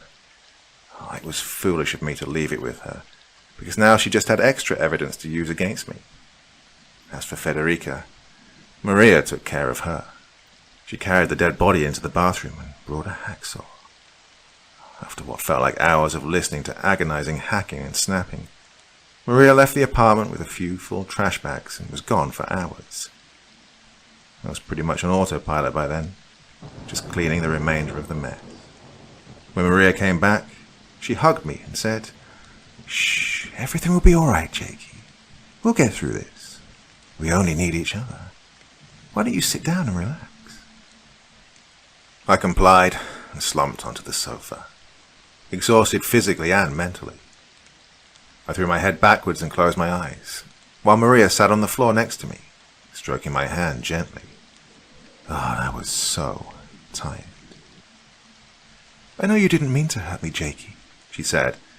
"I know you love me, but I still have to punish you." I felt unimaginably sharp, burning pain on my hand, and I screamed, instantly opening my eyes and pulling away from Maria. What I saw made me scream even more, not so much in pain, but in terror. The little finger on my left hand was missing, blood running from the stump. I looked at Maria and saw her holding my bloodied finger in one hand, and in the other, a pair of kitchen shears stained with blood. I stood up, holding my hand, the pain only now starting to fully get to me. "What did you do?" I shouted, taking a step back. "Jake, don't move. You'll get blood everywhere again, and we've just finished cleaning. God, call an ambulance." I was in full-blown panic now, but Maria seemed unfazed by the whole situation. "You knew this was going to happen," she said calmly. "They told you to cease all contact with Federica, but you wouldn't listen." "We need to call an ambulance," I said, panting and already covered in blood all the way down to my elbows. "They might still be able to reattach it." Maria seemed to get pissed off even more at this, but a moment later she shrugged and said, "Okay, Jake, you're right. Maybe they can reattach it. Go and take it there." She opened the window and chucked my finger out, much to my horror. She sat down on the sofa and pulled her cell phone out of her pocket, as if nothing had happened, so I took the opportunity to run outside and look for my missing finger. After an hour of unsuccessful searching, I started to get dizzy and decided to visit the hospital instead. The whole time while I was being treated by the doctors, my desperation was turning into boiling hot anger. I was beyond mad and wanted revenge. I wanted revenge for Federica, for Helena, for my finger. If there was one thing Maria had that could be used against her, it was her short temper. I had to use that to my advantage, and an idea started to clearly form in my mind. We were at home eating dinner. I clumsily fumbled with my fork, trying to hold it steadily with my mutilated hand. Getting used to living without a little finger may not seem like a big deal, but it impacts your life more than you'd think. Not to mention that your grip becomes a lot weaker without the finger. I was going through bouts of depression daily, but I kept my eyes on one thing: destroying Maria. It fueled me and motivated me to continue living until she was either dead or in prison. Whichever one it was, it would happen tonight. "So I have something to tell you," she said as she took a bite of her food. "Oh yeah? What's that?" I asked, staring at my plate. She put down her fork and knife and inhaled deeply. She said, "I know you're probably not ready for this, but "But what?" I asked, getting a little impatient. My initial thought was that she was going to demand that we get married. "I may be pregnant," she said, awaiting my response. I swallowed, trying not to show any distress. She was messing with me. I was sure of it. Did she sense what I was about to do? Oh, I couldn't let her fuck with my head. Well, that's too bad, I said, taking another bite of my food, as if she just told me the most mundane thing ever. I looked up at her, and her expression of curiosity turned into a frown. "Excuse me," she said with a raised tone. "Yeah, it's a shame, because I've got something to tell you too." I laid down my silver and said, looking her in the eye, I met a girl." She stood up, knocking over the chair she was sitting on, and said, "You what? Who is she?" "Maria, calm down. Getting hysterical won't help here." "What do you mean, calm down? Tell me the name of this girl so I can kill her." "What? You mean like you killed Federica and Helena?" I picked up my silverware once more and took another bite of my food. "What? You think I didn't know about that? You killed an innocent woman just because she happened to talk to me while I was buying popcorn. She was working to put her little sister through college, you murdering bitch." I raised my tone at the last sentence, feeling the rage taking over me once more. Maria looked at me with wide eyes before continuing. "They deserve to die, and I'll do it to every woman that comes close to you. You're mine, Jake. Mine." "I know," I calmly sighed. "I know. That's why on the night you killed Federica, I went to the police." Her eyes widened even more, but I continued. "Yeah, told them everything. How you blackmailed me with false accusations of rape, how you killed Federica and probably Helena, and how you cut off my finger. Well, they're listening to us right now." I unbuttoned my shirt and revealed the wires which the police officers had attached to me. The door burst open with a loud bang and armed officers rushed inside. "Freeze! Get on the ground and put your hands behind your head," they shouted. Maria spun around to look at them and then faced me with a glint of such anger and hatred that it actually made me feel palpable fear. She grabbed the knife and overturned the table with a loud scream.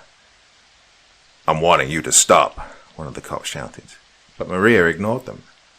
She ran right at me, and as she was about to stab me, I jumped on the ground and covered my head as a series of loud bangs filled the air, with ear-splitting amplitude. "Cease fire," one of the officers shouted, and I dared to look up. Maria was on the ground next to me, strewn sideways, riddled with bullets. Her eyes were wide and her mouth agape, as blood drooled out. "You promised," she barely managed to utter, before letting out a gasp and ceasing all movement entirely. "Hey, you okay?" The police officers helped me up, and the rest of the night was a blur of being interrogated in the police station. The night I went to the station, I told them about everything, and even though I was initially a suspect, they wanted to kill two birds with one stone, so I agreed to cooperate and help them convict Maria. They wired me and monitored me closely in the following days. The officers got enough evidence from the recording to confirm everything I said was true, and they let me go. The autopsy performed on Maria revealed that she was indeed pregnant, but I felt no pity for that baby. For a while I expected some evidence to turn up in the police station which would accuse me of rape, like Maria swore, but that never happened, which got me to the conclusion that she was probably bluffing the whole time. I still have PTSD to this day, and often wake up seeing Maria with a knife or kitchen shears standing over my bed. I stopped dating too, and I'm not sure I'll ever be able to get back into it. With the immense guilt I felt for allowing Federica and Helena to die, I turned to the bottle and stopped looking for a job altogether. So one thing is for sure. Maria is gone, but I'll never be the same again.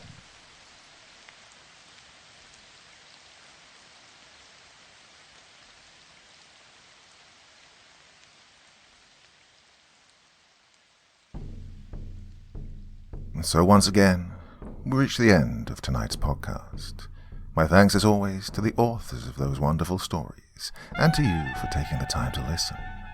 Now, I'd ask one small favor of you. Wherever you get your podcast from, please write a few nice words and leave a 5-star review, as it really helps the podcast. That's it for this week, but I'll be back again same time, same place, and I do so hope you'll join me once more. Until next time, sweet dreams and bye-bye.